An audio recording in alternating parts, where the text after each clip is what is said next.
Live for your home, that's what the father always told our protagonist. The meaning of that is that he didn't want him to desire anything and always be a shadow of his older brother.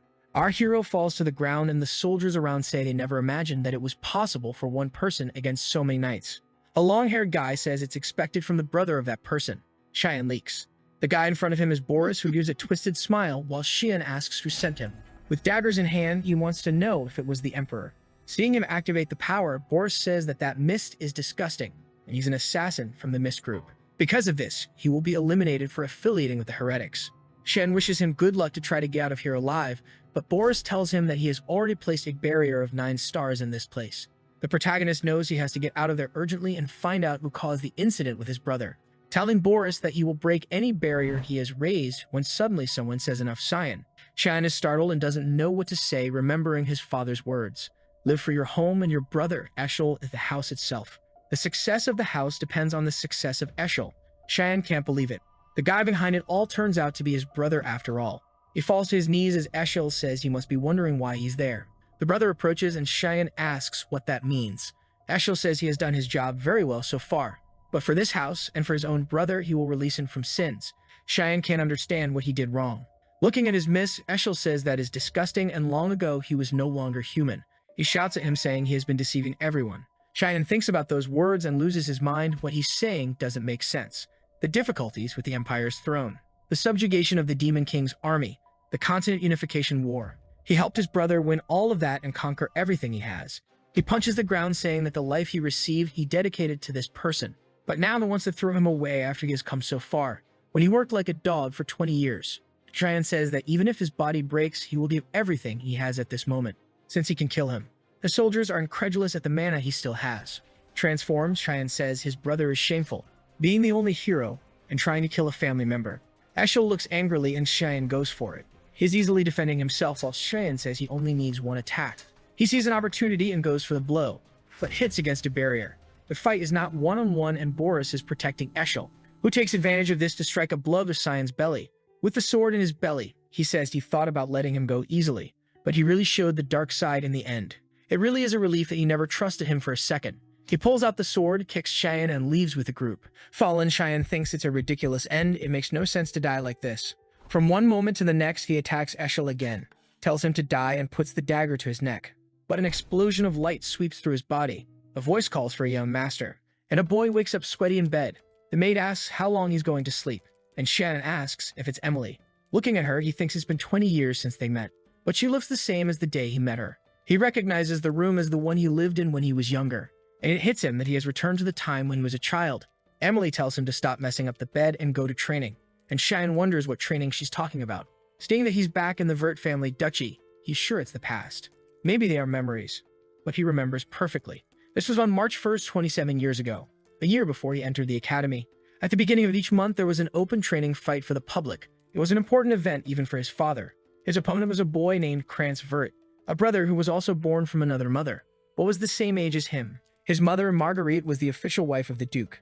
Because of this, her son received much more attention.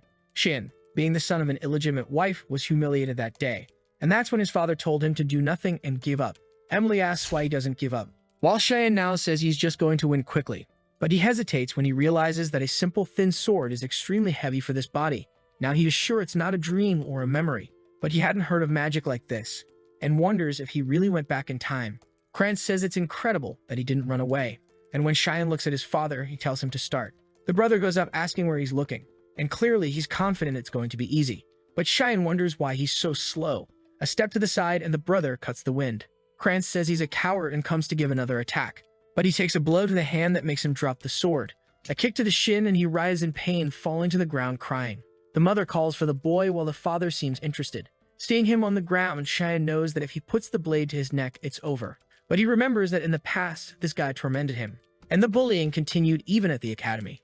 So now he has to end him so that he never thinks of doing something like that again. In this second life given to him, he will live for himself. The fight ended with Krantz being completely defeated. The Duke postponed the plans because he wanted to talk to Cheyenne, and even put one of the knights who worked for him to keep an eye on him. In the corridor, he sees Krantz's mother and is sure she's back from the infirmary.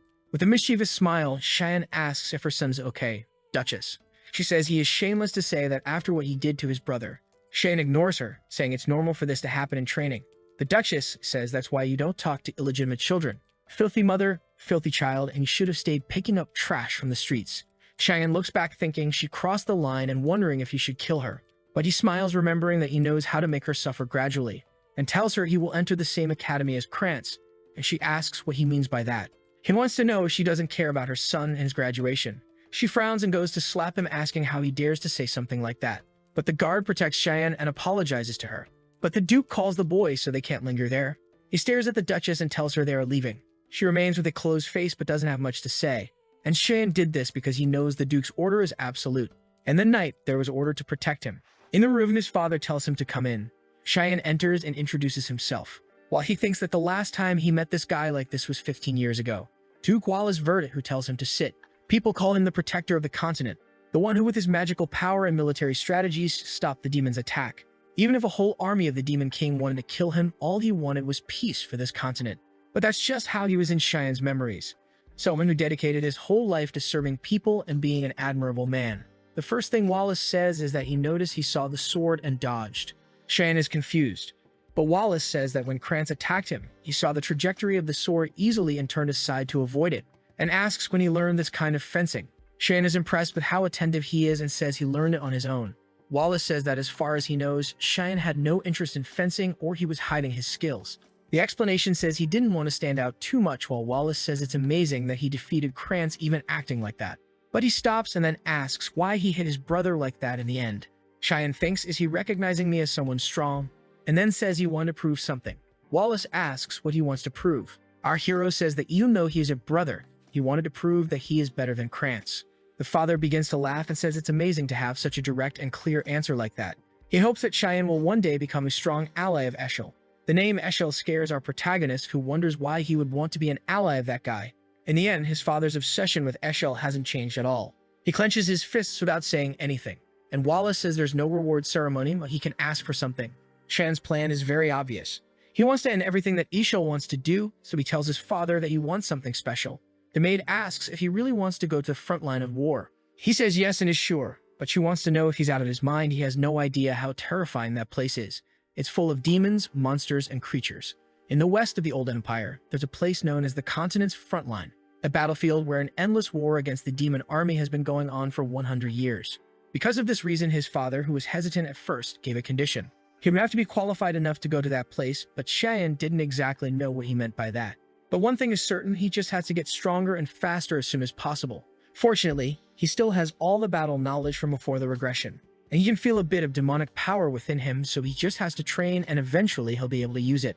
Suddenly the door opens and someone shouts his name. With a hand on his hip, he recognizes his big sister Elise. Welcome. She grabs him by the collar, and the maid asks where she was while she's asking Cheyenne if he's crazy.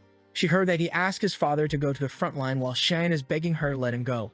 Ellis drops him to the ground and says he's getting too cocky for beating Krantz. And she yells in his face, telling him to go to the roof now. Outside the castle, the two meet on a bridge. And Ellis says it will start when he touches the sword, then he just has to resist for 3 minutes and she'll allow him to go to the front line. Cheyenne wants to know if they really need to do that. Ellis ignores him and says she has a question. Is he planning to succeed in the family by any chance? Cheyenne is caught off guard, but he has no interest in that. Before he can answer, Ellis tells him to draw his sword. While Cheyenne thinks he barely regressed and he's already having to fight twice. Without saying anything, Elise goes for it because he touched the sword, which scares him without knowing why. He manages to defend her blow, and she's incredulous that he managed to block that. While Cheyenne is scared that she's really going all out against a brother 7 years younger, she steps back with grace and beauty, while thinking it's impossible for him to have blocked her long sword with that thin rapier. He's already gnashing his teeth thinking it's luck. She says he's apparently better than she thought. Cheyenne realizes he's in trouble now, and she goes for it with a sequence of cuts that's hard for Cheyenne to dodge. She jumps to prepare a vertical attack. Cheyenne manages to defend the shoulder side. Her blade slips past his and ends up going straight for her neck. Ellis is startled and Cheyenne realizes he did something stupid. He spins his arm and they both step back. Standing on the pillar, he thinks it would have been dangerous. If he hadn't moved the sword, he would have killed her now. The assassination techniques he learned are all for instant death. He doesn't know how to fight without killing someone. But she wants to continue this for 3 minutes. It will be dangerous for her. Maybe he could put mana into the blade, but he's already running out of energy. Suddenly, Elise starts chanting, asking the earth and the wind to become her sword. Cheyenne recognizes it immediately as a 6-star magic. Elise's blade starts to glow with the activation of the water blade. Cheyenne is now crying she really wants to kill me. This wasn't a test. Elise keeps repeating to herself that she can't lose under any circumstances. On the corner of the wall, Shine's problem is that if he reflects her attack, either he'll end up killing her or throwing her off. If that's the case, he jumps towards her. She raises her sword, releasing a beam of light. Shigen asks for something to stop hesitating and come out already. As Elise is preparing to deliver the blow, right before impact, a knight enters between them, saying enough. He blocks Elise's attack with his sword and grabs Shen by the collar. The impact resonates throughout the castle, and the knight stares Elise down, saying she went too far against the young boy. Shen feels relieved. He had been waiting for this guy to show up, but he took too long. Seeing the blade, Elise seems to regain consciousness. She then rushes and hugs Shin, apologizing, saying she lost control. She cries on his shoulder, saying all she didn't want was for him to go to the front line because she'll be very worried. Embraced by her, Cheyenne thinks she truly is Nanin, a person who studied in one of the S-grade schools and was one of the most highly qualified swordsmen. Moreover, she had a beautiful face and was recognized as the daughter of a god. Everyone thought she would be the next continent's protector alongside Eshel. However, not long after joining the Knights of Light, she got a miserable end. He hugs her, saying he missed her, and at this time he will protect her. Elise asks the knight why he's here if he's the Duke's protector who left. The knight says he's here obeying the Duke's orders to protect the young master. Cheyenne thinks he sensed this guy's presence since he left the office. That's why he was angry he didn't show up. Passing out, he just doesn't understand why his father ordered to protect him in hiding. He then loses consciousness on Elise's shoulder, who smiles, thinking he's still a child. The next day, she returned to the academy and he resumed training to prepare to meet his father. All he could do was push his body to the maximum to increase stamina. However, poor thing is fading. 10 push-ups is the maximum he can handle. Remembering his muscular version, he thinks he'll need drastic measures. Suddenly, Emily enters the room and says Elise sent something for him. However, she says it's too stinky and asks what it is. After Elise attacked him, Shan asked for hellhound blood as a gift of apology. Because of the terrible smell and disgusting appearance, everyone thinks it's poison, but in fact, it has the power to permanently increase the stamina of whoever drinks it. Pinching her nose, Emily asks if he's really going to drink that, and he says yes. Taking a big gulp, he says he's the only one who could eat Emily's food, so this is fine. Already remembering the purple mushroom soup she made and how much worse it was, he smacks the pot on the table and says it was delicious, exuding an aura. Calling for Emily, who wants to know what happened, he looks back with red eyes and says he's going for a walk because he wants to see the effect of the medicine and then leaves the castle. Standing aside, he says he's been wanting to come here for a long time. This was the place he came to when he wanted to be alone. Another day, a revelation from the God of Light came to Eshel, his brother, about an ancient temple that was in that place, and Cheyenne was skeptical about it. Leaning against the ground, he says no one knows about the revelation yet. The ground cracks and a red mist starts to emerge. While Cheyenne says what he's about to do, Eshel would never imagine. Looking at the underground passage, Shen wonders if it's time to go. Walking inside, he says it's different from before. This place served the God of Light until everything there was devastated. This happened during the Holy War 300 years ago. Cheyenne says a place like that is almost unbelievable. On the altar, he sees a shining sword and recognizes it as the owner of that temple. In the year 999, humans finally managed to drive out the demons from the Empire of Velhas. It was when they discovered artifacts called God's Treasures. One of the artifacts was the sacred sword Drandark, which led humans to war against the demons, the same sword that Eshel used to kill him in that tragic end. Staring at the sword, he imagines it to be related to his regression. He touches it hesitantly but then lowers his head, saying he knew nothing would happen. He then kicks it in disgust and leaves, saying this sword made him feel like trash. The shadows appear beneath the light and Cheyenne says he found what he was looking for. Looking at the ground, he says anyone would think that's the shadow of the sword. However, that's not just a shadow there. He touches the ground, saying wherever there's light, there's shadow. Stairs appear, leading to a door in the darkness. Shen opens the door hesitantly, and when he looks at the altar, he finally found what he wanted, the demonic blade Karam. He wields the dagger with an engraved crystal. Then he tells the blade it can wake up now. He continues cutting in all directions, already hesitant seeing that it seems to be sleeping. But it's quite thrilling to cut with the blade he used his whole life, really tasty. Suddenly, a shadow starts emerging from the ground, saying he was a very brave child. She asks Cheyenne if he doesn't know the meaning of taking that dagger, and he says it means it's his now. The shadow keeps growing, saying she can't believe he really woke up a demonic blade. With a macabre smile, she says it's too late. She swoops towards him, shouting that his body now belongs to her. But Cheyenne grabs her by the neck, which confuses her. The face emerges from the shadows, and Cheyenne says he didn't have much to do at that time. The blade asks how he can touch her, and he replies he already said, now she's his. With pink nails, she sends a slash he manages to dodge, stepping back. The blade takes advantage to get some distance. And boy, this is the strongest weapon I've ever seen a protagonist have around. It's really a danger to society. She asks who he is. Seeing the shadow leaving her body, she wants to know if he's the hair. Or at least she wants to know why he has the hair's energy. And he says yes, he's the hair. Now that he's the master, it's good for her to stay quiet and bow her head. Karam is seething with anger, saying he's just a kid. She attacks him, saying she won't accept this. While defending himself, Cheyenne knows the blade's goal is to steal the user's body, so there won't be much to do. She's about to hit him when he wonders if he should go easy or not. With a smirk, he activates control of the demonic blade. Karam is thrown to the ground, not understanding what happened. Shen warns he'll only say this once, it's good for her to accept it, while he's being nice. Suppressed, Karam wants to know how he's managing to use this ability. Shen activates control of the blade again, burying her head in the ground. Before she can say anything, she activates a few more times. Seeing her buried, he asks if she understands now, and she says she really recognizes him as the master now. He's about to use the power again when she calls him Lord. With that, Cheyenne completed the objective there, and wonders if he should return before they miss him. Karam in his hand says she's eager to feel the fresh air outside, and curious about his name, she asks him. Upon hearing his name, the blade asks if he really was chosen as the hair. Cheyenne says yes, but it was in the past life. Karam is confused about this past life thing, and he says he died once. She's even more confused, thinking he's crazy. As he approaches the sword, she says it's sleeping, and our protagonist warns the owner will appear in 20 years. Karam wants to know how he knows that while he already pulled the blade. Without hesitation, he cuts the handle. She's curious about why that. Cheyenne says he has no idea anymore, and it'll be an interesting future. In the morning, a carriage was leaving the Verde Castle. The promised date as Cheyenne had come very quickly. He introduces himself to his father, who says he wants to ask once more. Is he really determined to go to the front line? Cheyenne says yes, his heart is already there. The father then tells the knight to release the beast. The knight takes a scroll, and Cheyenne wonders if he'll use his summoning spell. He opens a scroll glowing with a red pentagram. A creature with flaming back starts to emerge. Cheyenne recognizes it as a hellhound. Seeing the creature, he assured his father, and the knights prepared this test well for him. Everyone's hands are ready to draw the sword, and he realizes everyone is being cautious with his life. The father warns that everything comes with responsibility, and he must prove his will by passing this test.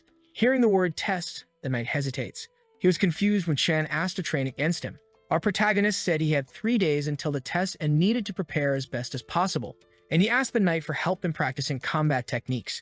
The knight said if he wanted to train, he should ask Krantz or someone his age. Shan plays dumb, saying he doesn't know why, but Krantz messes him up every time he sees him. In a difficult situation, the soldier realizes the protagonist smiles when the knight says he'll grant this wish.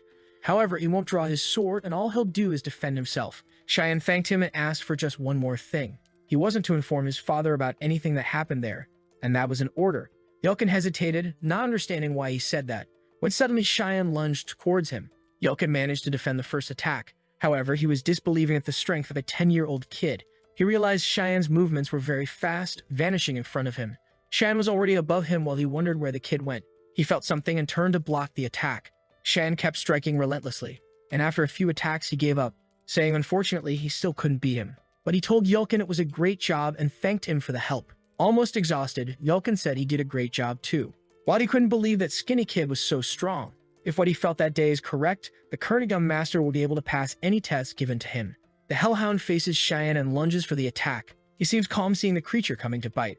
A slash passes through the Hellhound's eye, causing it to fall to the ground.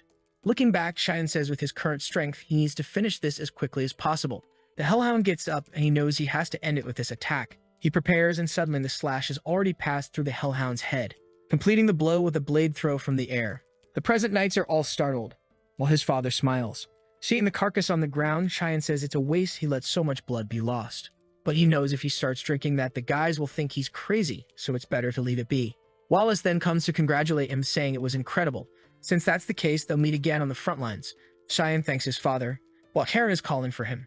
Asking if she's just a kitchen knife, our boy says no, she's a demonic blade. She then wonders why she's not being used. She can only regain her powers by consuming blood.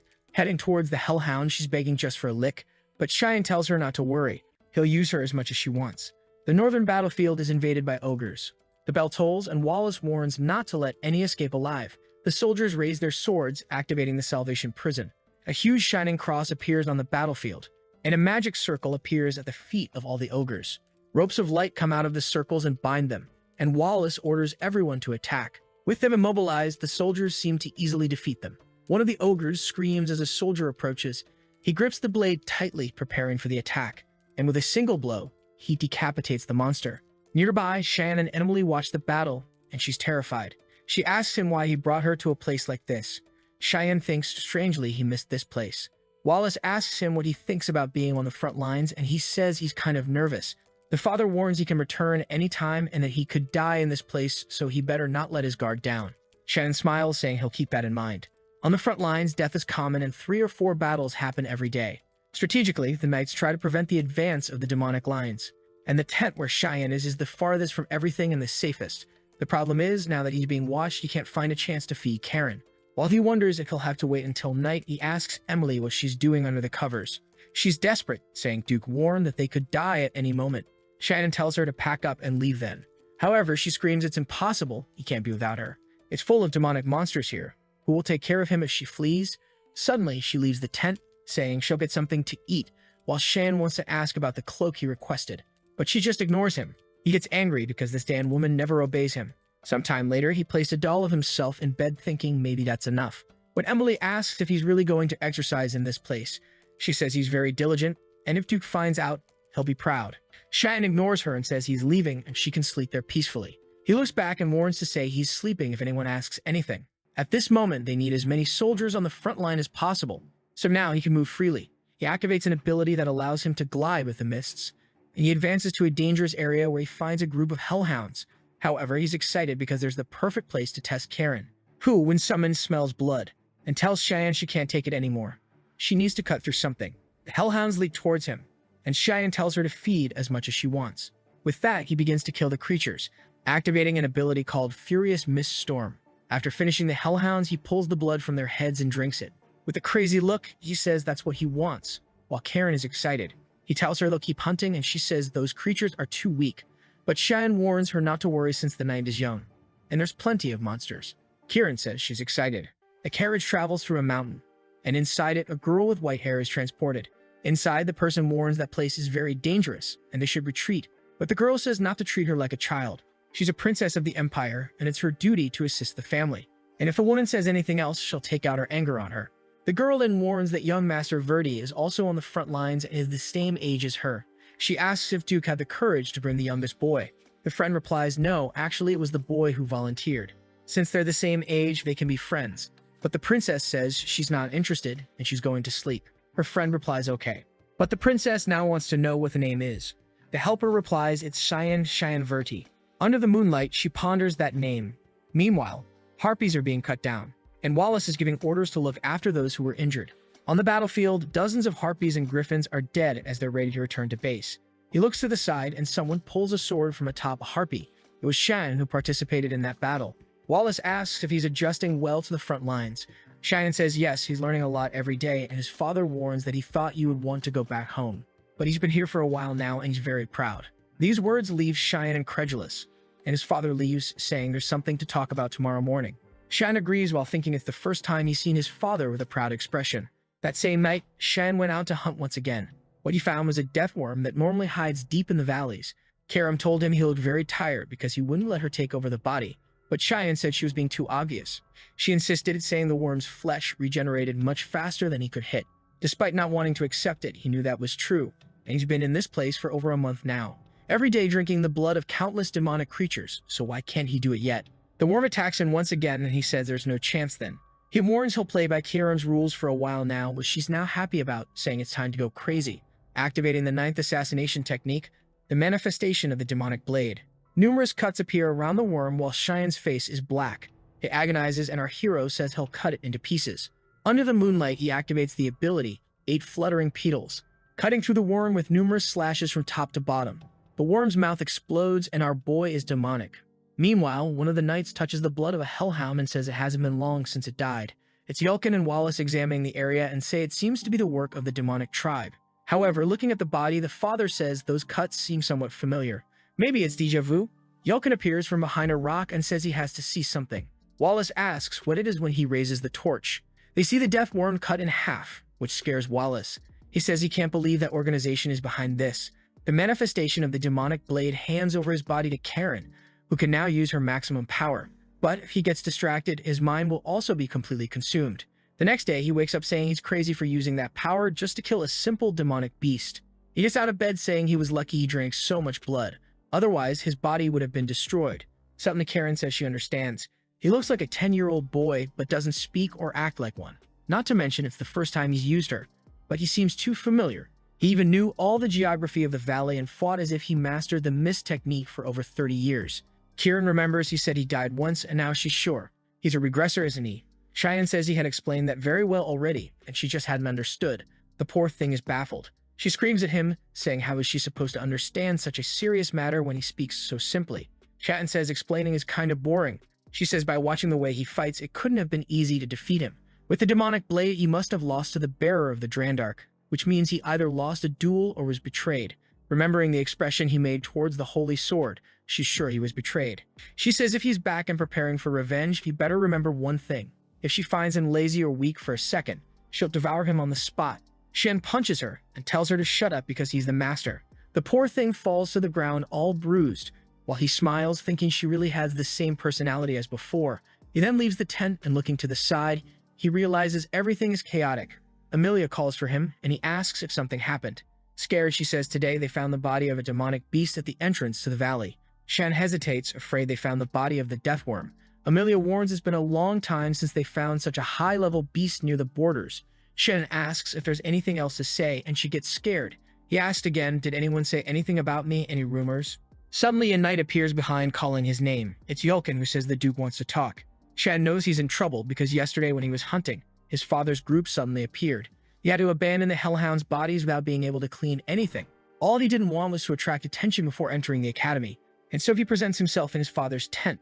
Sure, his father already knows everything. His father greets him while Shan hesitates about what he'll say. Wallace tells him to sit, and Shan frowns, wondering how he'll get out of this now.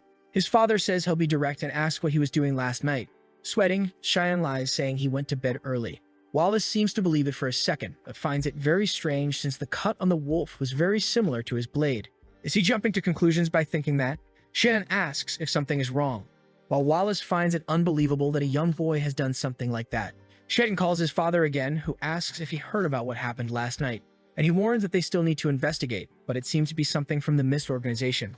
Hesitant, Shannon asks, Mist. His father explains that it's an organization that has existed since ancient times, and they don't know its goal. But they have massacred countless nobles under the pretext of purification. Only that suddenly they disappeared. The last time they were seen was 300 years ago, but the same mist was present at the Deathworm, and that residue of power is only left by those who venerate the god of the mist. In his speculation, whoever killed the worm belongs to the mist. Cheyenne is impressed that he managed to track down an organization that disappeared 300 years ago with just that. Wallace says he doesn't know why they disappeared, but he tells him to be cautious and he will report it to the Empire. Our protagonist is relieved it seems he will be able to escape suspicion, while his father thinks it doesn't make sense to connect such a young boy to all this, and he tells him that the discussion is over. And then he asks if he heard about the visit coming today. Cheyenne says he heard it was someone from the royalty. His father approaches, saying yes, and then he wants to ask him for a little favor. Sweating, Cheyenne is curious about this favor. A knight sounds a signal announcing the arrival of your majesty. Wallace and everyone on the battlefield bow and welcome the Emperor. The Emperor, who looks like a pale vampire, says hi to Wallace. He approaches him and says they are old friends, no need to be formal. Then he asks if the boy next to him is his son. Cheyenne introduces himself and says he's the youngest of the Vert family. The Emperor tells Wallace it's amazing to see that his son is on the front line. Really, his kids are extraordinary. The favor the father asked Cheyenne for was to introduce himself as his son, because in his past life he always stayed hidden and nobody even knew he existed. The Emperor then says it was the perfect time for him to introduce himself as well. A shoe descends from the carriage and she introduces herself as Erin Severus, the 5th princess of the Empire. Cheyenne remembers that she was known as the Unlucky Princess. One of the favors his father asked for was to escort the girl. He was confused because he wasn't very strong and wanted to know why his father asked for that. His father explained that it was just for him to keep her company since they would be entering the same academy and are the same age. Cheyenne remembers that in his past life he saw her at the academy while changing classes a few times. Wallace explained that it's always good to know someone from the royal family, and even though she won't be staying here for long, it's a good opportunity. Our protagonist thought he wasn't very interested, but he understood his father's intentions. He wanted him to have a relationship with her like his father has with the Emperor. However, Cheyenne says that his father chose the wrong person since that girl wouldn't serve his purpose. He sighs, saying he can't reveal the reason since only he knows the future. As inconvenient as it may be, for now he will have to follow these requests. As they walked with the troops, Erin asked why the lake was red. Cheyenne explained that it was the blood lake and there was no special reason for that color. The injured creatures jump into it to recover mana, and because of that, it has that color. Erin asks if it's red, then why are there a lot of monster remains, and Cheyenne says that's basically it. She then asks what's at the end of it. Cheyenne says there's a demon kingdom there, and she wants to know if there's a demon king there. Our boy warns that if the lake continues, she will find the king in flesh and bone. He's teasing her for asking such a silly question. Suddenly, they see a flash of light. A yellow smoke cuts through the sky, and Erin asks what that is. Cheyenne says a golden light means the entry of demonic creatures. She gets scared, asking if they've already arrived, while Wallace orders everyone to protect the Majesty and that they are going to the third outpost. The Emperor says he's disappointed, and Wallace asks what he means by that. The Pale One then draws his sword and says he's not here just for a visit, it's because he was already bored and missing the battle. Wallace lowers his head, saying he understands, and the Emperor tells his group that they will assist the eradication team in getting rid of the creatures. Wallace calls Shan to go too, who responds immediately. Erin is confused and asks if he's really going to fight against the creatures. He says yes, he's here in the background, but he always fights on the front line. She says she wants to go with him too. He questions what she's doing, while she says they're the same age, so there's no problem. But Cheyenne warns that the battlefield is not a playground. But she's insistent, saying it doesn't matter, she wants to go. He then calls Yelkin, who appears behind her and says he'll take her to the safest area possible. She turns around and Yelkin says, "Come with me, princess." Yelling at Cheyenne, she says he's insolent and for treating a princess of the Empire like that. Approaching, he warns that her dilly-dallying here will cause a lot of people to die on the front line. Will she take responsibility for that? She starts crying, after all, she's just a child. He then turns away and tells her to leave soon and stop being a spoiled brat. The three remain silent. In the battlefield, the soldiers are being absorbed by what seems like demonic slugs. Wallace raises his sword and tells them to return to formation. He points in a direction and says they should protect the Majesty and kill all those creatures. With a war cry, the soldiers enter the battle. Dion Severos had two wives, one named Anna, who had already died, and another known as Cassandra, who was the current ruler of the Empire. The first wife bore two, and the second two more. But the fifth princess was born from a peasant woman, so everyone looked down on her. Still, she did not submit to anyone. As a descendant of the imperial family, she fulfilled all her obligations and studied more than anyone else. However, many were against her. With false accusations, they expelled her from the imperial palace and she was taken to an isolated place, thus receiving the title of Unlucky Princess. Karam asks if that's what he heard from his father in his past life. Cheyenne says when it comes to politics and reign, things are like that, while the electric slugs are being cut on the battlefield. Watching from afar the explosions, he recognizes that the Emperor is really amazing. He plants the sword in the ground and activates a sacred ray, easily defeating all the slugs around him. Cheyenne heard that this guy's magic reaches 8 stars. If he hadn't become Emperor, he would be the president of the Magic Council. Obviously, these medium creatures are nothing to him. A while later, Wallace and the Emperor are drinking together, talking about the old times. The Emperor talks about the current state of the Empire. In recent years, many nobles have been murdered and tension is rising. Wallace says this probably has something to do with it. The Emperor reveals that all the murdered nobles were considered corrupt officials, and a black mist is being found in all the crimes. Does he know anything about it? Wallace says that the followers of the Black Mist seem to have restarted their activities, since he also found something near the base. The Emperor says that could be the case, but they will have to investigate a little more. He even wanted to thank these guys for getting rid of these trash, but this is increasing the tension in the Empire too much. And there's something that particularly caught his attention. One of the nobles said that the 5th princess was involved in these incidents. Wallace asked, are people trying to connect her to this? The Emperor says he knows it doesn't make sense to blame a child, and asks Wallace to take care of his daughter if he dies. Wallace makes the oath of this promise, and the Emperor thanks him. That night it was raining in the tents, and Emily was asking if he really did that. Cheyenne just ignored it, saying he was leaving. But Emily wanted to know if he really said those things to the princess. This way, he'll never be able to get married, he'll live a lonely life. Cheyenne told her to forget about it. He was going out to train, and she asked if he was really going in this rain. He told her not to worry and go to sleep, only Erin was clearly already there. Emily got a scare and asked who she was. She lowered her hood and asked if he was going somewhere. But if he's not busy, she wanted to talk about something. Seeing the princess, Emily's eyes even sparkled. Erin asked how long they had been there, and Cheyenne said it had been over a month. However, he wants to know her reason for being there. She hesitated without saying anything, and both asked Emily to leave them alone, who was already smiling mischievously. And she left, saying they should enjoy the tent. Cheyenne knows he's 40 and not at all interested in her. Erin apologizes for what happened that morning. Awkwardly, Cheyenne says he also acted wrong, and she laughs, saying she would have done the same. She says she knows he is recognized by those around him, unlike her. Cheyenne didn't imagine she had that kind of personality. She says she knows he goes to school and wants to be his friend. However, Cheyenne interrupts her, apologizes, and says unfortunately he can't help her. If she's here to get closer to him, it's better for her to leave. She lowers her head, saying she only said that so they could get closer, but he's very cruel. Does he think she's just a princess by title? Cheyenne says nothing. Crying, she says she understands now. From his perspective, he can't gain anything by getting close to her and apologizes for wasting his time. Maybe she made a mistake thinking they could have a conversation, but he's completely different from Lord Eshel. Hearing that name gives Cheyenne a fright. He turns and grabs her arm, but she tells him to let go and asks why he's acting like that. Cheyenne asks her how she knows about his older brother. She says she met him when she visited the academy last year, and he told her to continue being that strong princess. Knowing his brother's nature very well, he knows it doesn't make sense for him to be giving advice. This means his manipulation has already begun at this moment. Cheyenne then says he'll give her some advice, but suddenly the tent starts shaking. Emily enters suddenly and tells them to run, but a pillar is almost crushing them already. The explosion happens and Emily is thrown from the tent. From afar, everyone sees a giant ogre and recognizes it as the young master's tent. Emily is desperate, crying for the two, while the ogre raises its club. The emperor asks what he means by that, and at night informs that the tent where Princess Erin was has been attacked by a high-level creature. He then orders to bring all the troops from the battlefront. While wanting to know who she encountered in such a dangerous place, the giant ogre continues to destroy the entire back part of the base, and hidden there, Cheyenne can't believe there's an ogre in that part, a type of creature that only appears in the depths of the valley. He's wondering if maybe it's his fault when Emily calls for him. She's crying, saying she thought he was dead. Remembering the moment of impact, he managed to grab Erin and dodge the blow. Obviously, someone who subdued the Demon King's army wouldn't die to an ogre. Erin asks if the knights will be okay, and Emily reassures her that everything is fine, and they are very strong. But she cries, saying if she weren't there, this wouldn't have happened. It's all her fault. The knights say it's okay, their duty is to protect them. Smiling, one of them says she can trust that they will give their lives. However, Cheyenne warns him to run, and an ogre's hand is coming from behind. The poor guy is crushed and coughs up blood. Soon he's lifted by the giant ogre who is on the backs of the two. Cheyenne tells the princess to stay on his back, and the ogre seems to smell something. He recognizes it as he thought, and these monsters are there because of him. He's going to tell Emily to grab the princess and run, but before he finishes, she already grabbed her and ran off. The poor guy thinks the girl is fast even when it's time to run away.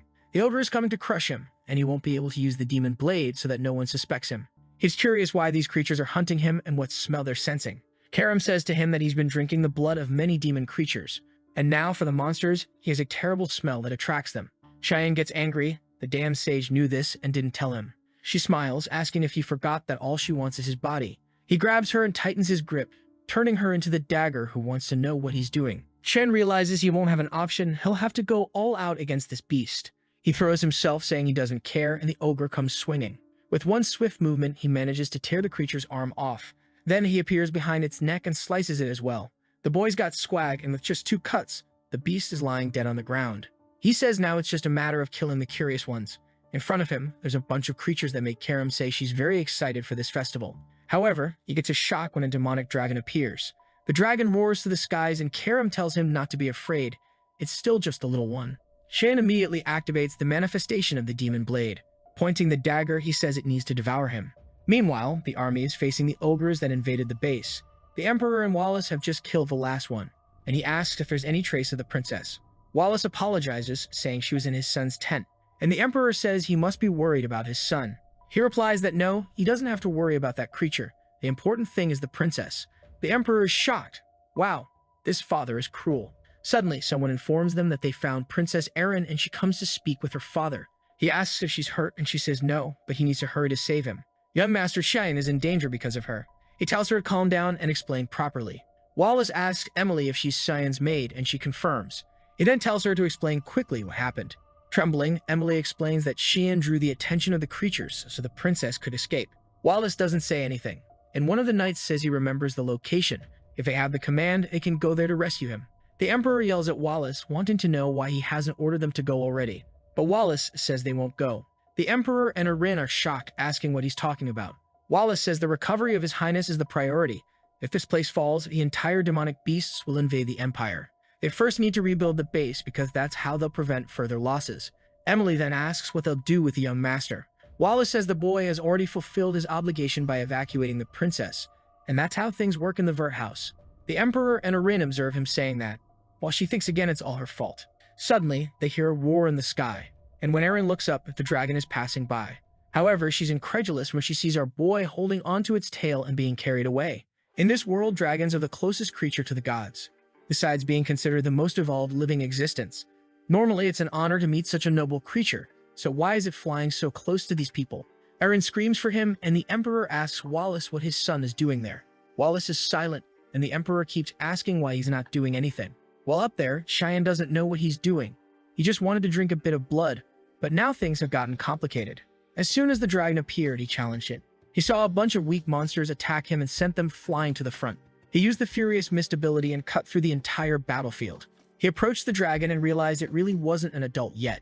But the dragon prepared an attack and the boy got scared. The explosion happened and a laser cut through the battlefield.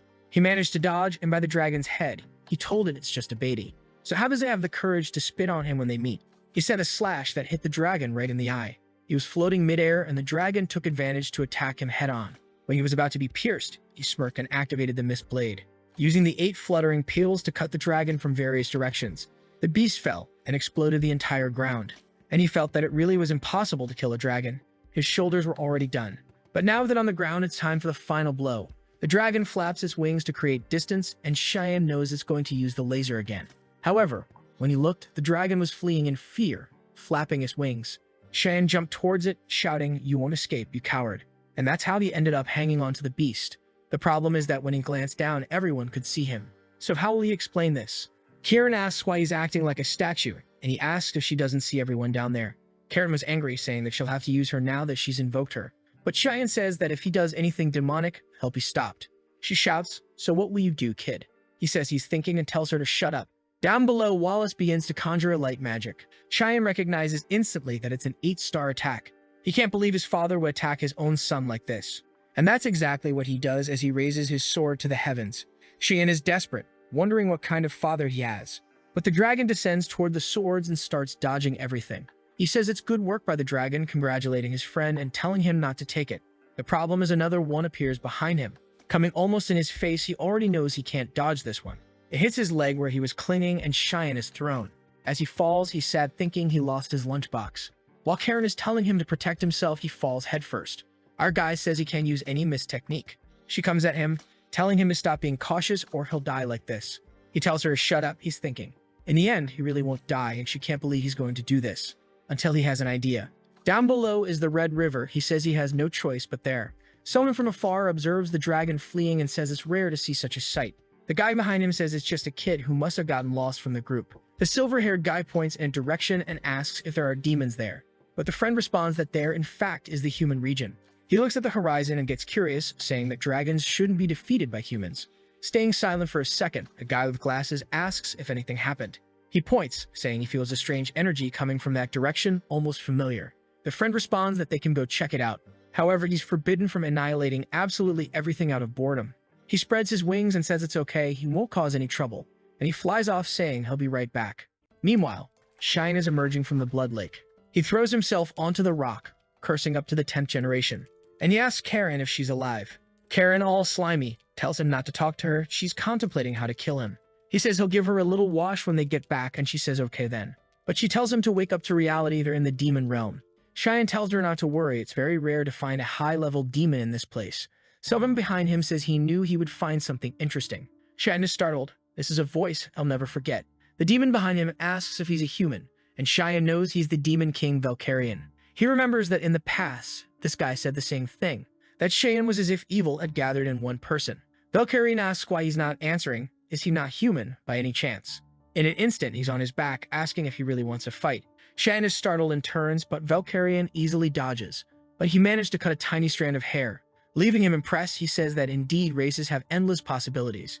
Karen asks him who he is, and the protagonist replies that he's the Demon King. She says if he's the Demon King, he has no chance of winning. He knows it's impossible. The best option would be to escape from there. However, his hand is trembling and he wonders if he can do that. But he's surprised when Valkyrian tells him to relax. He thinks he came here to fight a kid, for God's sake, and lies on the ground saying, "Do you really think I'm going to hit a child?" Cheyenne is all confused there, wondering why this guy is lying down. Valkyrian says he will ask one more time if he's a human. Cheyenne says yes, and Valkyrian wants to know how he ended up there. Our protagonist explains that he was carried by the sea, and the guy says it seems to be his first time in the realm, right? However, he senses strange energy and asks Cheyenne what he is. He says he's just a normal human. Valkyrian says he says that, but it seems like he knows who he is. Our guy says it doesn't make sense. It's the first time they've met. Valkyrian stretches his arms, saying it might be because it's the first time he's seen a human too. He then asks why he came here while wondering why this guy is so calm. Valkyrian says he felt a strange energy while he was walking around. He says that as the Demon King, he needs to keep an eye on the lands he rules. Valkyria then gets up and tells Cheyenne to repeat what he said. Cheyenne says, "You're the Demon King who keeps an eye on the lands he rules." He points to his face and says he's not surprised. Now he's sure he's been seen somewhere. What kind of kid reacts like this? Cheyenne knows that the invasion of the demon realm is about to begin, but this guy is completely different from what he knew. What happened to change his attitude so much? So he asks him as the Demon King what he wants to do. Valkyrian smiles, saying he's quite reckless to ask something like that to the Demon King. And then he says it's obvious, right? As long as his subordinates are alive and eating, there's nothing else he can do. But everything changes if someone wants to change that. In that case, he'll end them all. That's his simple obligation as the Demon King. For a moment, Cheyenne felt the same demonic aura from the guy who attacked the Empire the first time. Somehow, he has to prevent that from happening. He then asks Valkyrian if he wants to make a deal and asks what it is. Cheyenne says that in the future, something will happen to him, an incident that will put all his subordinates at risk. Valkyrian asks him to explain properly the nonsense he's talking about. He explains that he doesn't know exactly how it will happen, but it will be an incident that will become the catalyst to start the war against humanity. Valkyrian crosses his arms, asking if he really thinks he, the Demon King, would attack his land. And Cheyenne says that's why he wants to make a deal so that no matter what happens, at least he won't start a war. Valkyrian says he has no idea what he's talking about, but if he accepts it, what does he gain from it? The protagonist says that no matter what happens, he will help the Demon King. Approaching him, Valkyrian says he seems to know something. He's sweating, and Valkyrian asks him his name. After introducing himself, Valkyrian says he will keep that promise as the King of Demons. He flies off, saying it's good for him to keep his as well since this is a deal. And he smiles, saying it's now sealed.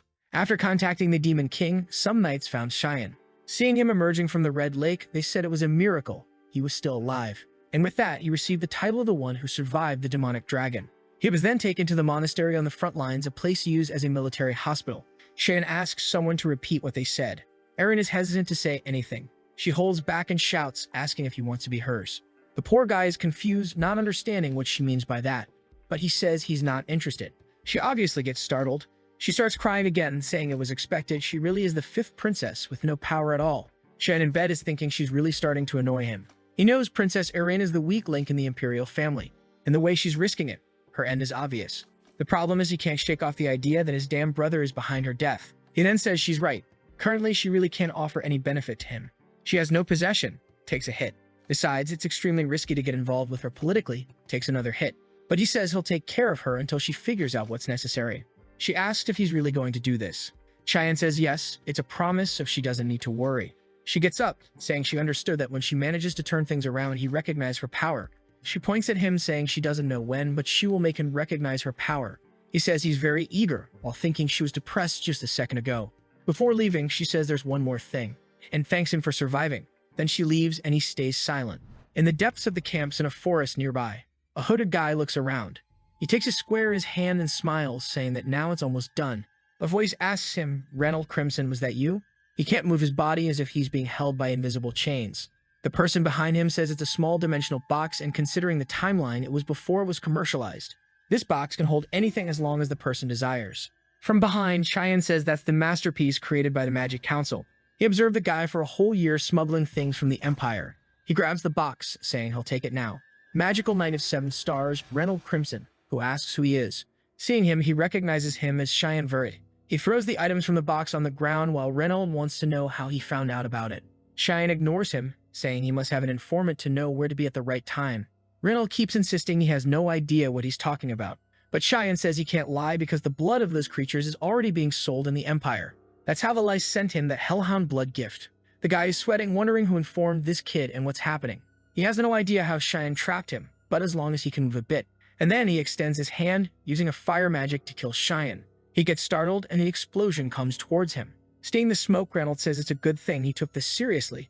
You really can't underestimate the sum of the verts. Then he finally relaxes. But suddenly his hand is cut off. He screams in pain and can't understand what that mist in front of him is. Seeing Cheyenne, he can't believe he belongs to the mist. But he grabs him by the neck and throws him against the tree. Cheyenne gives him 2 options: either he admits and dies peacefully, or he doesn't admit and dies in agony. In the trading area in the western part of the field, people are organizing some boxes. They see there are 2 potion boxes and are excited. They're just curious about how much is in that big box. But upon opening it, they both get startled. It was just Reynolds' head. From the mountain, Karen asks if he's really going to let the other guys live. He says yes, that's enough as a warning. These guys always smuggled demon items into the Empire. The items then reached the Magic Council, a place where people did any kind of madness to understand magic. Cheyenne says what they're going to do with demon blood is unthinkable, so they need to be separated. Karen says in this new life he's only living for others, but he says he's only preventing other people from using demon blood. In the Empire, in a certain mansion, Eshel is receiving a letter, and he finds out that Cheyenne has just gone to the front line with his father. There's a succulent girl in bed. This bastard is a villain but knows how to enjoy life. She asks if this Cheyenne isn't the younger brother of another mother. Eshel says yes and says that Kid is trouble in several ways. So we'll have to go there and leave a like on that video. That way he helps Mamoru produce some juicy content for his viewers, activate the cheeky little bell, and I'm out. You guys remember that the previous chapter ended with his brother saying he'd have to take a look at Xian. Some suitcases are piled up, and Emily celebrates that they're finally out of the front line. She's sure the academy will be a much calmer place than the front line, while Shan knows it will be scary. The academy isn't quite the place Emily's dreaming of. In fact, it's a cruel place where lives are destroyed by political interests, a place dominated by envy and greed, where strangely enough studies aren't even a priority.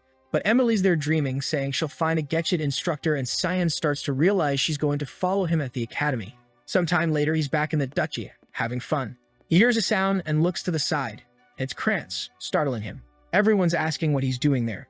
Cyan tries to say hi, but the boy has already run off. Karam asks who that idiot was. He says it's Krantz, but he doesn't care about him.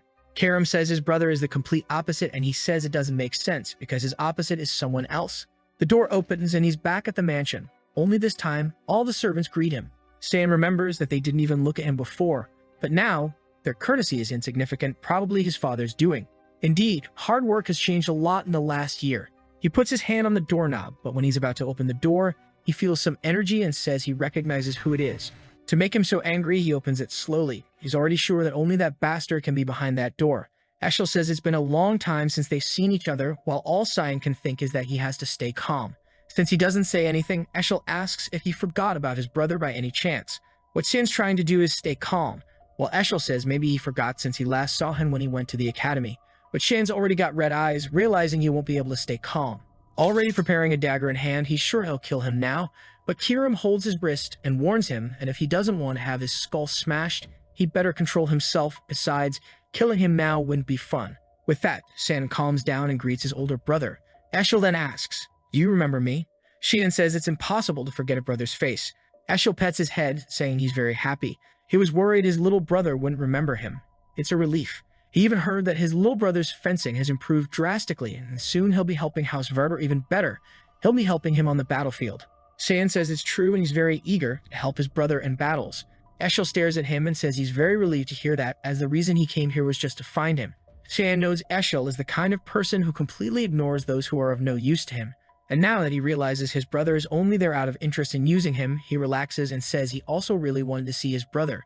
Meanwhile, Emily brings their suitcases there exhausted. She drops them in the hallway, saying this was too hard. She shouts to the door, asking how he dared to leave everything to Emily, when suddenly Eshel appears in front of her. He smiles at her, saying he heard they are very close, and he wants her to keep working hard for Xian. They leave while both thank her.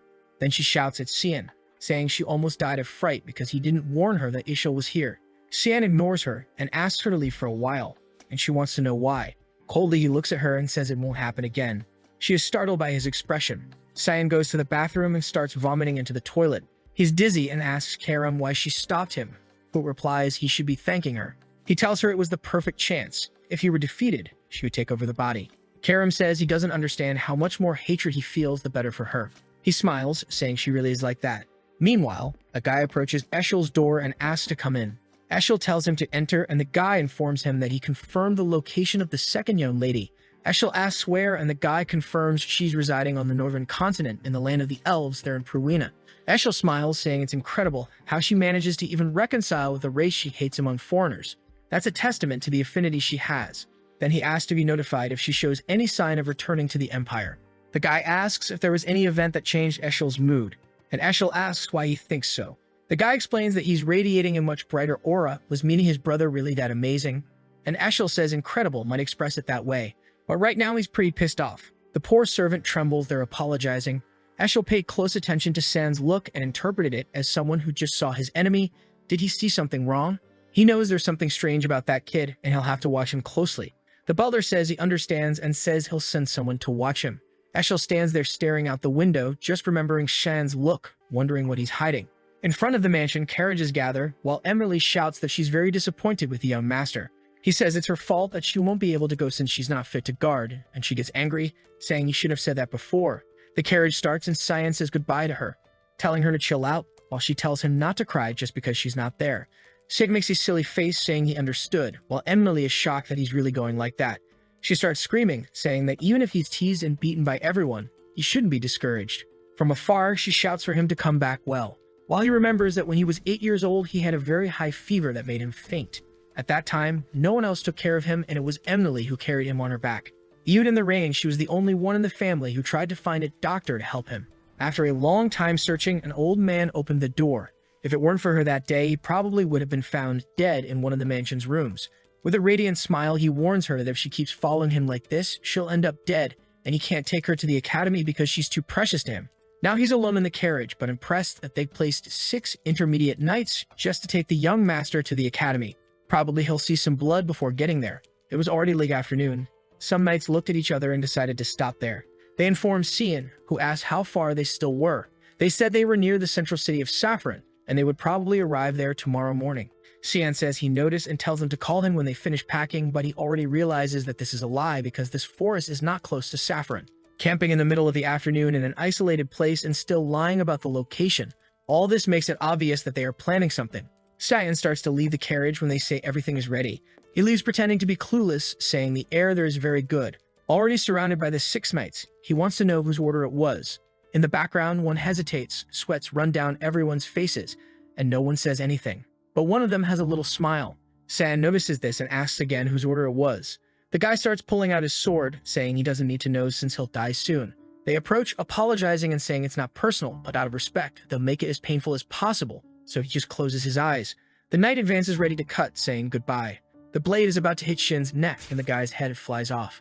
It falls like a trash bag on the ground, and the guys look without believing. Cyan says he'll ask again whose order it was. Now everyone is scared, trembling, not knowing what to do. Shin asks why they're so frozen like that. Did they think it would be so easy? One of the knights thinks he can't even believe what his eyes see, and another one tries to attack them, but this time from behind. However, in an instant, Cyan is already on the other side and has made 2 cuts. The other one takes another hit on the shoulder and one on the arm. One of them tries to take advantage to run away, but obviously he's already agonizing. Shin only attacked Karim from behind. The guy who was standing and thinking is now crying, wondering if this is something an 11-year-old can do. He hasn't even moved yet, and everyone is already dead. Apparently, he didn't survive that dragon luckily. Putting intermediate knights to do this mission was a failure. The guy crying falls to the ground. Shan approaches him once again and tells him to say who ordered it. The guy warns the moment everything was the Duchess Margaret's doing. Shen feels a bit awkward. He didn't even need to do anything against the guy. He already said everything. The poor guy is crying, trembling, right? Why did he speak? The following the carriage is moving and he's taking Shan calmly up there. And he explains to Cyan that it seems it was the young master Krantz's doing. He somehow asked his mother to prevent Shan from bothering him at the academy, and apparently this whole mission was the result of that request. Cyan remembers the fool who keeps running away and is behind this. He really will have to give him a little help at the academy.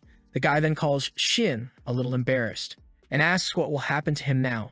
Is he going to die too? Cyan says he doesn't seem very attached to his life.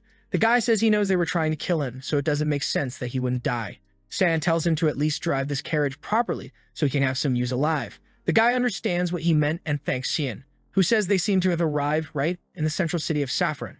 A vase attacked on the ground. Margaret is asking how they found the 6 dead. The butler informs that this is the case and that the young master Xian arrived in the city of Saffron 10 days ago. Margaret angrily asks the butler said there wouldn't be any problem. So what happened? The butler apologizes, saying they underestimated the boy, and she says it's impossible for a 10-year-old kid to have killed so many people. The butler says he probably had help from someone they didn't know. But it's alright, they just have to send an assassin to infiltrate the academy. She says enough. And if he finds out it was her doing and he mistreats Krantz because of it, already remembering that Xian asked if her son needed to graduate. Biting her lip, she says enough. It's better not to do anything else before things get complicated. Also, no one can know about this incident, so it's best to eliminate all those affiliated with it. Eshel's spy listened to the whole conversation. It's been 10 days since Xian left Saffron.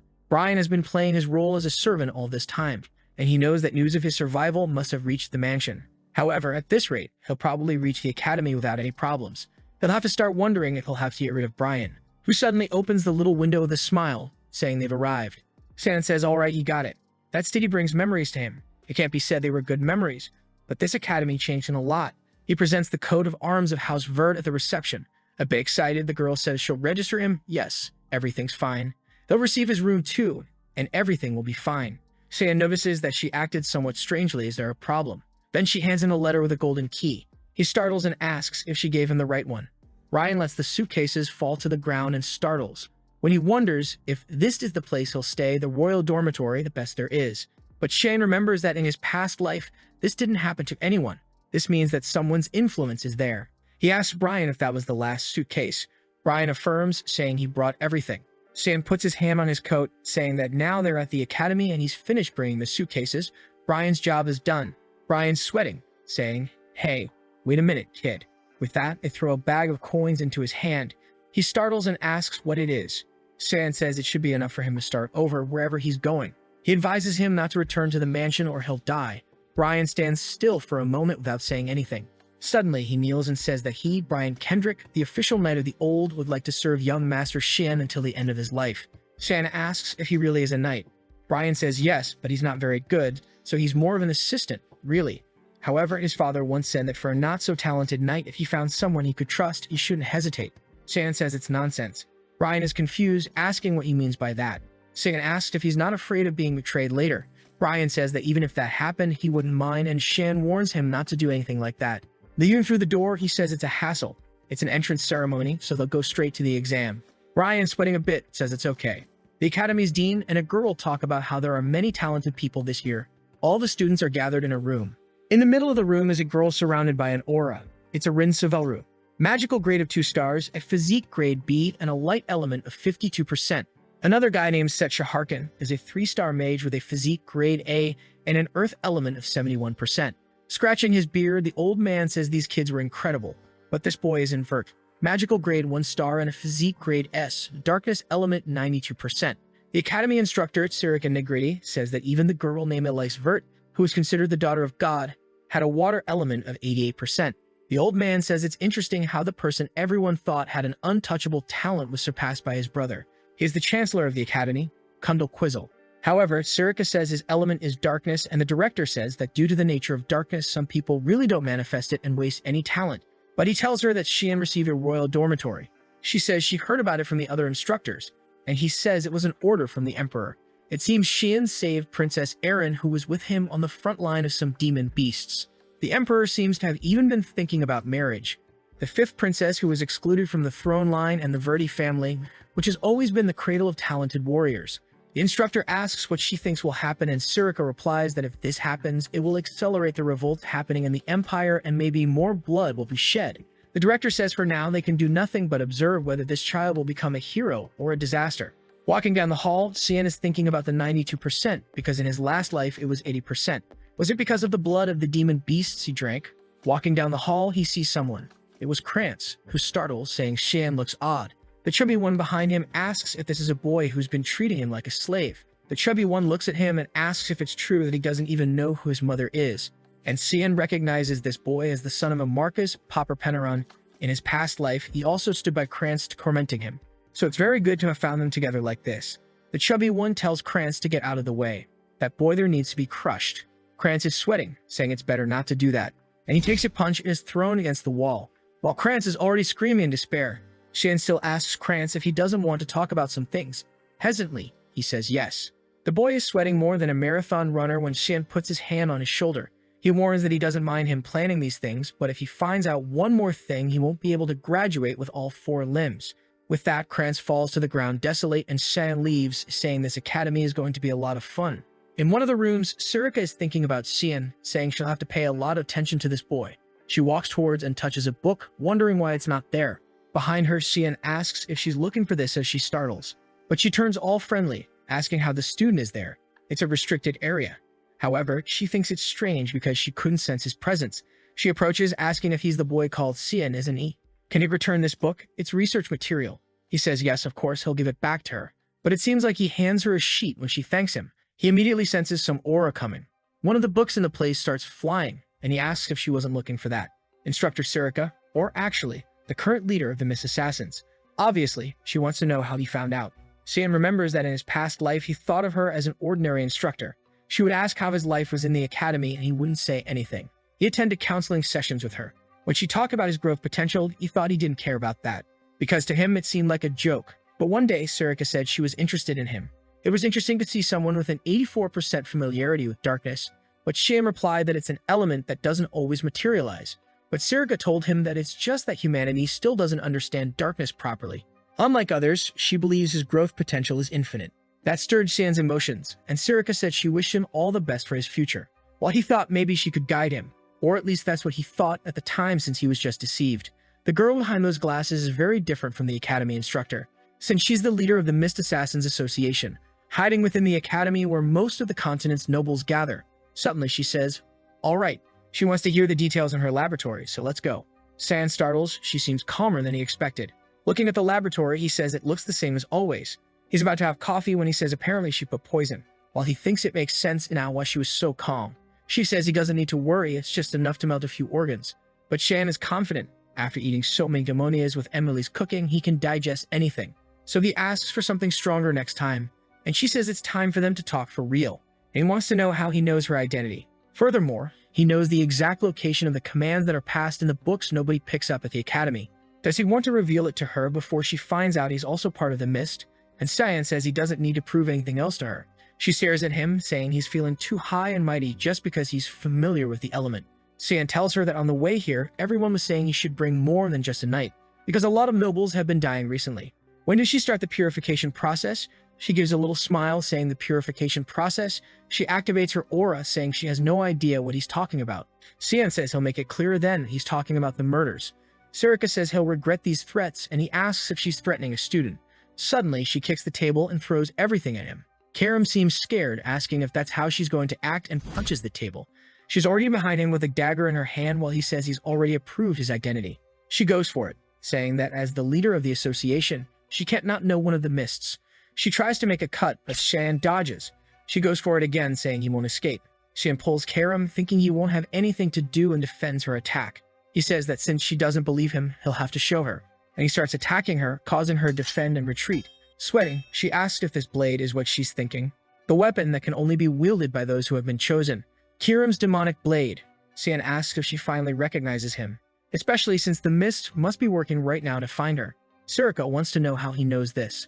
San tells her that the hair she's been searching for is right here in front of her, in a certain street in ruin. In an isolated house, someone uses magic to open a padlock. It was Sarika with Xian, who says he doesn't seem very impressed with the hideout of the Mist being right here. That one is the way to the altar he wants so badly, so he can go alone. Xian walks through the tunnels. That's a subspace created by the powers of the god of the Mist, and because of that, it's much longer than it seems. But he remembers perfectly the direction he has to follow, and each of the traps present. Suddenly, some guys attack him from behind, and he says this reception ceremony is very excessive. He defends against some attacks and retreats backwards. The guys throw a lot of mud at him that he has to defend against. But one of them almost dies and has to defend himself too. Cyan is impressed that the guy managed to dodge that in such a short moment. And the guy is thinking it's amazing and activates his secret technique, which makes several clones of him attack from all directions. But Shen also has his technique.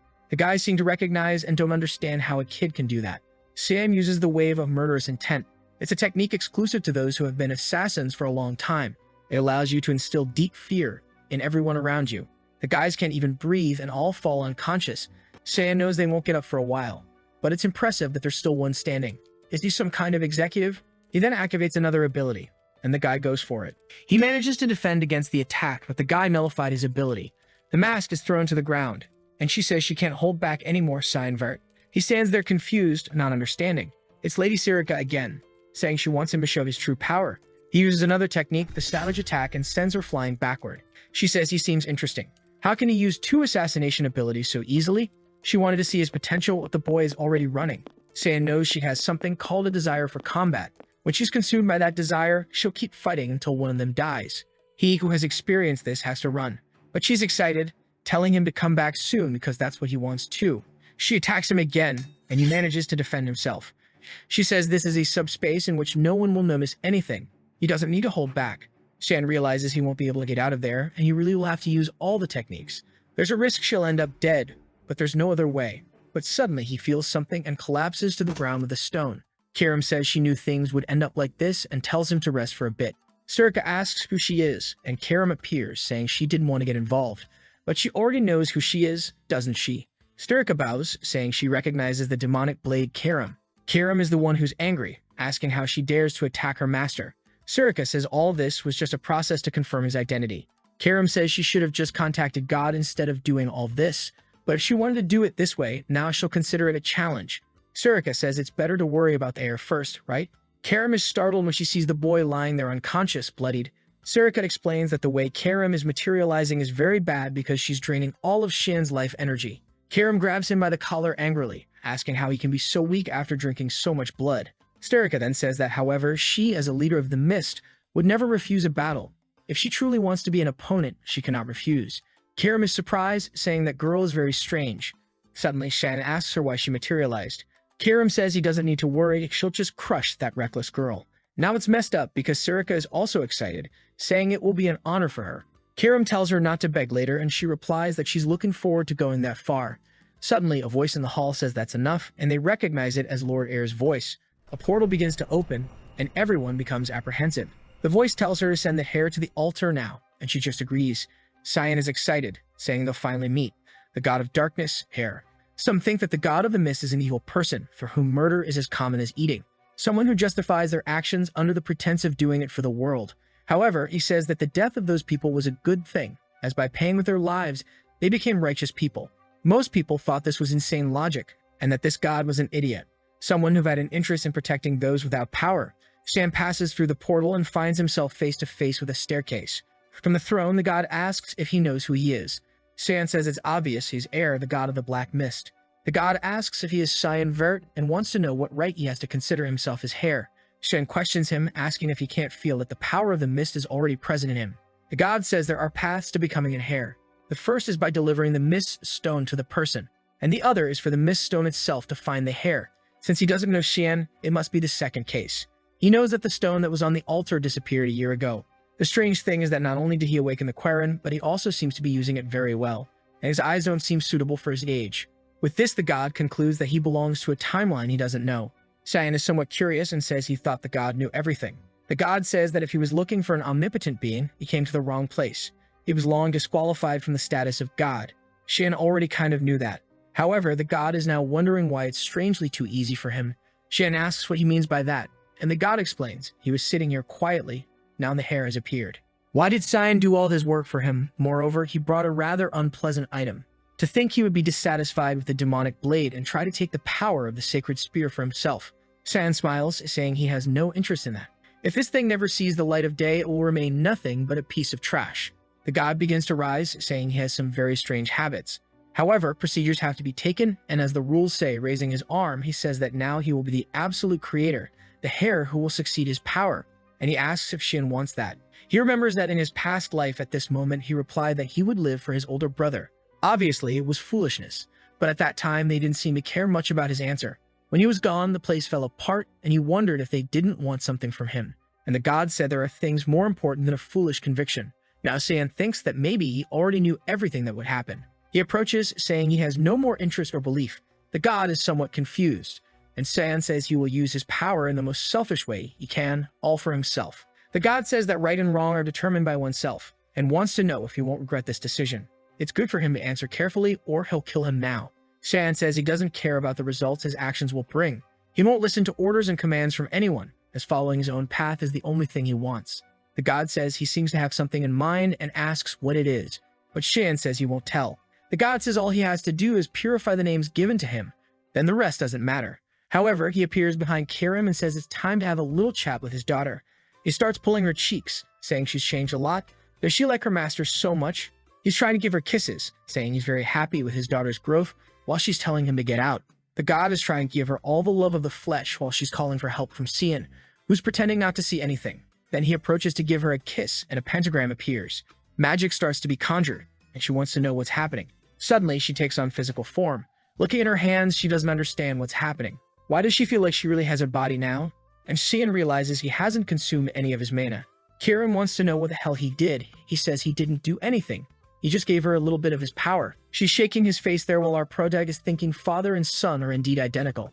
The next day in the dorms, Brian went to ask Xian what that was. He said it was nothing special. Don't think too much about it. Brian said it is, young master. He doesn't think they can ignore this situation. Both staring at each other, they're sparking. Karam is questioning why Sarika came to visit the young master so early. This way, everyone will be talking about a relationship between instructor and student. Sarika says it's nothing special. She just came to deliver a book to a very studious boy. Angry, Karam says that as a leader, she should behave better. While Sarika wants to know why she's so eager to get involved in what others are doing. The protagonist is there like that, doesn't know what to do, better not get involved. He leaves the room saying he's going for a walk. The two are killing each other and Brian is there sweating, not knowing what to do.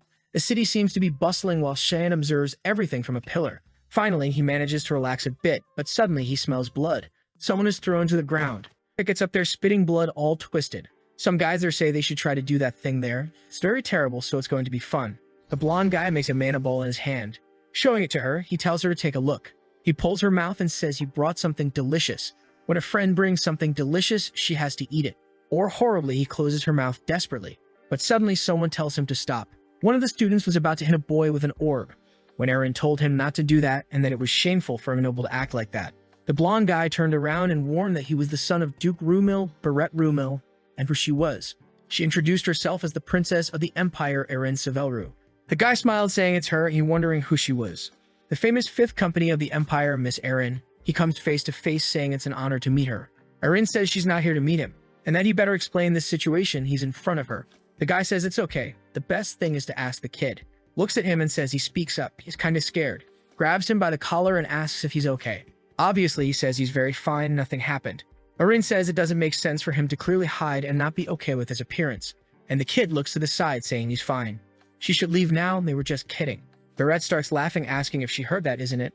Apparently, he should be insulted by her. Erin says whatever, she's taking this kid with her. But the guy grabs her wrists and says she's not understanding. She wants to know what he's doing.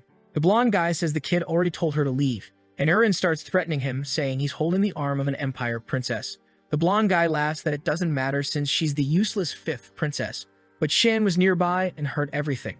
And suddenly the guy took an aster from him and turned into a b-boy.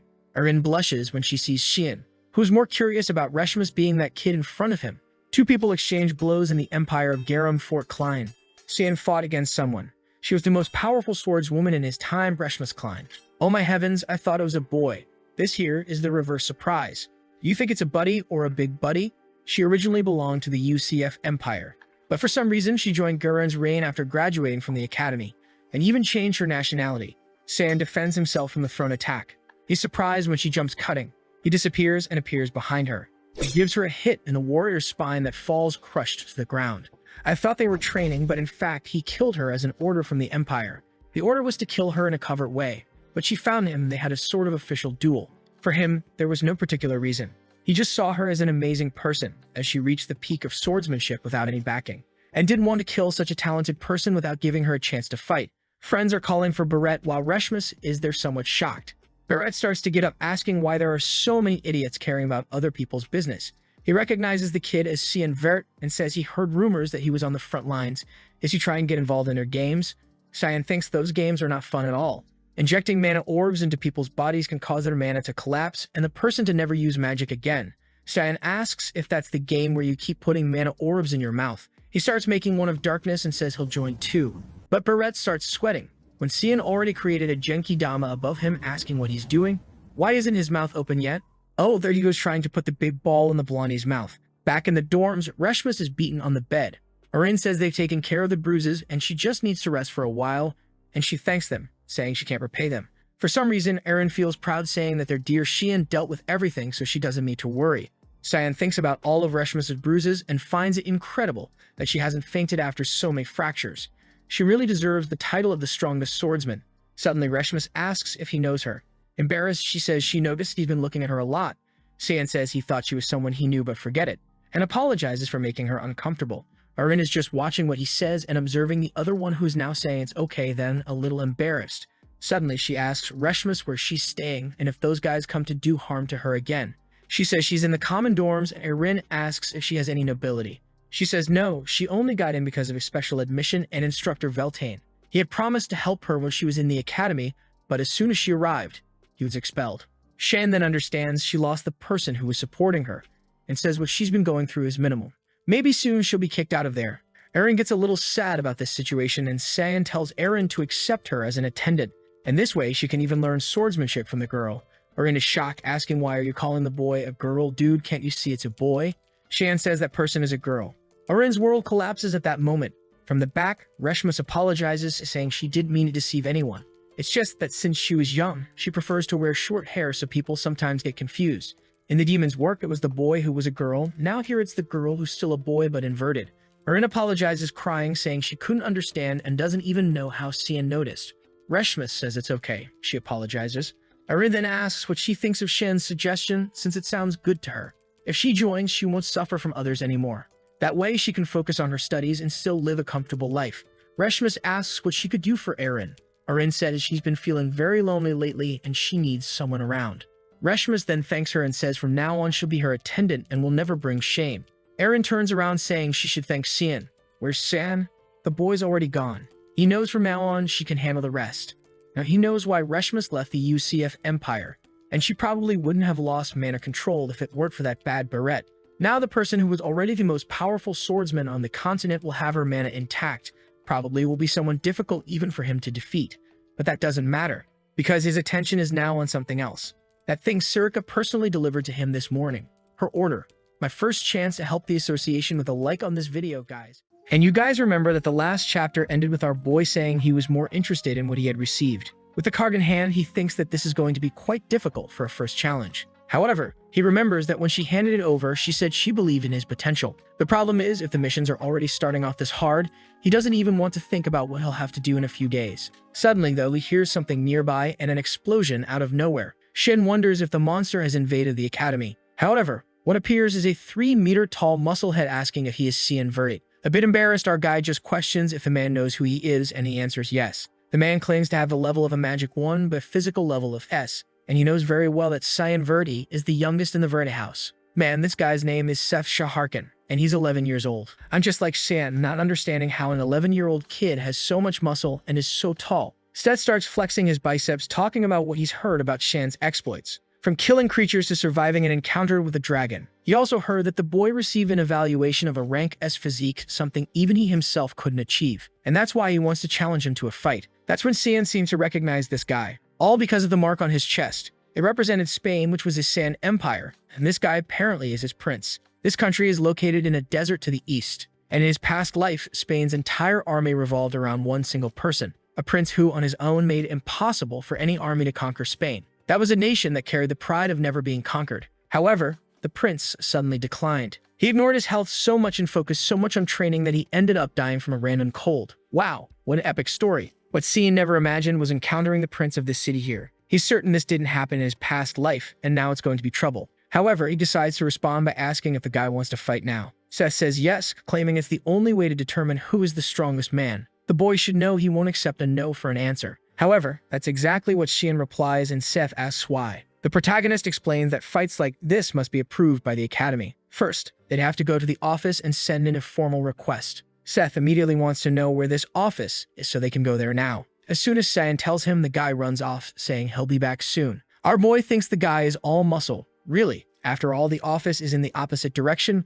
but he doesn't need to mention that. Not to mention there's no such thing as a training request, but he'll let the guy figure that out on his own. Oh, poor thing, completely fooled. The scene then shifts to the city. Hooded man tells Lord Zickerman that the product is ready. The man tells him not to stand there and to notify all the clients immediately. Zickerman Albus was one of the 3 richest men on the continent. Publicly, he's known as a philanthropist, generous with his donations. But in reality, he's trash who forces relationships between species. This is because he wants to create new mixed races to sell in the black market. Shannon's already watching while hearing the man say that today the best product he ever imagined will be born. Now Shan's target is confirmed, and it looks like this will be easier than he thought. However, as he picks up Karam, she says she's sensing a complex energy. He's confused, and she says the target seems to be hiding something. Zickerman then stops in front of the cell and says he finally has some peace and quiet. He tells his money factory to sleep well, but that's when he notices a strange black mist around him. Someone behind him strikes. The first headless one falls to the ground, and the knight asks who's there. Desperate, Zickerman yells for someone to kill whoever it is. But Shan rushes toward the man and lands a blow that makes him drop his sword. Another strike behind the knee, and Karam is already at his neck. Before the man can say anything, he's already taken down. This one doesn't hesitate. Zickerman starts screaming, asking where the rest of the knights are. Shin simply says he'll find out soon enough when he joins them. Although he had hired a lot of people, they were useless. Dragging himself on the floor, Zickerman asks if he wants money. But Shen just cuts his hand and says he already has enough of that. The fool falls to the ground and Cyan calls him by his name. He says he will be punished for the inhumane things he's done and for his participation in the slave market. That alone is reason enough for him to die. But since he's feeling generous, he'll give him a minute to repent for it all and free himself from the pain. Zickerman, however, crying, says it doesn't matter since he'll be killed anyway. He tries to explain that all they're doing is earning a living. The real culprits are the people interested in buying the goods. Shin simply says his minute has passed and he didn't even repent. He activates the 8 stanzas of the Black Mist and starts a sequence of attacks on the back. Now that the main part was complete, he could take a look around. As he approaches Masera, he asks Karam if this is the place, and she says yes. She was sensing 2 combined energies. He then cuts the barrier and seems startled. On the ground, there's a girl holding an egg in her hands, but she already looks dead. He says there's nothing special, just a girl. However, Karam tells him to pay attention. In her arms, she was holding a dragon egg. Now we're back home. Yelkin asks where he got that, and our boy just plays it off, saying he found it somewhere. Obviously, the guy doesn't believe him and asks what kind of nonsense is this about finding it. But Shan is more worried about whether that guy was really going to sell something as dangerous as this, and who was the buyer and where was it supposed to be delivered. Yelkin then asks what they're going to do if this thing suddenly hatches and turns out to be extremely dangerous. But Shin responds not to worry, as a dragon is a massive energy that needs certain attributes. The egg would only hatch if they continually injected it with the correct attribute of magic. But just as he says this, they hear a crack. Both turn to see that the egg is starting to hatch. With this, the fool realizes he really screwed up. A light starts emanating and finally the egg cracks. Out of it comes a little girl, right? What did you think was going to hatch? An insane dragon? No, of course, it had to be a lowly. Yelkin is freaking out, wondering what they're going to do. But Shan is more impressed that it's a mixed race. And the fact that she's half-human makes this a much bigger problem than he imagined. But the little dragon girl is smiling at him, even giving him a hug. Since he was present at her birth, he starts imagining that maybe she thinks of him as her dad. Suddenly, someone nearby laughs. It's Karam, who says it's ironic that an 11-year-old boy is now a father. But Shin says it's all her fault. We then see the moment he picked up the egg and asked if they should really take it. Karam said yes, because it could fall into the wrong hands. Our boy was afraid of it hatching, but she assured him that a dragon egg wouldn't hatch without the right energy or a mother. Back in the present, she says this just proves that anything can happen. Our boy asks what that nonsense was about the egg not being able to hatch without a mother. And she replies that's why she said anything can happen. But this business about a mixed race was truly curious. The very existence of that creature was dangerous. The protagonist knows this. And the worst part is this is going to be a massive headache. It was already a problem for a half-human, half-beast hybrid. Now a half-dragon made everything much harder. The world they lived in was far too dangerous for something like this to exist. If anyone at the academy found out about her existence, the chances of her being eliminated to prevent a threat were very high. Moreover, dragons were extremely proud of their race and pure blood. If they discovered the existence of this child, it would certainly come to eliminate her. This makes him wonder why he would take on such a huge risk. If she was destined to live such a hard life, maybe it would be better to end it. Salen smiles and says she agrees that maybe this is the best solution for the child. He places his hand on her neck, and Salen says that's the right path, as it would be a life of misery anyway. And Shannon keeps repeating to himself that it would be better to end her life right there. But she starts to open her eyes, and as soon as he touches her neck, she calls him Dada. Shan was staring at her as if he was going to kill her. But when he hesitates for a second, she snuggles up and says it's love. The poor guy realizes he's screwed as he notices how warm she is. He picks her up by her little arms and lifts her, saying that apparently, now they'll have to figure out a solution for this. He tells Karam they're going to take care of her. But Karam isn't too thrilled about this. The scene then shifts back to the Verdi household castle. Kranz's mother is there, wondering what she's going to do. She couldn't let that damn Cian roam free and be a danger to her son. That's when Eshel shows up and calls for his mother. He says that if something is bothering her, she just has to tell him. But she leaves, saying she's fine and nothing is troubling her. However, as soon as she closes the door, he tells Kellen to report the information. The man says they found the bodies of some knights dead in the forest,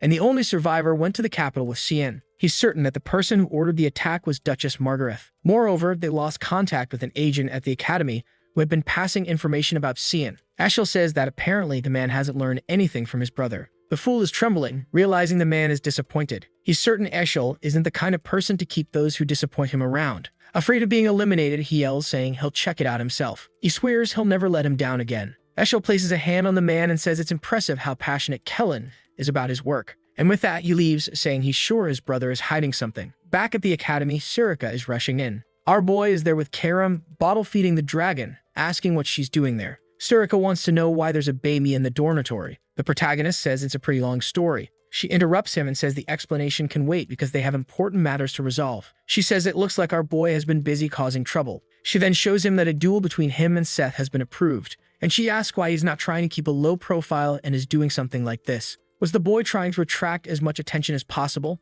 Shan is confused that the guy actually submitted a formal document to create this duel. Karam asks what the problem is. It's just two 11-year-old kids playing around. However, our boy knows that Seth isn't just any 11-year-old and asks when the fight will take place. That's when he's told it's in 2 hours. And there he is thinking that this was way too soon. Seth welcomes him, saying he's been waiting for this moment. However, our boy doesn't seem too excited. Seth says he wanted a free-for-all fight, but they only allow fencing and magic, and he asks if Shin, by any chance, will be using magic. As soon as our boy says no, Seth says he truly doesn't disappoint. He jumps in for a slash, saying he wants to see what Shin can do with the sword. The protagonist, however, seems calm. He's just thinking about how fast this guy is considering his size. But attacks that rely purely on physical strength are easy to avoid. With a simple sword movement, Seth's attack is deflected to the ground. Shan starts to move, saying that an opponent like this is defeated with sophistication and precision. However, the prince says he won't give him any chances. A swords clash and Seth feels the pressure in his arm. Shen was able to use a good amount of his strength to counterattack. And how is he blocking such a big sword with just a rapier? Suddenly, Seth is behind him and goes for a hit to the back of his neck. But out of nowhere, Cyan sheathes his sword and grabs the fool by the legs. The poor guy is confused, wondering if this bastard has eyes on the back of his head. But when he's about to hit the ground, he manages to place his hand down and barely saves himself. He uses the momentum to almost land a kick on Xian. Seth is impressed that the guy found a counterattack in that situation. The audience is wide-eyed, wondering if these two are even human. Seth is just smiling. He starts laughing, saying that he really was defeated with the sword. But now he's going to put everything on the line and do whatever it takes to win. Shan says he's looking forward to it, but he's thinking this is going to be exhausting. However, Seth insists, saying he hopes Shan will also come in with everything he's got. His aura begins to expand, shattering the ground beneath him. He calls out Shin's name and says now it's begun. A bearded man in the audience says they finally started using magic. Students competing in both fencing and magic showed they had a good spirit. Sirika, standing next to him, says it's clear Xian was the winner in fencing. They know Seth has an A-class physique, while Cyan is S-class. The fencing match was determined from the start. However, physical aptitude is just a basic element when it comes to high-level magic. And as far as he knows, Seth has level 3 magic, a highest among freshmen. He wants to see how Xian will respond to this. Sirika, however, is fuming, wondering why this bastard is drawing so much attention. Suddenly, a hand starts emerging from the ground. It's Seth's death grip. He prepares a punch and Xian realizes it's time to use magic. He easily dodges the first attack. However, he seems to trip over something in Seth's movement, who warns him he won't escape. A sequence of attacks continues coming his way, but he easily avoids them. Seth then activates Desert Fang. A mound of sand erupts from the ground and suddenly it seems Xian is surrounded. He knows Seth has at least 3-star magic. The poor guy took a Gara Classic, but as soon as the smoke cleared, there he was, perfectly fine. One of the things he realized is that Seth would easily use level 4 magic. The problem is that defeating him would put him in a complicated situation. Seth then asks how long Cyan plans to keep dodging attacks. Obviously, Xian wonders if Seth expected him to just take a hit to the face. Angry, Seth says Xian is just a student and a warrior should never run from their destiny. Confused, Xian says that, as far as he knows, both of them are students. At that, the idiot starts going crazy and activates a sandstorm. The old man is watching closely while Sirika looks scared, wondering why he's using level 4 magic. Seth sends an attack towards Xian, saying he wants to see if he can dodge this one. Our boy just stands there and says, "Fine, I'll take this one." Meanwhile, someone grabs the bottle. It's Yelkin, saying it's a good thing he has experience raising kids. He had a tough time taking care of all his younger siblings, but he never imagined that experience would save him now. He then calls for the princess and says it's time to eat. But suddenly, he's startled. The little girl seems to have grown up quite a bit already. Back in the sand during Seth's attack, it was enclosed in a blue globe. However, the globe was starting to crack. Oh, I get it. It was protection so that no one else would get hurt during the battle, but now it's breaking. Oscar, the one responsible for the barrier, can't understand how a student is doing all this. Sirika tells the chancellor that it's better to cancel the match. However, he says he wants to wait because he feels something is about to happen. Shan then activates a secret art of the Void Sphere. And of course, Sirika didn't want him to use something like that. Suddenly, Seth's sandstorm seems to be absorbed. The professor laughs, saying the boy is quite impressive. Meanwhile, Sirika wants to kill him for letting everyone see this. Seth's attack keeps getting absorbed and the sphere continues to grow. Until, after a while, Xian closes his hand. The fool is left confused, not understanding what just happened. And the people in the audience wonder where all that power disappeared to. No one has any idea what that black energy sphere in the middle of the arena was. Shin asks Seth if he still wants to continue. But the poor guy is exhausted. He falls to his knees saying he can't believe he lost. He lost in fencing and lost in magic. At that moment, he was pure depression. Poor Xian starts feeling bad for crushing the guy's spirit. But then Sif punches the ground and says it's fine. He was getting tired of beating weaklings anyway. Now his motivation to keep training is restored. He then extends his hand and says he's looking forward to training with him again. And next time, Xian will have to accept the challenge. Xian, of course, says no. He's not interested at all. The scene shifts to Xian talking about how dragons develop faster than other creatures. But overnight, it seems like the child had turned 6 years old. The girl is already welcoming Daddy. Xian knows that at this rate, she'll soon be his age. He tries to explain that he just took his eyes off her for a second, and suddenly this happened. Man, he knows it's going to be tough to raise her there. Someone mentions that there will come a time when he won't be able to hide her anymore. It's Sirika, who says she can help hide the magic sword. But a dragon like this is something completely different, especially since he keeps drawing attention to himself like today. Karim is lying on the couch, peacefully sleeping, not wanting to deal with anything. They're just looking at the little dragon girl, saying she's growing terribly fast. How did she get this big while he was out fighting? Sirika then says she knew he was up to something. But bringing a creature like that home is completely different. Our boy tells her not to worry because Yulkin said he'd take care of the girl. Besides, the place already has a barrier, so she and Karim wouldn't be detected. That's when Sirika hands him a letter and says this will only be possible if he stops causing trouble. Our boy looks at it and says it's a pretty bad reward for winning that match. But she just leaves the room, telling him to stop getting into trouble. It would be terrible if he ended up angering a certain someone. Yulkin then asks what it was, and our boy says it's a warning. They want to expel them for bad conduct. The little dragon girl says that can't happen to Daddy, otherwise everyone will end up begging on the streets. Shan is confused, wondering when this brat learned to say things like that. He pets her and says they don't need to worry for now. Yulkin says it would be dangerous if he were forced to return home. Shan replies that they don't need to worry because it was just a small competition. After all, he noticed that the letter came directly from the Chancellor and not the administration. That means the guy wants to talk to him. I don't know if this was in the past, but I believe it was. The Chancellor asks if he really wants to join the Order of Light. Shan agrees, and the man says he doesn't think it suits him. Seeing the boy's face, he says he's sure Shan knows this. So he decides to give him some advice and tells him to keep it in his heart. He's certain that Shan would find no benefit in joining the Order of Light. His fate would be suffering or something even worse. However, one thing is for sure, joining that order wouldn't be worth it, because that's what life is like for a puppet. That was the conversation he had with the old man in his past life when he was called there once, which makes him wonder what curse the old man will throw at him this time. Yulkin then comments that the child might deserve to have a name. They can't keep calling her just Little One. Shan just responds with Nana. Yulkin was about to tell him to think a bit more, but the girl says it's perfect. She likes the name Nana because it's the same backward and forward. And besides, now she's Nanavert. She's spinning around Xian, who wonders how she knows his last name. The scene then shifts to the Chancellor's office. He's thoughtful and impatient because of Xian verdict. He already knew the boy had great potential, but he saw him absorb a rank 4 magic attack all by himself. Someone with that much power is something to be feared. But the strangest part is that Xian didn't even seem to be trying, which makes him wonder what this boy is truly capable of. Shan knows that Campbell was the teacher of Emperor Dione and Princess Diana. He's one of the few 9-star mages on this continent, and after Princess Diana's death, he decided to dedicate himself to cultivating new talents at the Royal Academy. But what confuses Xian is that he always saw this man as a pacifist. So why in his past life did he suddenly get involved in the Empire's throne affairs? He stops for a second and is sure of it. That guy was as treacherous as ever. Knocking on the wall, he notices it has a barrier. Not just a barrier, but a 9-star one, even though he knew Sam was coming. It seemed the man wanting to test him, and Shan was ready to pass that test. Candle was smiling, curious to see how the boy would deal with the barrier. All right, fine, Shan mutters as he crashes through the window. He lands in front of him and calls out to the Chancellor, introducing himself as Xian Verdict, a first-year student. The old man notices that the boy did the obvious, but he has to admit defeat. He then asks if Xian received the warning about the competition. Xian says yes, he got the Chancellor's notice, but he became certain of some things as soon as he saw the barrier. That so-called warning was just an excuse to test him. Candle says that's correct and that his method was quite common, but undeniably effective. With that aside, he says he won't resign the warning unless Shan convinces him. Shan then asks if he can pose a question. He inquires whether the old man values the Empire's prosperity or his family's honor more. Candle remains silent. He says it's a bold question, but neither is Shan's concern. Shan then asks if, hypothetically, Emperor Dione and the third princess showed ambition for the throne, would Candle stand idly by and not support either side? The old man replies that such boldness is not only audacity but also recklessness. Meanwhile, Shan recalls that in his past life, this man told him he'd become a puppet.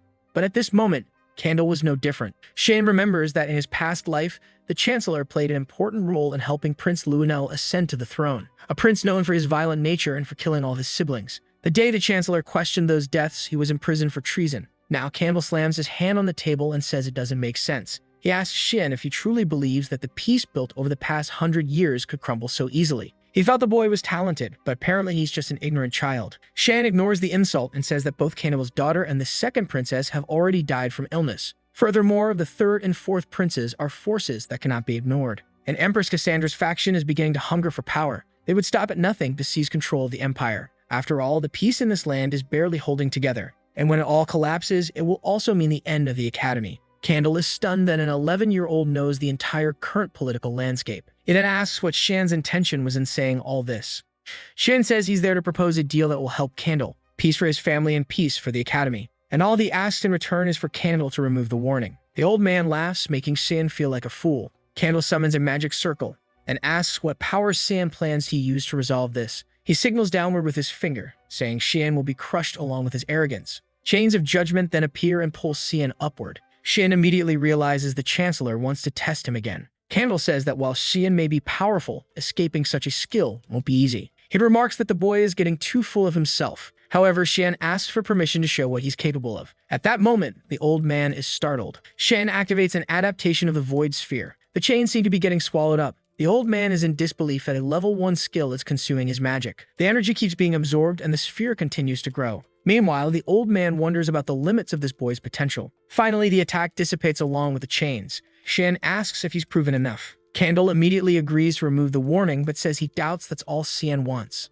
Our boy says it is because all he wants is for there to be no problems at the academy. The old man asks if he's sure, and Shan says yes. The truth is, Shan really doesn't want to see the academy collapse again. Meanwhile, in the city at sunset, someone mentions they want a lot of sweets, but that's what happens when there's a child at home. It's Yulkin, who's happy just imagining Mana eating all of it. Suddenly, he feels a chill. The place is eerily quiet and he assumes it's just his imagination. He slowly walks, looking around, until he senses a presence in the shadows and demands it show itself. Someone steps out of the darkness and Yulkin is so startled he drops the sweets. Man, I thought you'd react, but the poor guy just disappeared. Shan had promised the Chancellor that he'd attend all classes after leaving the meeting. But at this moment, he's tired and bored. It's tedious to study things he learned over 30 years ago. Since he doesn't have any missions to do, he considers going to train. But then someone appears behind him, asking where he thinks he's going. It's Erin, who says the lesson isn't over yet. Shan lies, saying he's just going to the bathroom. But she calls him a liar because she knows that's not the direction to the bathroom. Meanwhile, a guy named Resimus is standing behind her,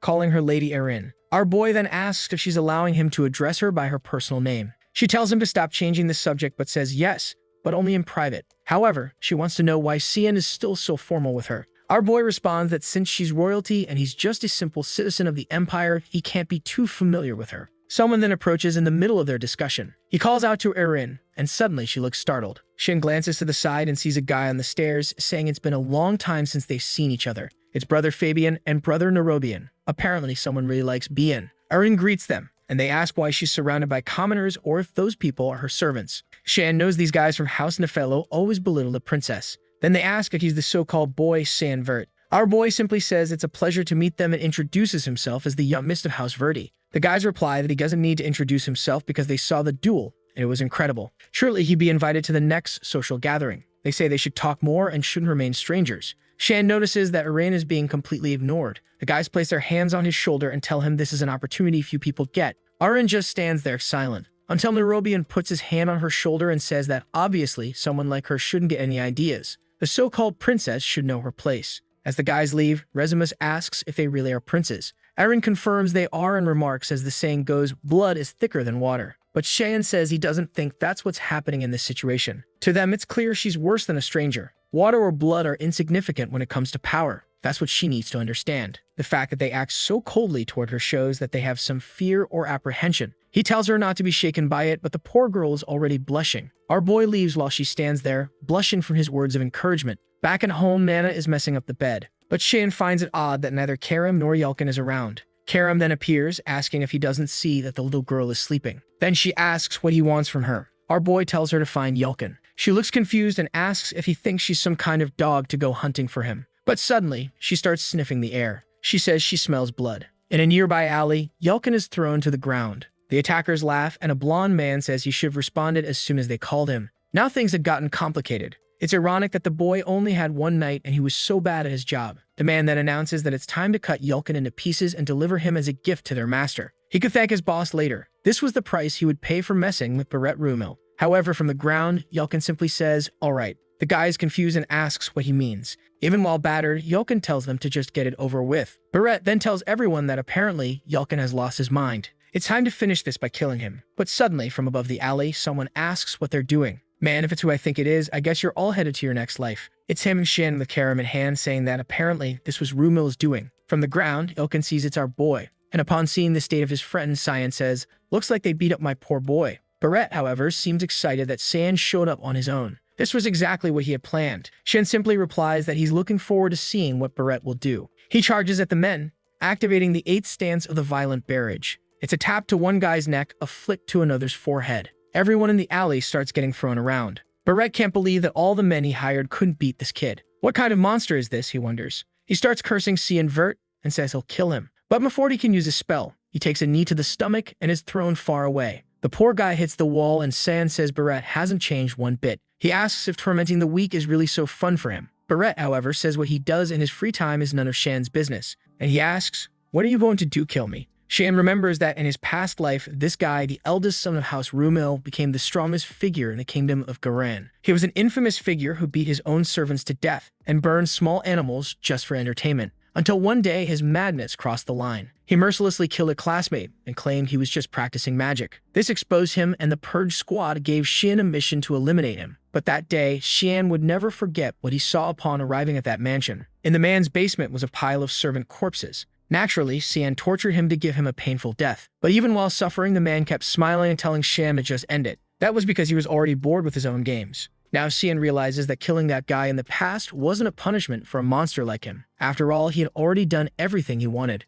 It was an entirely inadequate price considering the lives he had affected. With this, Cian grabs Barrett by the mouth and summons a mana orb. Barrett asks what he's doing, and warns that Cian won't get away with this because he's the future of the kingdom of Garan. But Shan just grabs Barrett by the throat and says he sure loves to talk a lot. He warns that Barrett's biggest mistake wasn't insulting him. He could say whatever he wanted behind his back, but what he should never have done was hurt one of Shan's servants. Barrett starts writhing in pain on the ground. A strange purple aura begins emanating from him, and someone is observing everything from above. Oh, it's Echel's informant, who says he urgently needs to report this. Surely this would interfere with his plans. But then Sirika places a knife to his neck and says she found the one tailing her boy. Our boy approaches Yelkin, who apologizes, saying he brought shame to his lord. Seeing him beaten up, Cyan thinks it's pitiful to see the poor guy in such a state. He then asks why Yelkin, as his servant, involved himself in a fight he knew he couldn't win. Was that his idea of loyalty? Shan says he understands what Yelkin wanted to achieve, but the best choice in this case was to flee. He didn't need Yelkin to risk his life in the name of loyalty, so he shouldn't do anything so reckless again. Poor Yelkin, broken and defeated, simply apologizes.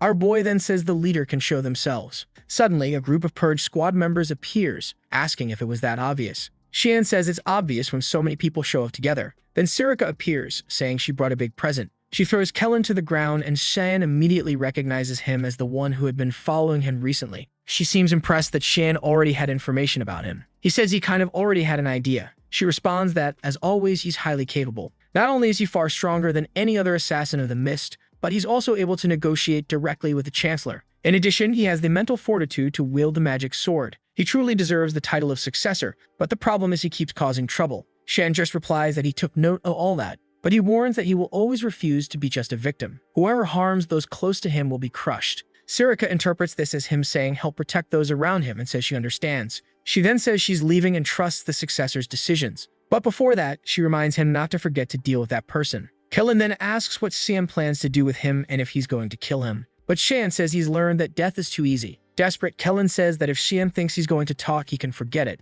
But Shan replies that he already knows Kellen is the right-hand man of Eshel. The poor guy is left wondering how this brat already has that information. But Shan remembers Kellen very well from his past life, always by his brother's side, and the envy he felt when they were close during the wars. However, considering everything, Kellen really is a problem. Perhaps the best option would be to kill him now. The problem is that doing so would send certain information to his brother, which means it's time to use this guy to execute his plan. Kellen, desperate, asks what Shan is doing. Shan activates a psychic clone creation. A cloud of mist begins to pour into Kellen's mouth and eyes. The scene then changes completely to a castle. A man rushes in and attacking her in. She manages to parry and says he'll have to do better than that. But the man appears behind her and places a sword at her neck, announcing his victory. Aaron tells him to stop calling her Your Highness and admits she really can't beat him. He apologizes to Your Highness, and she tells him to learn to just say, Erin. But then they hear a heavy strike nearby, and Erin says someone is training hard. It's Yelkin, taking a punch to the stomach, a kick to the back of the knee, and being thrown far away. Shan is impressed that, considering he's just a regular worker,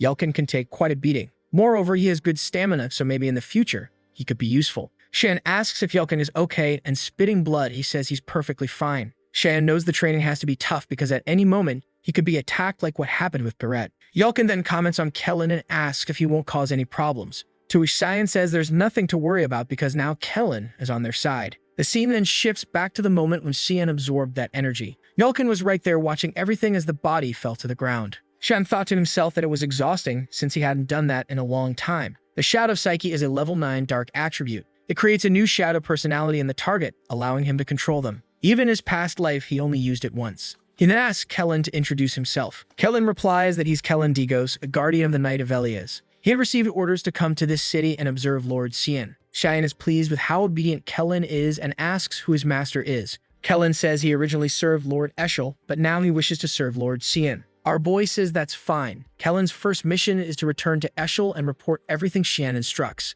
Kellen agrees and says he will obey the commands. Kellen looks motivated and Cyan finds it terrifying how well that spell worked. Erin then shows up and asks if he's training with the knight. Our boy humbly replies that yes, he is, but honestly he could have just said he's there to play cards. She then says she's been practicing fencing with Resimus ever since what happened recently. Shane remembers what she's referring to. Everyone found out that Barrett Rumil was found beaten up in front of the infirmary. But the worst part wasn't that he couldn't talk about what happened. It was that he could no longer use magic. What Cyan finds strange is Resimus' reaction. He thought Resimus would be happy about what happened. Suddenly, Nana comes flying through the sky, yelling for our boy. Or rather, she's literally flying. Both of them look up and Cyan asks what's going on, considering he left Karam in charge. Of course the lazy one was sleeping, wasn't she? Erin grabs Nana, wanting to know where this crazy kid came from. Meanwhile, Nana keeps shouting that she found her dad. Erin is confused by this whole dad thing, but Nana is clearly pointing at Cyan. Now the girl is stunned, wanting to know since when and with whom this happened.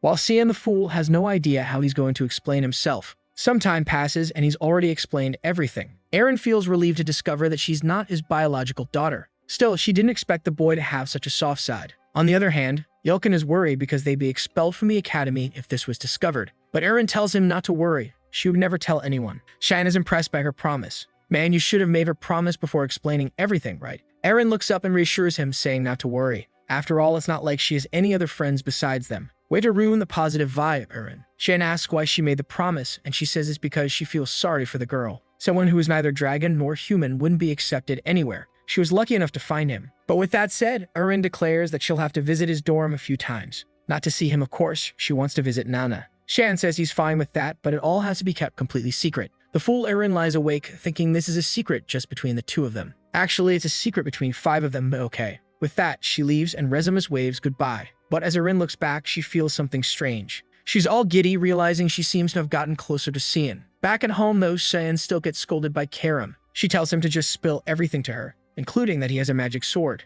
Cyan tells her to shut up, pointing out that all this happened because she was sleeping. Yelkin suggests they should take Nana out more often. Maybe she ran off because she's been cooped up for too long. Cyan says it might not be a bad idea. Then we see 2 people flying with wings. A white-haired man notices something strange and stops midair. The woman beside him asks what's wrong, addressing him as Lord Lucian. He replies that he smells weakness. He asks where they are, and she says they haven't reached Ruin yet, but are close. Lucian realizes they're near the Ruin Academy. He says they'll have to delay their return because he senses the presence of something that isn't meant to exist. Meanwhile, in an open area near Ruin, Yelkin is warning Nana not to wander too far because it's dangerous. Cheyenne thinks this was a good idea since she's enjoying herself and are far from Ruin. Here, his secret is safe enough and she can get some fresh air. Karam teases him, saying he seems to be enjoying playing house, suggesting they make the princess the mother. But suddenly, they all feel a chill. Karam warns immediately that something is approaching. Lucian says, that's abominable. Yelkin shouts for Nana to be careful, barely saving her from a laser. Cheyenne sees that the 2 are safe and tells everyone to stay behind him. The 2 descend from the sky, and they wonder what they're doing there. Dragons, superior beings, and 2 of them at that.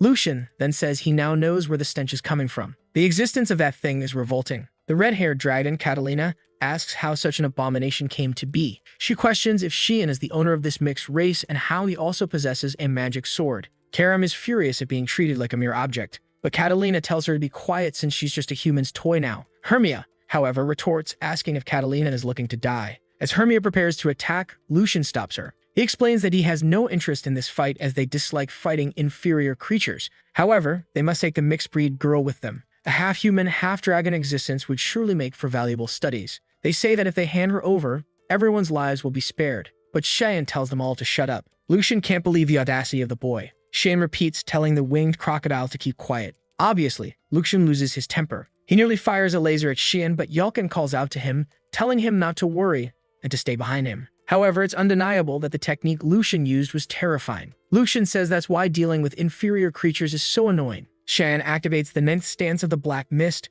manifesting the magic sword. Every time I mess up pronouncing these massive spell names. But there he is, our boy looking like a burnt matchstick, ready to face them. Both dragons recognize that as the power of the exiled. Lucian remarks that the day is full of surprises, but in the end, boy is nothing more than an inferior creature. But before he can finish the thought, Cheyenne is already at his side, leaving Lucian startled, not knowing when Cheyenne appeared. He takes a flurry of stabs and is thrown back. Lucian says the boy is a reckless human and charges at him with a slash. He extends his hand, activating a shockwave. A magic circle forms above Cheyenne, and he takes the attack head-on. But Cheyenne activates one of the smoke techniques, reappearing behind Lucian. He conjures another storm of blades, forcing Catalina to step in for defense. Lucian tells her not to interfere, saying this fight isn't hers. But she simply reassures him, saying he has nothing to worry about. There's no way she could lose. The flame barrier she's using has been refined for over 1,000 years, so it's impossible for a human who doesn't even live 100 years to break through. Until Cheyenne activates the 8 petals.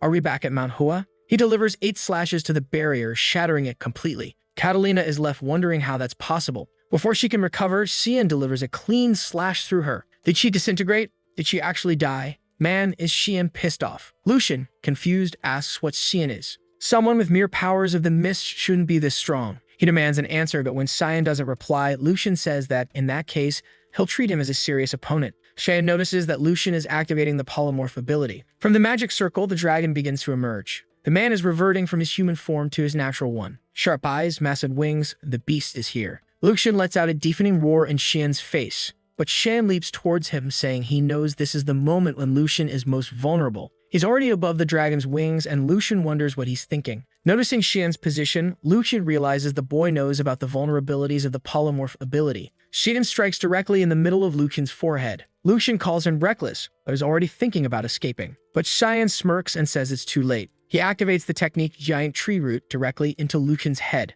A wave of black energy spreads through the dragon's body. Lucian rises in the sky, and sometime later we see Yelkin calling out to Cheyenne. Yelkin looks horrified and covers Nana's eyes. What's this? Cheyenne has already cut up the dragon and is roasting its meat. He says dragon meat is precious, and Nana exclaims that she wants some. Meanwhile, Cheyenne's brother hears about Cheyenne working with a mysterious group. Kellen explains that the agents they sent were killed by this unknown force. Ekel asks if that's everything, and Kellen confirms it. Ekel finds it odd. When this guy left, he was filled with anxiety and fear. But now he seems calm and collected, like a completely different person. Ekel simply says he understands, but has one more question to ask. When Ekel stares at him, Kellen realizes Ekel has caught on to something. Suddenly, Kellen places his hand on his chest and says, "May the grace of Lumendel be with me." Ekel smiles and thanks him for the response. He tells Kellen not to worry too much, but advises him to be cautious. Kellen, however, knows there's no turning back now that Ekel is starting to suspect him. At the very least, he needs to ensure he doesn't become a problem for Cheyenne. As he leaves the room, Kellen runs into a maid. He remembers that she was the girl who took care of Cheyenne. He asks what she's doing there, and Ekel replies that he invited her. He asks if her name is Emily, and she confirms it. Then Ekel says he wanted to ask her for a little favor. "Girl, you better run while you still can." Meanwhile, at the dragon's base, someone asks if it's true that Lucian and Catalina disappeared.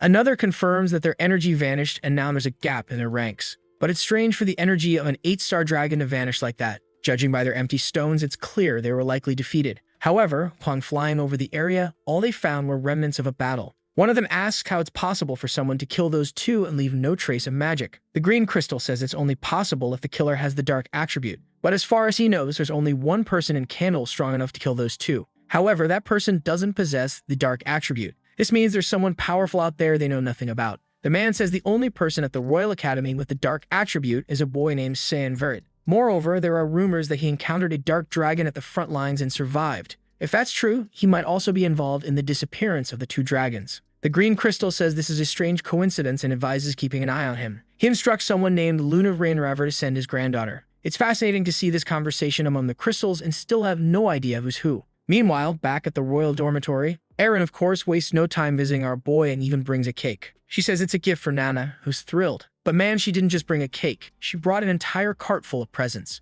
Sitting at the table, San thinks that, at least for now, they're getting along well and things are calm. But if dragons can truly detect Nana, it's only a matter of time before they attack again. However, he won't allow anyone close to him to be harmed. In this life, he has decided to live for himself, and of course to take down Ekel and all his plans. Suddenly, Erin looks over her shoulder and asks why he has such a big smile on his face, wondering what's making him so happy. He responds that he just had a great idea. The scene shifts to the garden of House Verde. Someone says it's the first time they've seen him since graduation. It's Prince Luvinol Sevelos, who comments on how great Ekel looks. The fool replies that it's all thanks to His Majesty. The prince then tells him to stop wasting time on the outskirts. He's heard that Ellie is moving across the continent. Ekel smiles and says he's very concerned about what she's doing. But the prince asks if he isn't worried that she might be a threat to him. Ekel, irritated, asks if the prince isn't lacking discretion. But Sevelos says there's no need for discretion between the two of them. He then asks if Shin isn't his brother, explaining that his father is interested in the boy and is even considering marrying him off to Erin. He doesn't understand why Ekel would care about this, considering that girl is useless.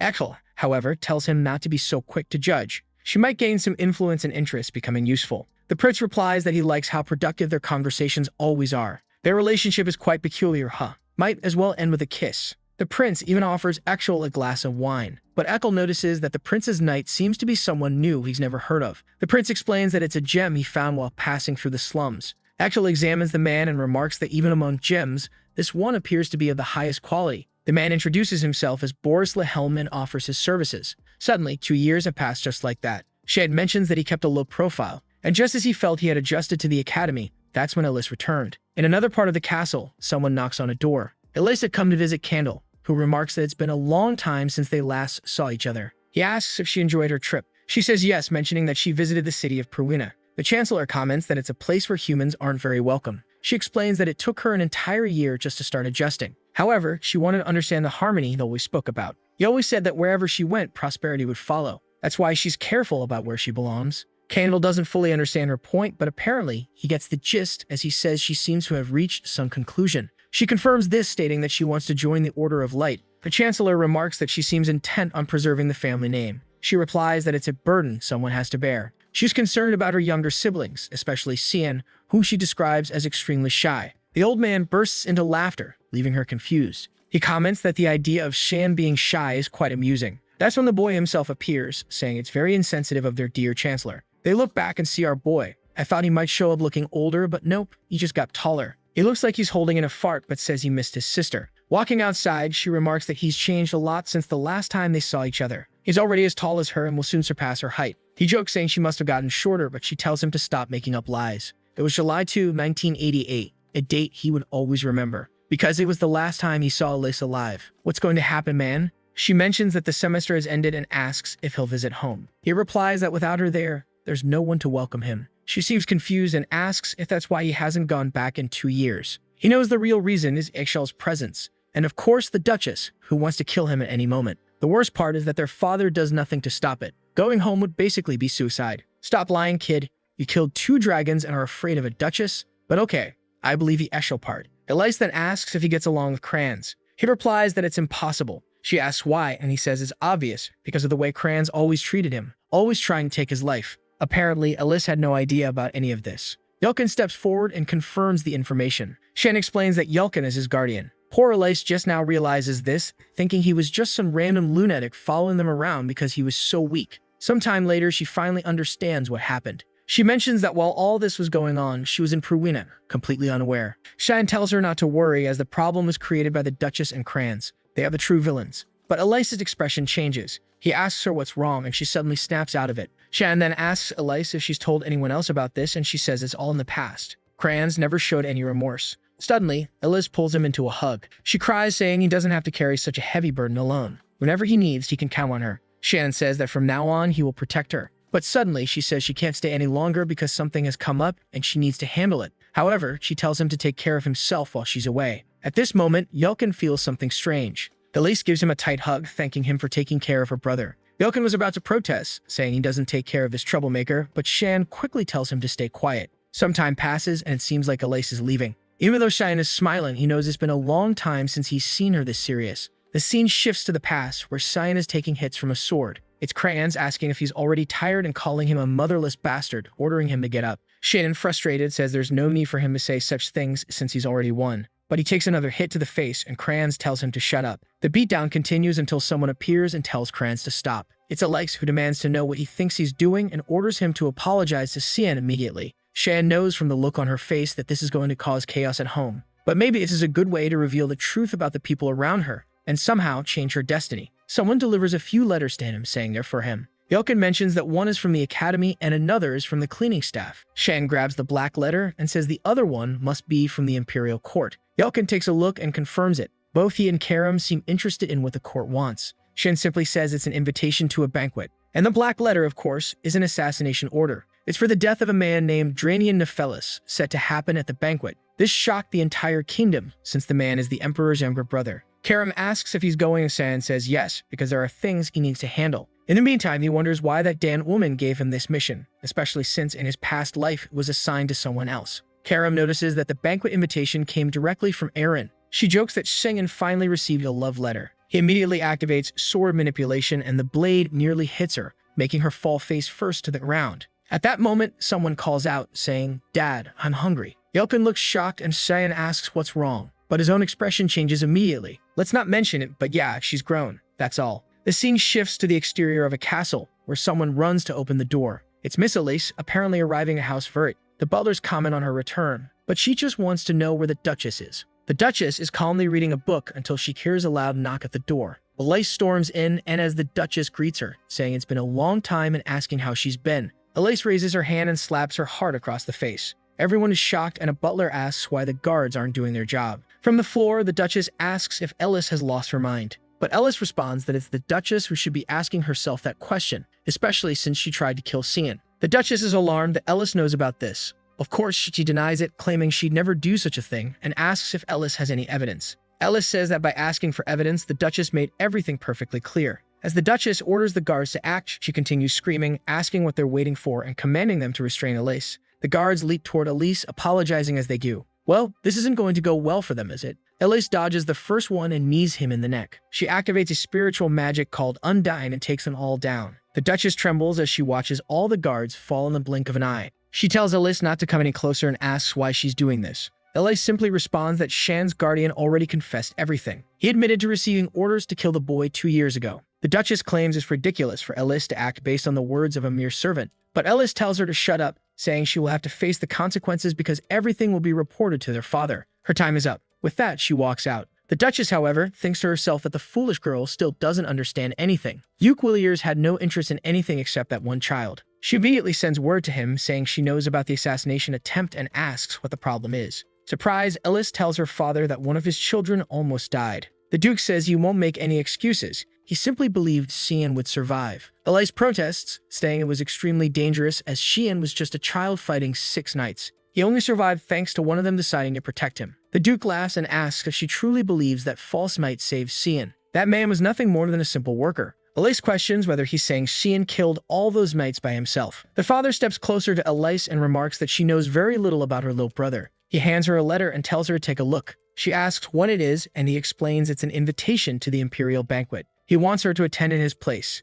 It would be a good opportunity for her to relax and stop worrying so much about Cyan. He's much stronger than she imagines, and soon she'll realize it. Bang, the door shuts in her face. Elise walks through the corridors, wondering how she's supposed not to worry about her 13-year-old brother. That's when someone calls out to Miss Ellis. She brightens up upon seeing Cecilia, who welcomes her back. Cecilia rushes over and hugs her, asking how she managed to stay away for so long without even writing a letter. Cecilia Lean is a knight from the elite squad of the Order of Light. From the beginning, she's been Elise's supporter, teacher, and friend. Elise then asks Cecilia what she thinks about a change of scenery. It's time for the two of them to head to the Imperial City. The scene shifts to a carriage. Inside, Nana is gazing out the window, exclaiming that she sees a little deer. The boys keep insisting that she learn how to hide her tail. She concentrates for a moment, and everything seems to disappear. Shan thinks to himself that at least his life is a bit easier when she can hide everything. He asks if she remembers what he told her. She responds that she does. Right now, she's just his maid. Still, he's nervous, sure she's going to cause some trouble. Then they hear something outside. Shan asks Yelkin what's going on, and Yelkin reports that there are some mountain bandits. Man, look at these poor fools. Kids, just go home. This won't end well for you. Yelkin, go deal with them quickly. Nana asks what's happening and San tells her it's nothing. Before the bandit can even say anything else, Yulkin has already taken one down with a next strike. The rest of the gang shouts for their leader and leaps at Yulkin, but he remains calm, activating a sequence of consecutive slashes. Ah, I know this reference. Is he about to go bald? He sheaths his sword, and all the bandits are dead. Now he's a force to be reckoned with. With that, Cyan tells him to get back in the carriage, and Yulkin announces that they're leaving. Elsewhere, someone slams a sheet onto a desk, saying it's the list of all the banquet guests. Sirica thanks her and is asked if the plans shouldn't be postponed. Sirica responds that no, they need to go through with this because the man must die. But one is curious about why there's such urgency to kill Drania Nephelis. Sirica explains that he's a vile predator who uses his power to target married women. The sooner he dies, the better. And to top it off, he's her fiancé. What a plot twist. Sirica then notices someone unusual on the guest list. A person with such a fragile body that they rarely attend any classes, but an extremely rare genius with proficiency in 20% of all attributes. Lunav River, the granddaughter of the master of Garen's Academy of Magic. Sirica knows Lunav has been hidden from the world like a precious gem. So why is she exposing herself at this banquet? Her aide explains that it was Master Regents himself who sent her. Sirica isn't pleased, unsure of his plans. What she knows for sure is that something is bound to happen at this banquet. Of course, right? Especially since she's planning to kill her fiancé. Well, not her. She's sending our boy. The scene shifts to the city as the group arrives. Accidentally, Nana bumps into someone. A man starts scolding her, asking what she thinks she's doing, until she apologizes and asks what's wrong. Man, if you knew her age, you wouldn't be smiling like that. He takes off running. Nana remarks how nice everyone in this city is, while Cyan just wants her to stay away from that creep. But it's clear Nana's problem is that she doesn't suspect anyone. Then Yulkin points out her eyes, asking Shan to take a look. Shin immediately notices trouble. Her pupils have turned black and she says she's hungry. When that happens, she starts emitting an aura that makes her easy to locate. Cheyenne tells Yulkin to get her to a restaurant immediately. Yulkin grabs the girl and rushes off. A while later, she's already devoured about 80 plates. Saiyan comments that at least he brought plenty of money, but then he feels a strange mana in the air. Someone approaches, saying it's a pleasure to meet him, and asks if he's the boy named Saiyan Verit. Here we go again. Shen is confused that she knows his name and asks who she is. However, she just ignores him, sits down, and asks if he doesn't mind. Our boy. Tell her.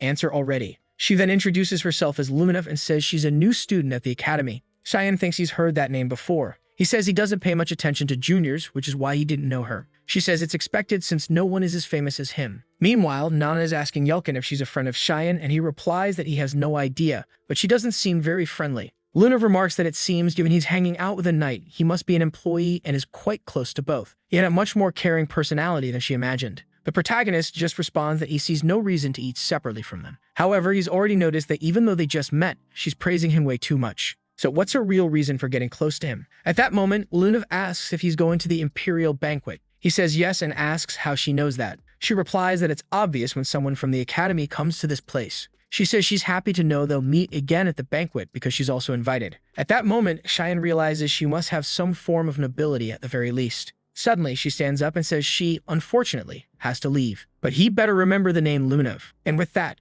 she departs, asking him not to forget. That's when Cheyenne seems to remember this crazy girl. She's the granddaughter of the Grandmaster of the Magic Academy, which makes him wonder if that man sent her there. He remembers that in his past life, Lunav died extremely young while still a student in that place. Some said it was because her body was very delicate, but others were sure it was due to the experiments she endured at the Magic Academy. The problem now is that he's getting involved with a lot of people he didn't know in his past life, which means things are going to change even more in the future. And it also makes him wonder why it seems like so many people are involved in this banquet. Sometime later, Rin is fixing her hair. She looks at Resimus and asks how she looks. Kay gives her a thumbs up, saying she looks amazing and the best version of herself yet. That's because she wants her to make up her mind already since she's tried on a dozen dresses. But she grabs another one, saying she's still not satisfied. Resimus then says she's sure Cheyenne would already like this one. She turns around asking what her dress has to do with Cheyenne. Resimus just replies that it's obvious since she was the one who sent the invitation. The poor girl is blushing, not knowing what to say, until the maid arrives with a gift from Prince Lunel. Rin seems a bit confused since it's not like her brother to do something like that.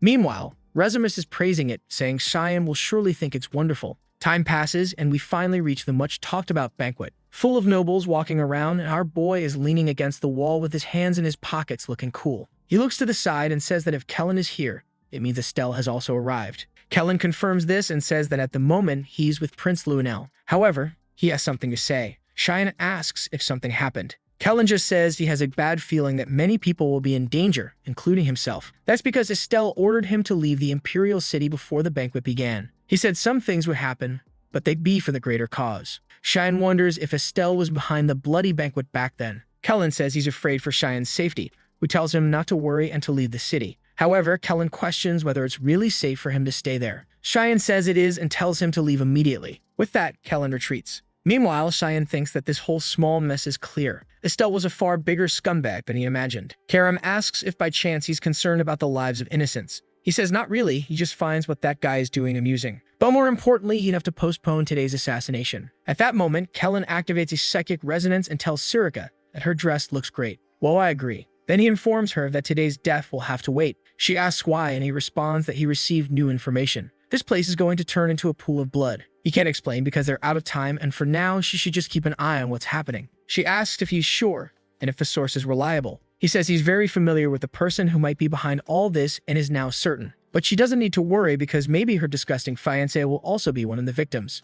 She blushes and asks how he knows it's her fiancé. He just turns around saying he's off to work. But then, from behind, Elise calls out to her. Sirika turns, confused, and sees her looking stunning, saying she missed her master. Sirika asks what she's doing there, and Elise says she came to clear her head. But now she's worried since Elise will also get caught in this mess. That's when someone approaches, saying they see two beautiful flowers before their eyes. Clearly, this is not someone Sirika wants to see. It's apparently her fiancé, the beloved Dranian Nephelis. Yes, from his smile, it's obvious he's not a good person. Meanwhile, our boy approaches Yulkin and says he has a job for him. Yulkin pounds his chest, saying he's ready for duty. Cheyenne tells him to cut it out, thinking Yulkin is way too confident these days. Maybe drinking dragon blood and all the training has turned him into a true warrior. He then tells him to go to the aqueducts and keep an eye on the area. However, Yulkin says he's scared because it's too dark, and Cheyenne immediately takes back that comment about confidence. He orders him to go right away and stop making excuses. But then Yulkin tells him to look behind him. Someone extremely suspicious was watching him. Immediately, Cheyenne moves to attack, saying he'll handle it. He grabs hold of someone only for Cian to shout at him to get off. It was poor Emily who had been squashed. Poor girl. The scene then shifts to someone descending a staircase carrying a torch.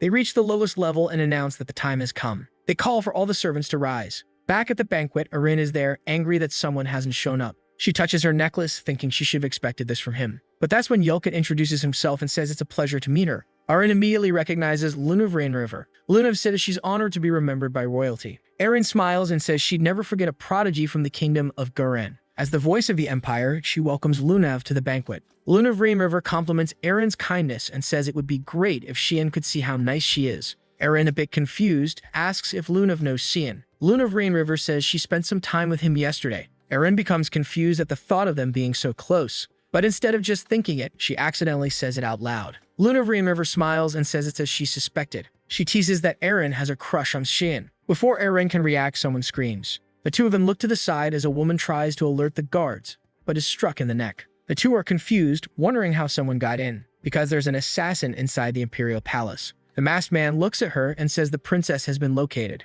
The scene shifts to Nana introducing herself to Emily, who is shocked. She falls to her knees, devastated to see that the new maid is younger and prettier. She asks Shan if she's being replaced, and Cyan says no. But he's more curious to know why Ishil brought her there. Emily says she thinks Ishil wants her as his maid because he even asked her to work for him. Obviously, Cyan doesn't like hearing that. We then see the moment Eshil asked her to be his maid. He says she seems so lonely ever since Sin went to the academy. But back in the present, Emily says she refused because she has to wait for her lord. She asks if he's sure, and she confirms, but Eshil isn't giving up. After all, he brought her to this place. At that, Cyan tells Jokum to protect Nana and Emily because things are about to get dangerous. He recalls that in his past life, she wasn't in this place. The fact that he sent Kellen already proves he's been watching him for a long time. But he won't allow his brother to hurt his people. There's chaos outside. Suddenly, Emily shows a ribbon and says Ishil sent it as a gift for his brother. She panics because she forgot to deliver it. But Nana notices something strange. Something red is seeping from the crystal inside. It seems to have a specific smell. In another part of the castle, someone sheaths a sword. It's Eshil speaking to the prince, saying everything has begun.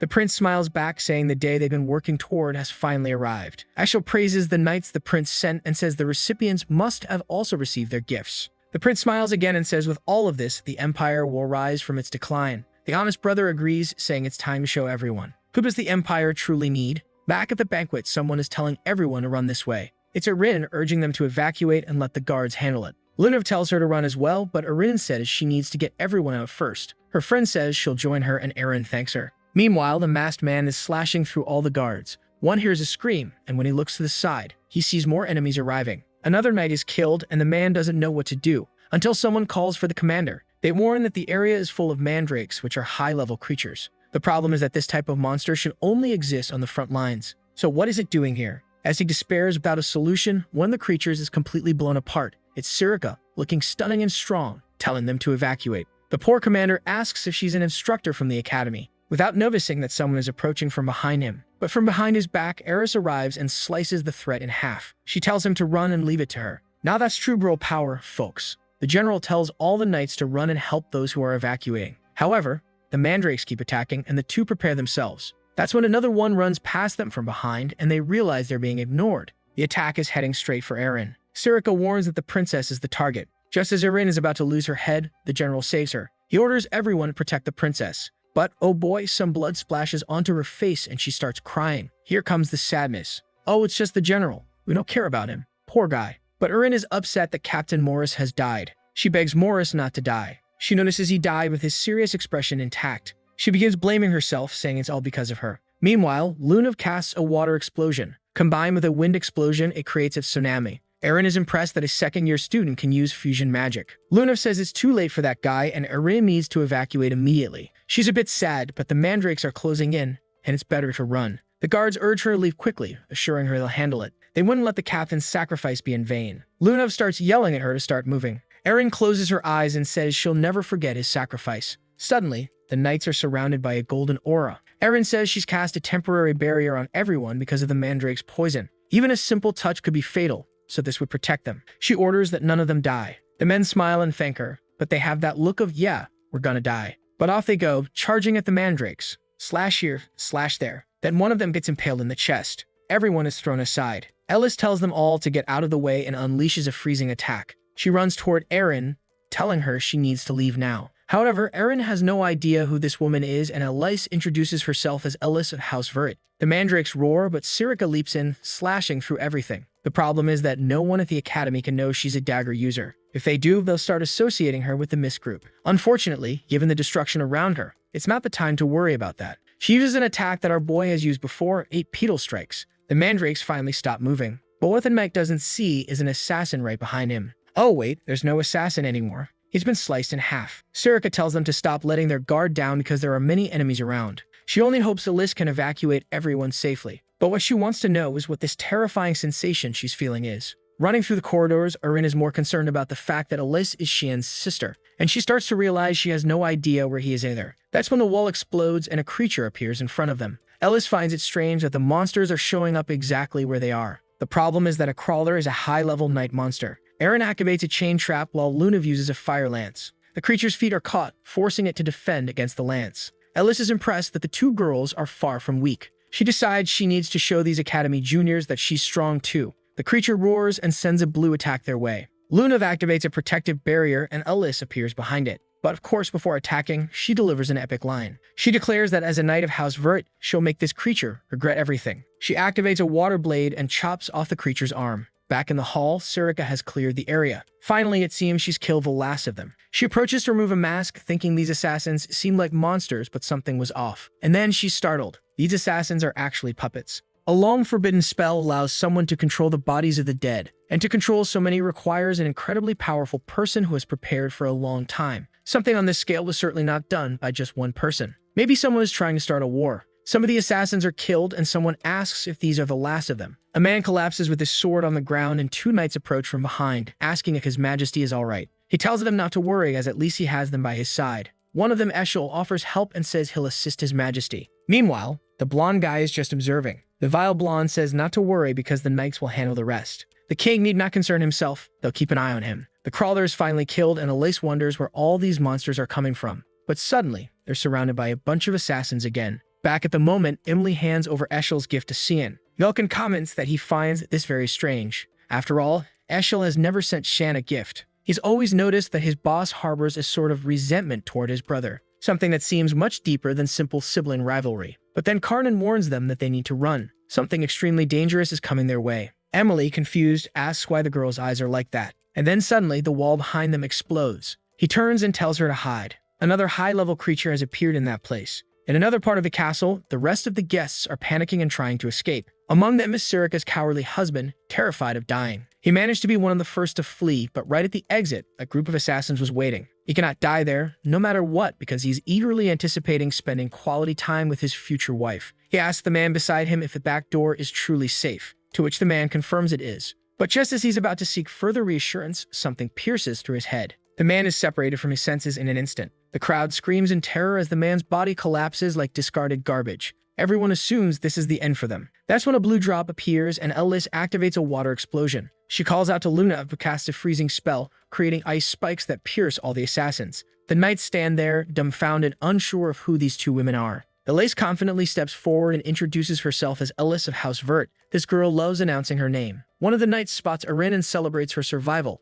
Meanwhile, Luna struggles to get up, assuring everyone she'll recover soon. She warns that the next attack will start any moment and that they need to escape. The knights step forward, vowing to protect the princess. The nobles behind them are all begging for victory, but Erin tells them not to worry. She will give everything. She has to stop the enemy. She has realized that no matter how many times they kill him, the enemies keep reappearing. It's as if they're tracking something among them. What could it be? Nothing suspicious about that necklace around your neck, right, Erin? Back with Emily, a behemoth enters the room. She pleads with Yelkin to do something, or they'll die. But Yelkin can't understand why high-level monsters are appearing in the Empire. Still, after being protected so many times by Xian, it's his turn to protect someone. The only problem is that Emily is clinging to him way too tightly. The behemoth roars and Yelkin tells her to back off. The creature charges to attack and he manages to block with his sword. He's excited, thinking he might handle this, until he gets hit by a series of blows. Emily asks if he's sure, and he insists he will protect them. The creature lunges to bite both of them. Yelkin, seeing no way out, apologizes to San, but the behemoth takes a punch to the face and crashes to the ground. Yelkin is shocked and Emily asks what that was. Of course you already know. Nana is transforming back, revealing her true form. Meanwhile, elsewhere in the castle, assassins continue attacking Erin. The knights are dealing with some while the others handle the rest. The problem is, it doesn't seem to end, and whoever orchestrated this planned it exceptionally well. At this rate, the mags will soon start to fall. Erin realizes she needs to find another solution. That's when one of the knights gets slashed across the face and their mask falls to the ground. Ellis realizes they are fighting puppets or undead controlled by magic. She starts thinking about the most efficient way to deal with dark magic. The first thing that comes to mind is the holy magic of Lumendo's light. She knows there's only one way to do this. She calls out to Erin and asks her to bless her sword with light magic. Erin hesitates, explaining that this would remove the knight's protection. The knights tell her not to worry, they'll hold the line for as long as they can. For as long as they can probably means they'll die the second she lifts the magic, but oh well. Now Elisa's sword glows brightly with the blessing. Combining elements like she did with Luna was challenging, but combining magic with a spiritual art is much easier. It takes time, but she finally prepares to give it her all with this strike. Meanwhile, I wonder where Xian is. He better be doing something really important. And there he is, cutting down puppets and mandrakes. Our dear Xian knows this is all tied to Eshel somehow. He's convinced Boris has started working under Eshel's influence. Karam comments that he never thought humans with this level of necromancy still existed. Shen explains that the person who enjoys this kind of magic also has another favorite method, using stones from fortified creatures to create new monsters. Karam mentions feeling that magic emanating from a certain direction. Shen notes that the place is a bloody mess, but before resolving it, he needs a change of clothes. Meanwhile, Elise is channeling immense power. Luna recognizes it as the spirit of Miriam. She's baffled as to how Ellis summoned it. Magic and spiritual power are extremely unstable. She warns that Ellis needs to stop or her body won't withstand it. Miriam places her hand on Elise's head and asks why she's in such a hurry. She remarks it's a pity for a child blessed by Pruwina to face such a cruel fate. She prepares her arms and declares she's extremely irritated. With a single gesture, she creates an explosion, forcing everyone to back away. Erin is awestruck by the sheer power in such a simple movement. The problem is, as assassins are killed, others are reanimated. Erin pleads with Ellis to stop before she ends up dying alone. But Ellis knows she must finish this before things get worse. She resolves to make the most of the spiritual invocation. She prepares an attack using all the power of the Spirit King. But suddenly, someone grabs her arm. The goddess pauses for a moment, leaving Ellis confused. No one knew who that person was. Who could this mysterious figure be? Elise wonders who this entirely different kind of puppet might be, and she has no idea what this black mist surrounding them is. The problem is that she can't move or even pull her hand away. Shan stands still while his aura envelops her. The goddess then tells her it's time to say goodbye. It seems her journey will end today. Shin releases Elisa's arm and she collapses to the ground, trying to understand what kind of mist this is. As the goddess fades away, she tells Elise to remember she's always welcome in Pruwina. Erin is still confused, and Luna comments that the figure blocked Elise's spirit manifestation. The assassins begin advancing again. Poor Elise now unable to defend herself. But don't worry, there's a cool-headed guy around to take care of everything. Now Erin realizes the man in front of them isn't an enemy. Cyan continues cutting down enemies until he pauses for a second. As he suspected, the creatures seem to be following the scent of something coming from the princess.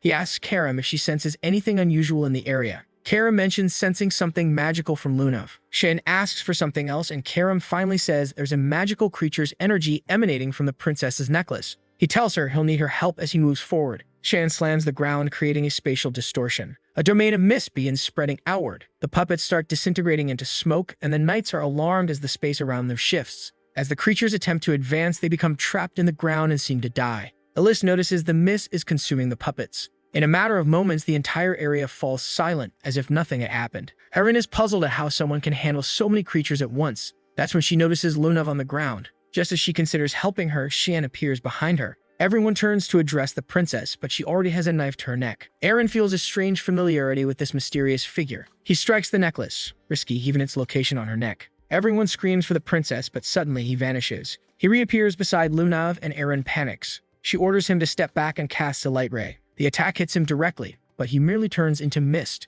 Shan then leaves a message telling everyone not to worry because he has no ill intentions. He assures them that the creatures won't follow anyone anymore since the jewel has been destroyed. He instructs everyone to head to the front entrance, which he has already cleared. A knight approaches Erin, asking if she's unharmed. She's more focused on figuring out who that person was, but reassures him that she's fine. She then asks about Ellis and Lunav. Both are getting up, and Ellis suggests they hurry to the entrance. She decides to figure out who the stranger was later. For now, the priority is saving the girls. However, Lunav, with her magical sensitivity, seems to recognize Mr. Shin. Back with Nana, the behemoth lies defeated on the floor. Emily is trembling, questioning whether Nana could truly be a maid. Yelkin admits he has no idea since Nana has never done anything like this before. Not only has she killed the creature, but she was also devouring it. In Shan's past life, rumors surrounded the banquet's true purpose. Many believe it was orchestrated by Princess Erin, desperate to inherit the throne. But now Shan understands that the necklace given to her by Eshel was part of a grand scheme. Together with the prince, Eshel eliminated the creatures and became hailed as heroes of the empire.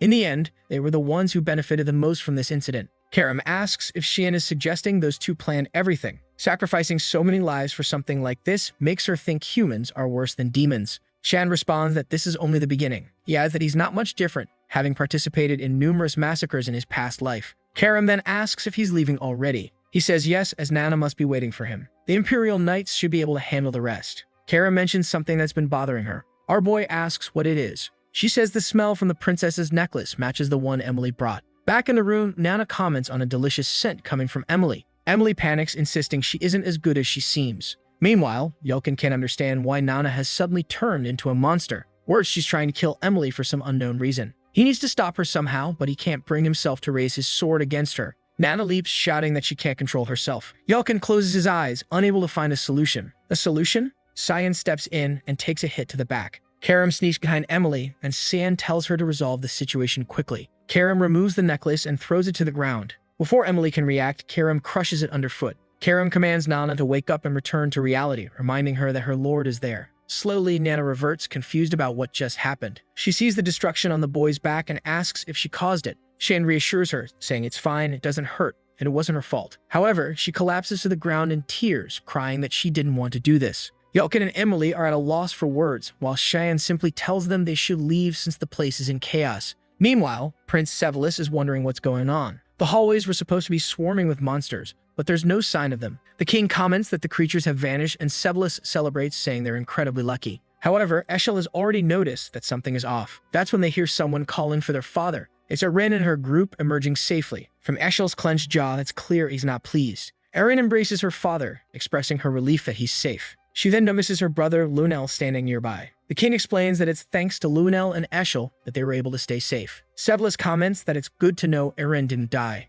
Erin responds that she feels the same way. Though she has many questions for him, she knows this isn't the time. The knights approach to protect Erin and pay their respects to the king, who thanks them for safeguarding his daughter. Erin glances over and notices Eshel whispering something to Sevelis. She knows they're planning something. Suddenly, Sevelis turns and places his sword against Lunav's neck. He declares that he's certain who's behind all this. It must be the granddaughter of the Grandmaster of the Academy of Sorcery. He announces that from now on, she's under arrest. Elise is baffled, unable to understand what the prince is thinking, while Eshel remains silent. The king and Erin orders Sevelis to lower his sword, demanding to know what he's doing. But the prince argues that the situation is clear. The kingdom of Garin orchestrated this to bring down Usif. He claims Lunav was sent to create chaos and assassinate the Marquis. Lunav questions what evidence he has to support such accusations. Ashel suddenly mentions sensing strange magic near their location yesterday. The king asks if this is true and demands an explanation. Sevelis states they invited her in good faith but have always kept an eye on her. And with the evidence they have, it was only a matter of time before the truth came to light.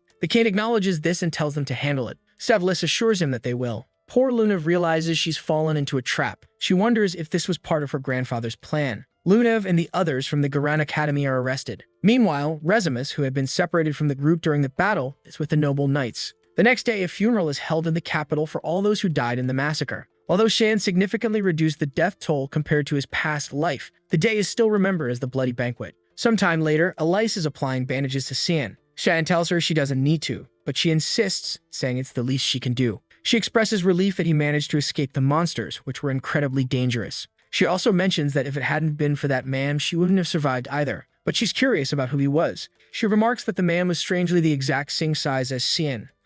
What a coincidence. She then comments that she's noticed his physique has improved significantly, and for his injuries it's clear he's been training hard. Shan turns away, awkwardly agreeing, and she teases him, asking why he's blushing. Shan dashes off, telling her to stop teasing him. At that moment, Eshel appears, remarking that the two of them are as close as ever. He asks if Shan is alright, who responds that he's fine and thanks him for his concern. Elise notices that Shan seems to be preparing for something. Shan then asks Eshel about the progress of the investigation. Elise wonders if Shan has also picked up on Eshel's unsettling nature, which sends chills down her spine. The blonde man explains that he's there precisely because of the investigation. They found a bracelet in Lunav's room containing one of the stones that attracted the creatures. Lunav had claimed it was a gift. Shan comments that if that's the case, they should focus on tracking down the suspect. Eshel agrees and asks if Shan received any gifts himself. Shan says he doesn't recall receiving anything and asks if they've identified who gave the bracelet to Lunav. Eshel reveals that they believe it was a merchant who frequented the palace, but the merchant was found dead earlier that day. That's why they're working tirelessly to uncover the truth. Eshel presses Shan again, asking if he's absolutely certain he didn't receive anything. Shan knows this isn't a genuine investigation. They're merely looking for someone to pin the blame on.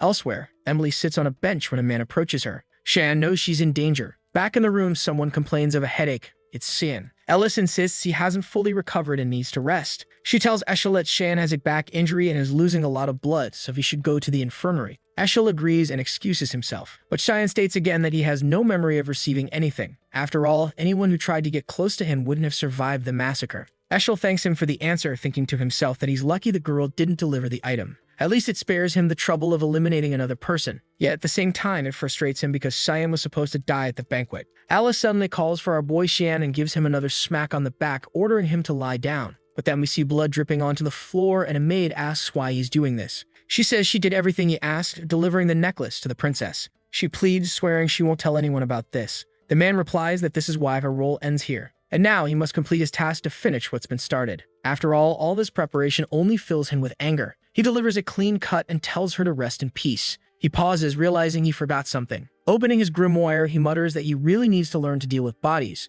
Out emerge creatures with countless eyes, which he orders to devour the remains. Looks like someone borrowed a power straight out of a shady librarian's book. Back with Emily, a man approaches and she glances behind her. Oh, relax, it's Yulkin, or rather Brian, bringing her some apples. These people really know how to build suspense. He sits down, commenting on how nice the weather is, but Emily wants to know how much longer they'll stay here. Brian responds that they'll remain until Cyan gives the order to return. Oh, it's the moment when Emily handed over Eshel's gift. The moment Shan saw it, he instantly knew what it was. He destroyed it and told Emily to listen carefully. Neither the Imperial City nor House Vert would be safe for her anymore. She was to hide until further instructions were given. He called Brian over, explaining that he was extremely busy and would need him to protect Emily, and of course to look after Nana too. He told them they'd need to stay apart for some time. Now, only after all this do we finally learn that his name isn't Yulkin. It's Brian. Brian is worried, noting that he's never seen Shin smile like that. Emily asks if Nana is okay, and Brian explains that she's having trouble sleeping but seems to be recovering. Emily reflects on how much has happened since Shin arrived in this place. It's wild to think his maid has dragon blood, but this only makes her want to help Shin even more. Brian agrees, mentioning he's been thinking the same. But he's distracted, recalling the moment she grabbed his arm. He's embarrassed, wondering why that moment sticks in his mind. Emily declares that together, they'll do their best for Shin. Brian blushes and smiles, agreeing. The scene shifts to Sevelis questioning his father. He demands to know what he means by this decision. Sevelis insists the evidence is undeniable, and they can't let the suspects slip away. The king, however, calmly tells him to relax, explaining the decision is already made. Sevalus accuses him of being weak, saying he'll never maintain dominance over the continent with this approach. Almost taking a blow to the head, the king sternly orders him to be silent. The king acknowledges Sevalus' ambitions of continental dominance as noble in theory, but he reminds him that the Yusuf Empire borders not just the kingdom of Garen, but also the demon world Aspana and Proina. Starting a war with Garen would leave them vulnerable on all fronts. Even if, by some miracle, they conquered the continent, the cost in lives would be astronomical. As emperor, he refuses to choose such a monstrous path. Sevalus, however, persists, claiming clear evidence exists. The king asks if he's referring to the obscuring stone, which catches Sevalus off guard since he didn't expect the king to know about it. The king remarks that his expression says it all. Since childhood, Sevalus has never known how to stop when he doesn't get his way. Sevalus, trembling, denies knowing anything. The king orders him to be quiet, questioning how he's fallen so low. He declares that at this moment, Arin is far more qualified for the throne than Sevalus. Finally, he commands Sevalus to leave his presence immediately. Obviously, Sevalus doesn't take kindly to hearing Arin's name. To him, that accursed child is ruining everything. Outside Arin's room, someone asks what the prince is doing there. The door opens and Rezimus steps out, explaining the princess is still recovering. But Sevalus responds by punching her in the face, knocking her to the ground. Arin confronts him, demanding to know the meaning of this while he laughs maniacally like the Joker. Staring him down, she calmly asks if he's here to see her or if there's something else he wants to hear from her. Sevalus is suddenly startled. Her aura is different. She doesn't seem like the same person he knew. Arin then declares that maybe he wants to hear that she, Arin Sevalus, received nothing from her brother. The prince trembles, realizing she knows everything. The scene shifts to the king asking Arin if she's certain she knows nothing about the matter. She confirms. The king explains that the necklace she carried wasn't an ordinary jewel. The stone within it, though rare, originates from a clan of dark magic users. It's something used to attract and control creatures. He'd received word from the imperial city that someone secretly purchased this item. The known suspects are the merchant Gilbert and the maid Marilda. However, both are now dead or missing. The king found it odd that both the merchant Gilbert and the maid Marilda had frequent meetings with Sevalus. He asks Arin again if she's certain she didn't receive anything from her brother. Fiddling with her fingers, she responds calmly, no. She didn't receive anything from Sevalus. However, she comments that now that they've found the source of these stones, Luna should be released. She asks her father to free the girl who saved countless lives at the banquet. The king agrees and tells her she no longer needs to worry about it. Arin knows that if she reveals Sevalus was the one behind the necklace, the lives of those around her will become much more dangerous. The king might not execute Sevalus, meaning he'd remain alive and capable of harming those close to her. And she's tired of standing by while the people she cares about suffer. Back in the present, she asks Sevalus if he's satisfied with its outcome. He replies smugly that yes, he is. Exactly as she said, he never gave her anything. Arin affirms this, stating that's exactly what she told their father. Sevalus then questions her tone and suggests that if anyone overhears, they might think he's done something wrong. He mockingly suggests they so shut the mouth of her friend. Arin simply replies that it's unfortunate for him, but she has a visitor now. Sevalus asks if this person is really so important, and she says, yes, more important than you. Enter Cian, who apologizes for overhearing the conversation. Caught off guard, Sevalus didn't sense him at all and wonders why he's here. Shin, with his usual aloof demeanor, says he overheard everything. Sevalus demands to know how long he's been eavesdropping. Shan responds nonchalantly that he doesn't have much presence, so he's been standing there the whole time. Sevalus snaps, saying he's not in the mood for games and calling Shan bold for speaking to a prince in such a manner. But Shan just calmly asks, and what are you going to do about it? Planning to silence me too. Sevalus begins to wonder if the rumors about these two being betrothed are true, but realizing the tension, he quickly shifts gears. He knows there's nothing to gain from making an enemy of Cian Vert. Not only is she the daughter of his father's ally, but she also holds Eshel's favor. In a prior conversation with Eshel, Sevalus had explained that he wanted to eliminate Arin because she was threatening his position on the throne. What he couldn't understand was why Eshel wanted to deal with his own brother, given their father's unwavering trust in him. Eshel's response was chillingly simple, because he bothers me. Eshel was convinced Cian harbored secrets beyond human comprehension. Back in the present, Sevalus remarks that now he understands what Eshel meant. He doesn't know why, but an immensely powerful aura radiates from this boy. Changing his expression, Sevalus raises his hands and says it was all a misunderstanding. Now that the confusion has been cleared, he'll take his leave. Shan relaxes a little, noting that Sevalus isn't entirely depraved yet. He remembers how in the future Sevalus would be called a mad emperor, committing acts that would terrify anyone. As he departs, Sevalus even apologizes to Rezimus, who forgives him,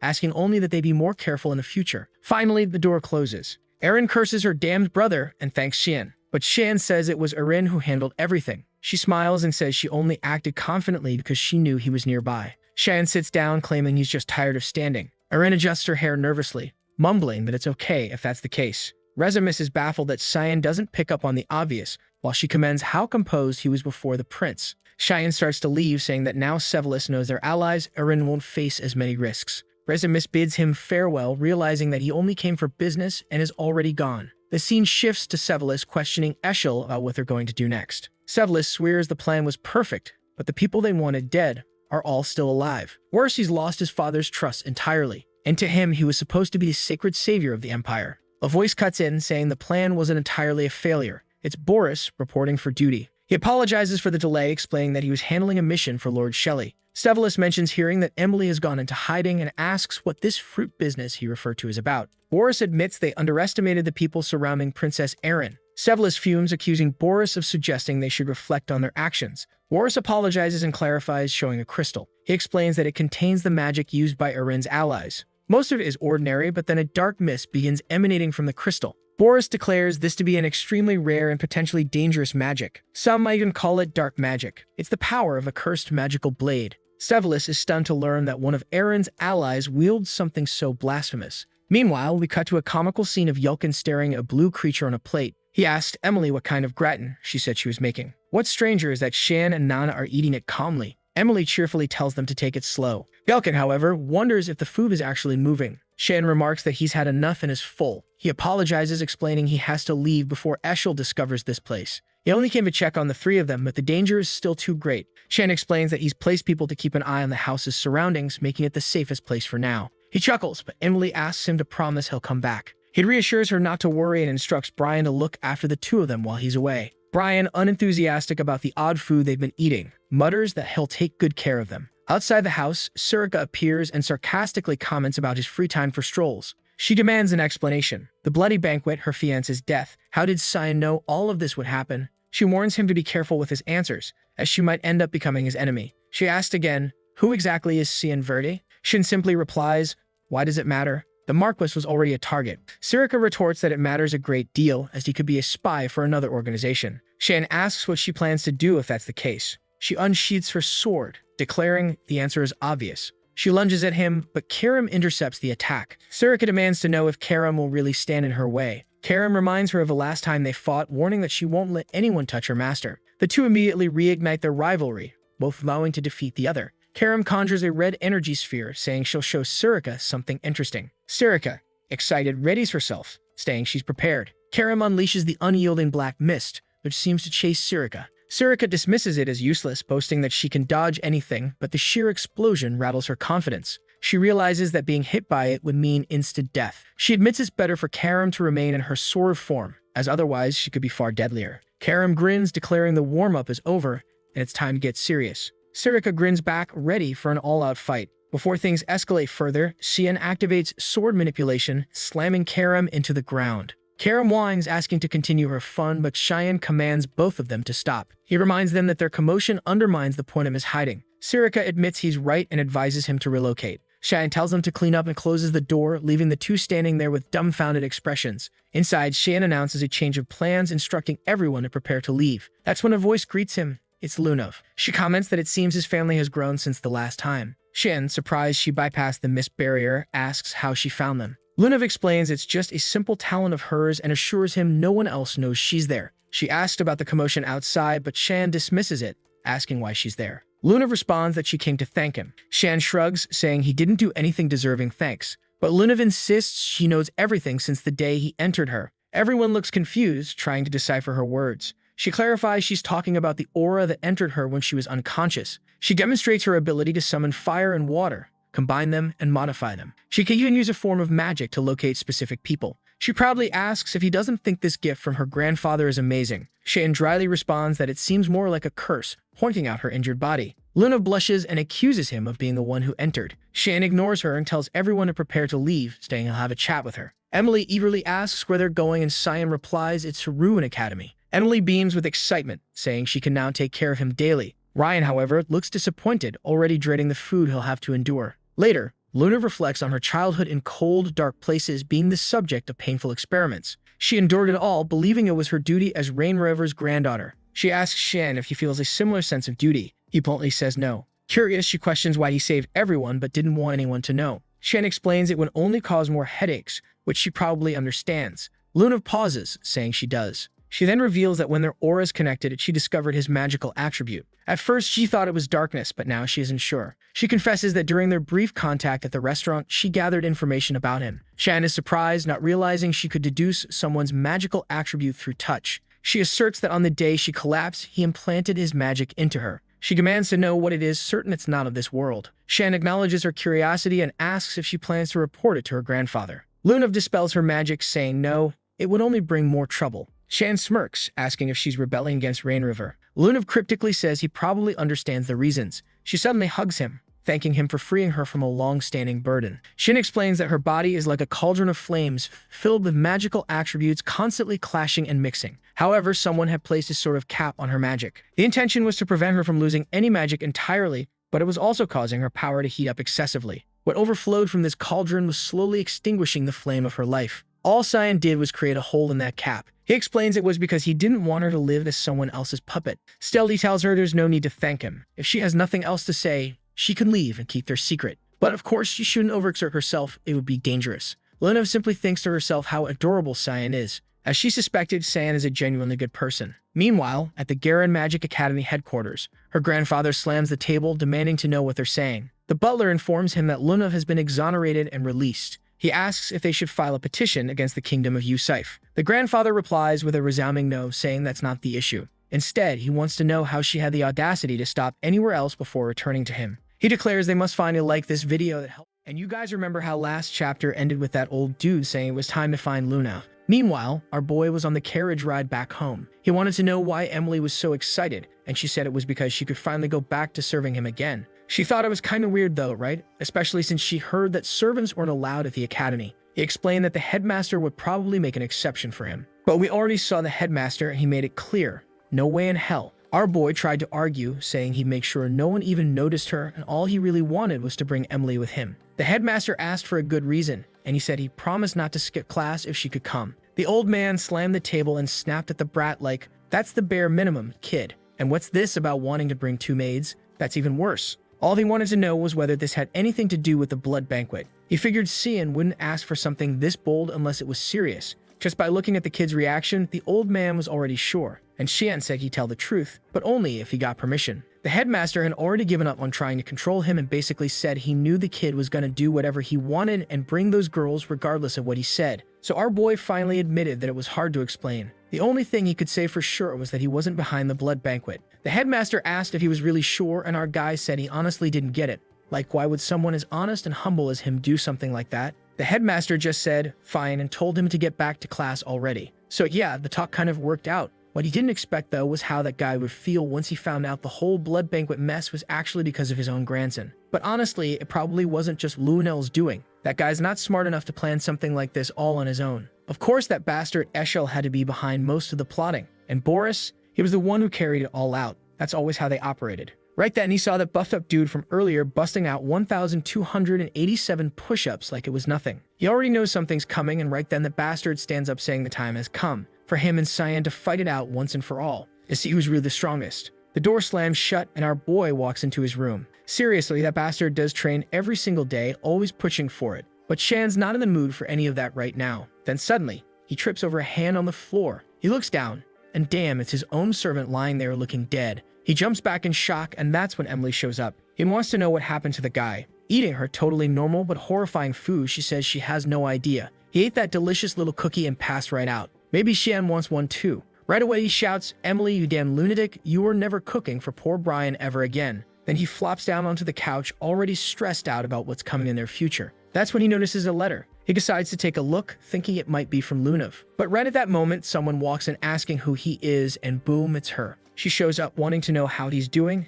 and tells him she ran away from home. The scene cuts to some sewers, some underground tunnels, where a group of people are talking about how the association's guards will be showing up soon. One guy tells the other not to worry, but the older one reminds him not to forget. This was the only way to put an end to the source of the Rainriver bloodline. And damn, this girl's got quite a mouth on her, and it's not just sharp, it's loud too. She says she's not that concerned. The old man tells her she better not be, since she's his student. Oh boy, that's her. Nella Aronis, the super cruel instructor. And she says she's not dumb enough to feel bad for that monster. Then she tells the group she's going on ahead since their comrades should have already captured Lunev by now. The old man leans forward and prays for glory to the kingdom of Garan. Meanwhile, there's our boy sitting down for a quiet little dinner with a troublesome one who's teasing him, saying she didn't expect him to be such a bold and aggressive little guy. As soon as she arrived, he just grabbed her arm and dragged her off. He shoots back that there should have been a magic barrier cast on the dormitory doors, right? So how'd she even get in? Lunev explains that it was simple. She analyzed the barrier with her mana and disabled it. He's thinking to himself, that's not simple at all. That's insanely powerful. Magic is crazy complicated. You can't just glance at a barrier and break it like that. Then Lunev asks if he read the letter. He says no. She walked in right before he could. She replies that she came in person because she couldn't wait for his answer. And right away, San wants to know, was it Ridgens who got her into this situation? She doesn't answer. He pushes again, asking if that guy was the one who told her to reach out to him. That's when she lowers her head and says yes. At first, that was the only reason, but not anymore. Even so, she knows that in the end, it's up to him to decide whether to trust her or not. Cian says, I don't trust people that easily. So what are your intentions? Lunev says there have been some strange things going on at the association. 2 dragons they were in contact with vanished without a trace somewhere near the Luan region, and people who used to smuggle certain items around the world found dead. She thinks Xian is involved in all of this. At first it was just a weird hunch, but now she's certain. Xian had no idea the association was in contact with dragons, and since there's no more hiding it, he says fine, he just wants to know what she plans to do now. Out of nowhere, she says she's going to die soon. He may have helped her, but even so, she knows her own body way too well. Unfortunately, it had already reached the point where there's no fixing it. Still, thanks to him, she got 3 extra years of life. Xian says none of this makes sense. Why is she so calm? Why isn't the thought of dying so soon getting to her? She just smiles and says it's okay, as long as she can feel something. Xian's losing it. He stands up and says none of this is his problem anyway. She should get back to her room and he's already on his way out. She asks why and he just says he doesn't want to get involved in that kind of situation. She just waves goodbye and says she'll see him later. And just like that, he's gone. Even Karim asks if it's really okay to leave the girl there like that. But Xian's certain it's the best thing to do. The Garan Association had been keeping an eye on them for a while now. And sure enough, Lunev says she thought her escape plan had been solid. Turns out they showed up way earlier than she expected. That blonde guy calls out to her right away, telling her it's time to go. Mr. Ridgens is looking for her. She doesn't react and the guy asks what's wrong. She looks at him and says that usually it's Victor who comes to get her. So who is he supposed to be? He says Victor's busy today and that's why he came instead. They're from the 6th security branch. But Lunev isn't having it. She calls him out, saying she was lying. There's no Victor. Then boom, she uses a wind skill and bolts, trying to figure out who these extremists are that came to snatch her up in broad daylight.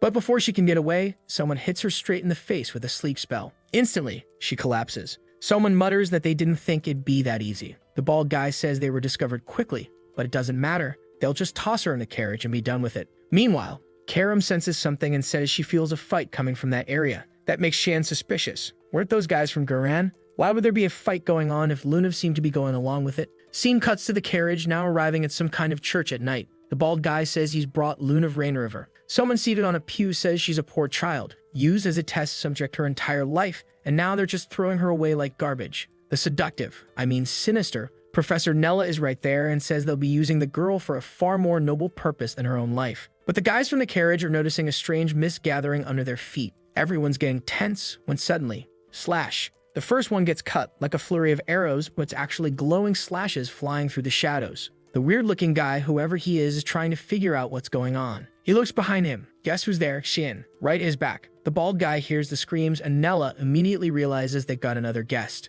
She tells Ralph to show them what happens to anyone who gets in their way. Ralph, the bald one, steps forward and says he'll silence them all. Outside, Karim comments that it went way smoother than she expected. But Xian says nah, this won't be quick. There are much stronger people inside that cathedral. Then Ralph shows up from a distance and says Xian's not bad for a kid, but is he really alone? Xian answers that he is. Not like that guy seems to be though. Right then, the bald guy launches an attack. Xian notices his energy is similar to Lunev's, but even more unstable. Ralph declares he doesn't need anyone's help to beat a child. Meanwhile, Nella shows up and asks if Ralph's finished, but her expression changes right away. There he is, her guy lying on the ground face first, completely wrecked. Xian just asks if the last one has arrived, but first, he wants to know why they're trying to take Lunev. That crazy professor says you won't charm any girls interrogating them like that. But Xian's already focused. He noticed her first attack had a unique blend of elements. This woman probably had something similar to Lunev's abilities. Then comes a lightning bolt wrapped in flames, but he dodges it just in time.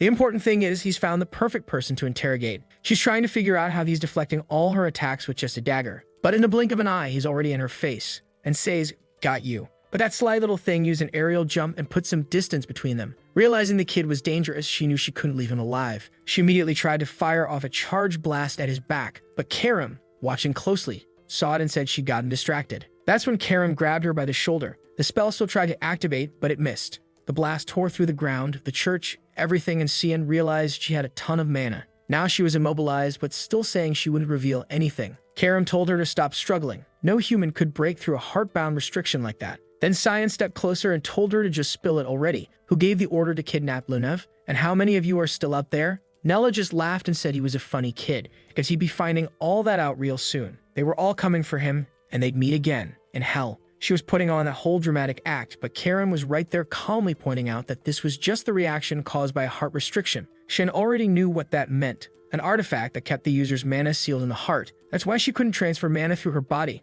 Now he was sure Lunev had something similar going on. While the woman was trying to figure out how they figured all that out without her saying a word, Shen made a comment. This twisted organization running these experiments, they saw it as the path to evolution. That made her shift completely. Now she wanted to know who he was to know all that. He said she could figure that out for herself in hell. She started begging, saying she couldn't die like this, but too late. Boom, right to the gut. In his past life, Shan had found documents in a Garen lab. One's describing how to use a certain artifact called the heart restriction, and how it was used to control different experiments. He also knew how to destroy the item when it failed to work. Now with it in his hands, he could tell it was still active. Karam asked what he was going to do with it, and he just told her to take Lunev out of the carriage. Told her to obey, otherwise he'd have to take control of her by force. The student noticed, yeah, this guy's little weapon here was getting way too disobedient. Still, she laid the girl down. And here he goes pulling some crazy moves, saying he's never tried this before, but in theory, it should work. He shatters the crystal, presses it to her chest, and says if she's got something like that embedded in her heart, then this should be able to destroy it.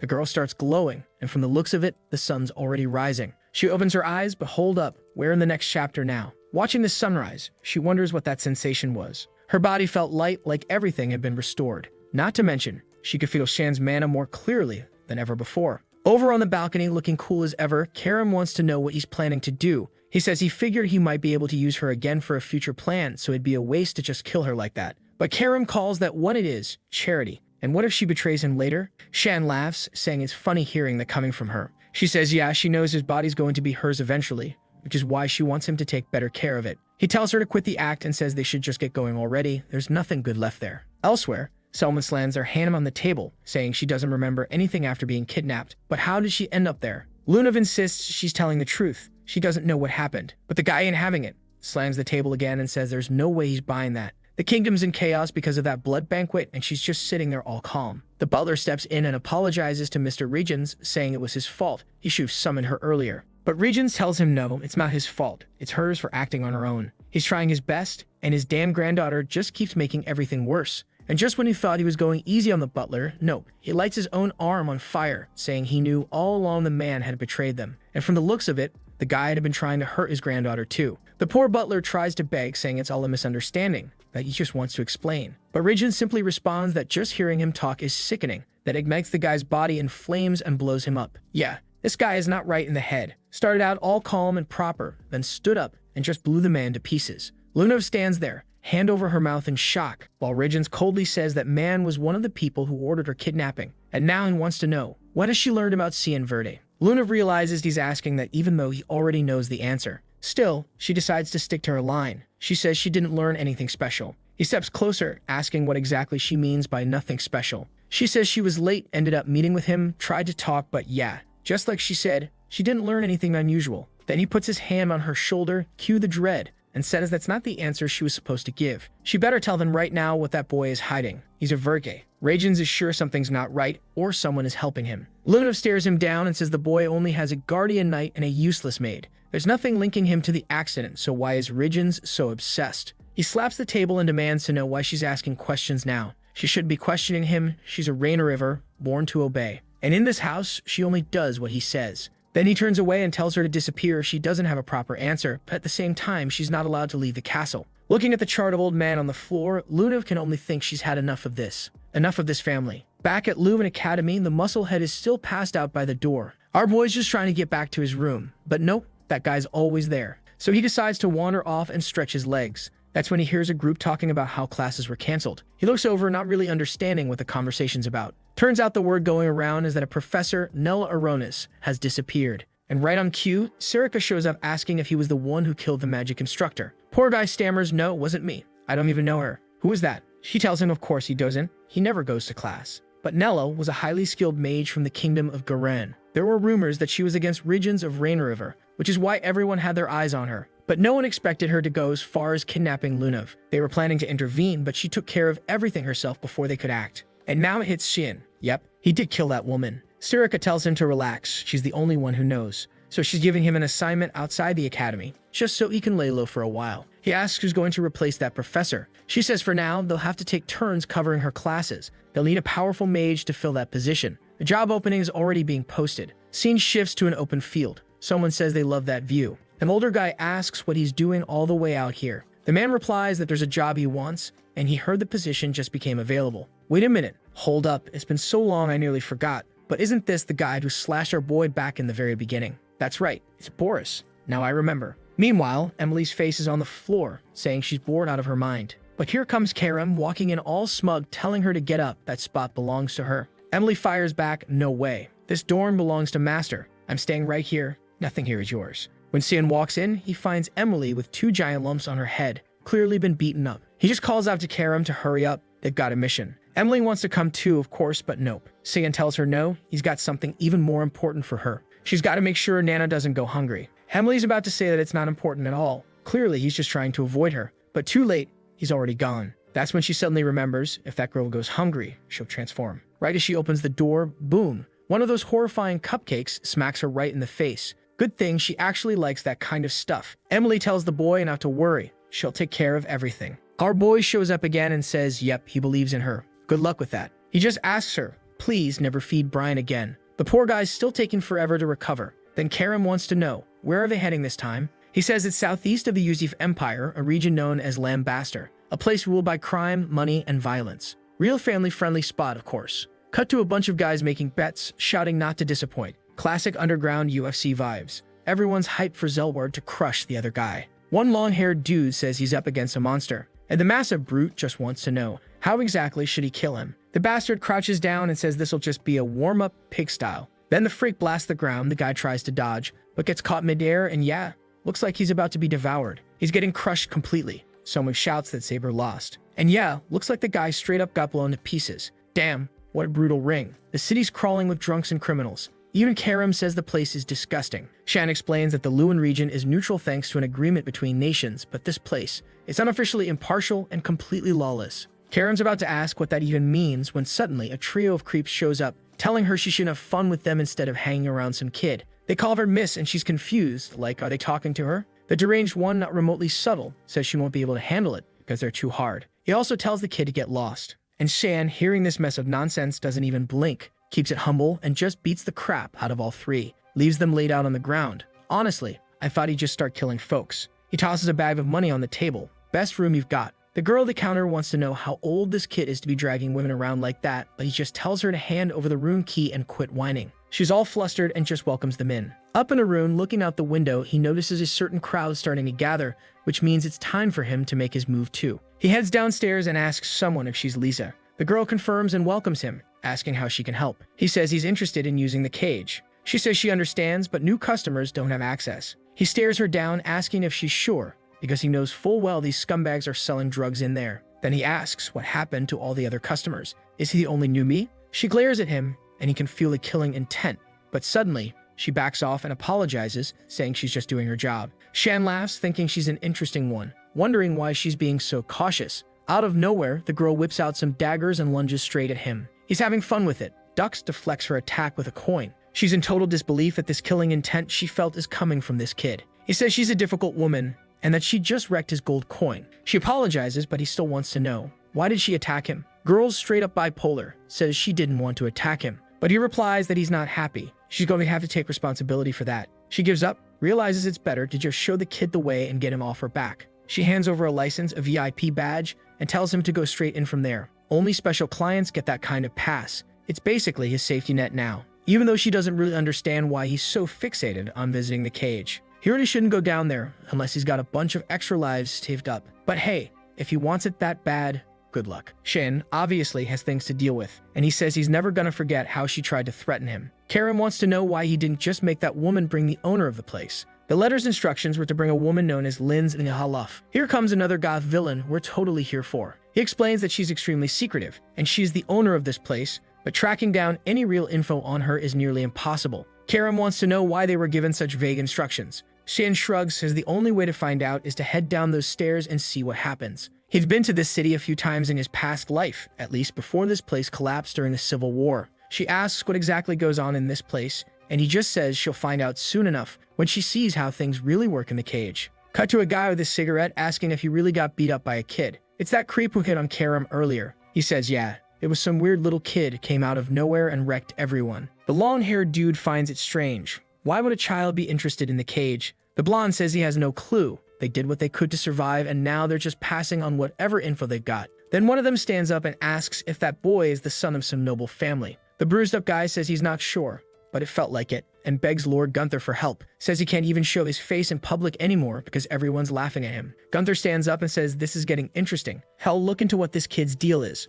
Scene cuts to the cage, and someone's catching a knee to the face while the crowd goes wild. Damn, looks like it's Buff Girl hour. From afar, Karam finally gets it. This is why the city's such a mess. Xian confirms it, says the place is always busy, because betting on fights is just one of those things people love. And that's exactly why they're here. Getting to Linz and Halaf won't be easy, so they'll have to make her come to them. Karam's confused when suddenly someone yells at the kid, saying this ain't a place for children. Shin just smirks, says the timing's perfect, and goes straight to beating the crap out of them. First, a punch to the gut. Then Baldy shows up all wild, asking what's going on. Only to have Shin grab his buddy by the dreads and smash his face in. Well, at least the other guy doesn't have hair to grab. Shin calmly says he just wants to know where he signs up to start betting and fighting. On the stage, people are freaking out. There's no way the cage has fallen so low they let this kind of contestant in. This has to be a joke. But of course they're reacting like that because Cheyenne just stepped into the arena. Then someone calls out to him saying he didn't expect a special event like this today. He looks fired up, can't wait to see how he's going to kill the kid.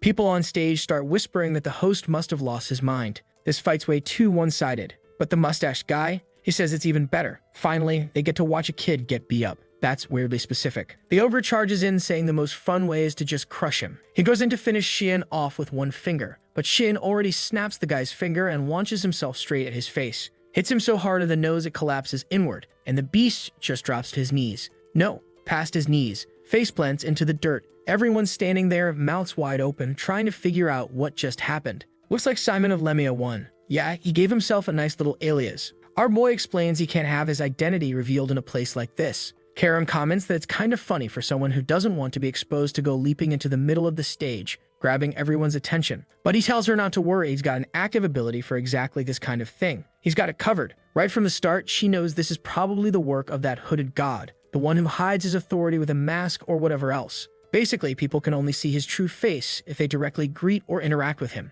Karam complains that this is getting boring and says she's going to sleep. But suddenly, someone up on the stage calls out to Simon de Lemmy. It's Gunther. He says he's accepting the challenge and tells him not to disappoint. The scene cuts back to the inn, where the girl at the front desk is trying to figure out what's going on. Then boom, one of the girls from the red light district steps in and gets straight to the point. She demands to know where that boy who stirred up the chaos is. She knows he's there, so they better hand him over now. The girl at the front desk says she has no idea what this crazy lady's talking about, but Delkia just warns her it's gonna get ugly if she makes her whole crew act. She better stay out of a problem that landed right on their turf. But the girl at the desk stands her ground, pulls out her little weapon, and says she won't tolerate any threats against her guests. That's when Delkia gives the order, everyone move in. And the front desk girl is still wondering what the heck that weird kid did to cause this much of a mess. Just then, Cyan shows up and calmly asks if they're looking for him. The girl's shocked.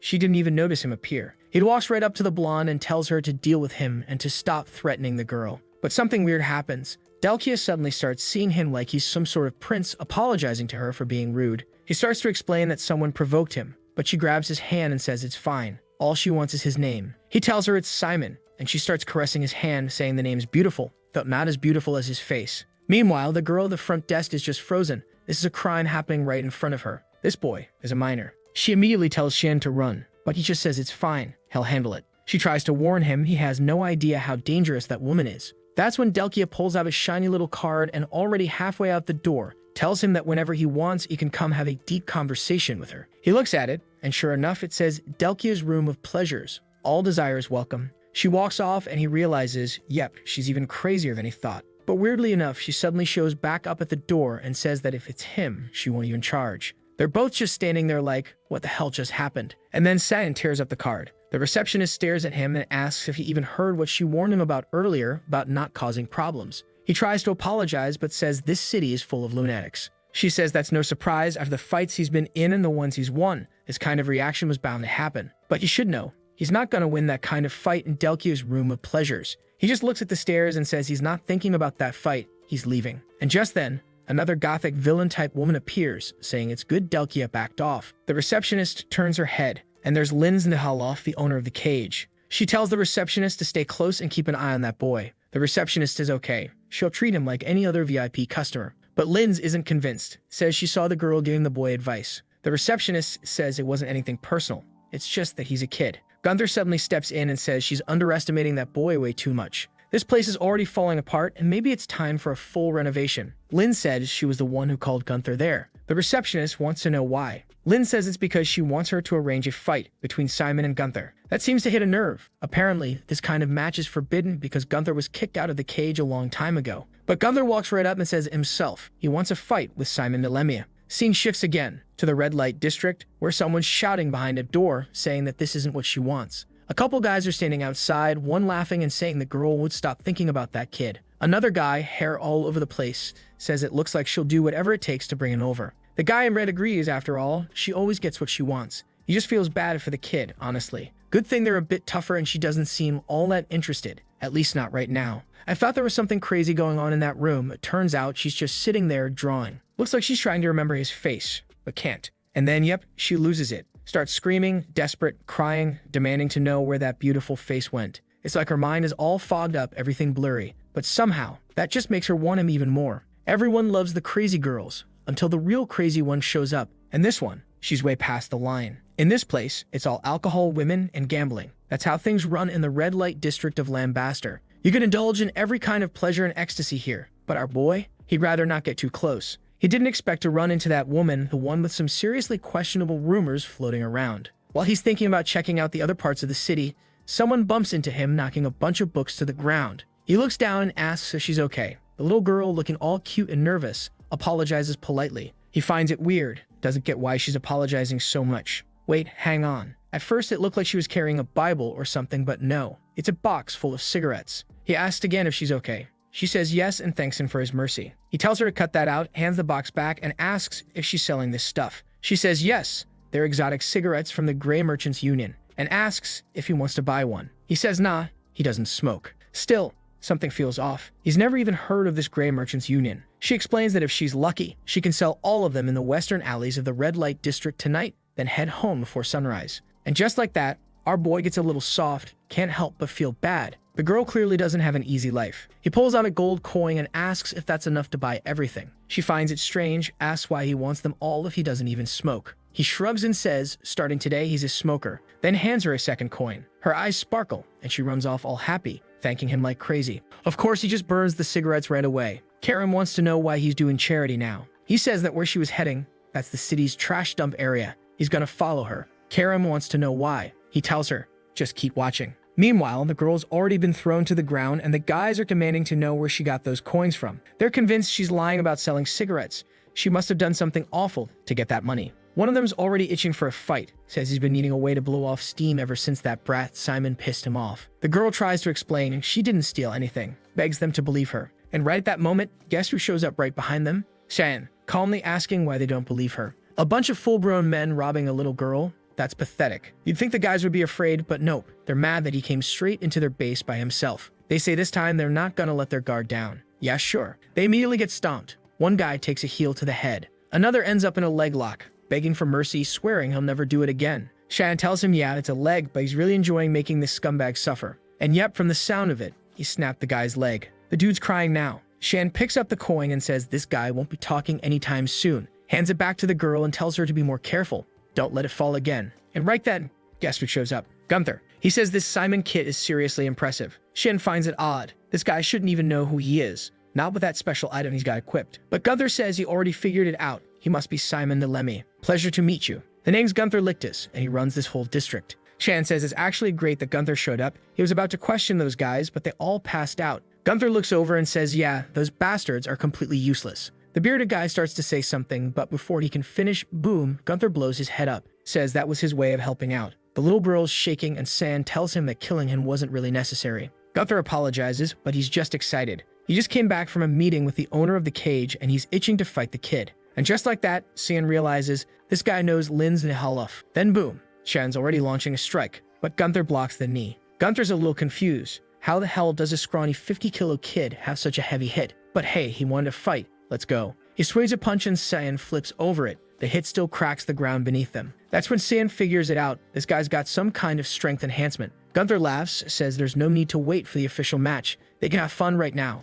Then he transforms, appears right in front of Shin, and says the kid's even better than expected. This is perfect. He just hopes the fun keeps going. Shin's starting to realize, yep, another full-on psycho in this city. And then bam, he takes a clean hit to the chest. Meanwhile, somewhere in the dimension of the Black Mist God, Sirika is practicing her dark powers. Someone comments that the mission she gave Shan is interesting. Apparently the boy's not even on voters' list. He's not scolding her, but it's odd she's pulling a kid into something so personal. Sirika admits it. Yes, she won't deny it. Lin's Yahello is someone they were gonna have to eliminate eventually. She was just eager to see if Shian could really be trusted as his successor. The man says the boy might even end up turning out just like Lin's herself. Sirika replies that they'll find out soon enough. After all, no one can predict the future. Back in Lambaster, Shian's still standing after that hit. Gunther's impressed. He's even happier now that he came looking for him. Time to keep going. He wants to see the boy really put on a show. Explosions echo across the city, the two of them throwing punches and clashing hard. Shan asks him straight up, what does he know about Lin's?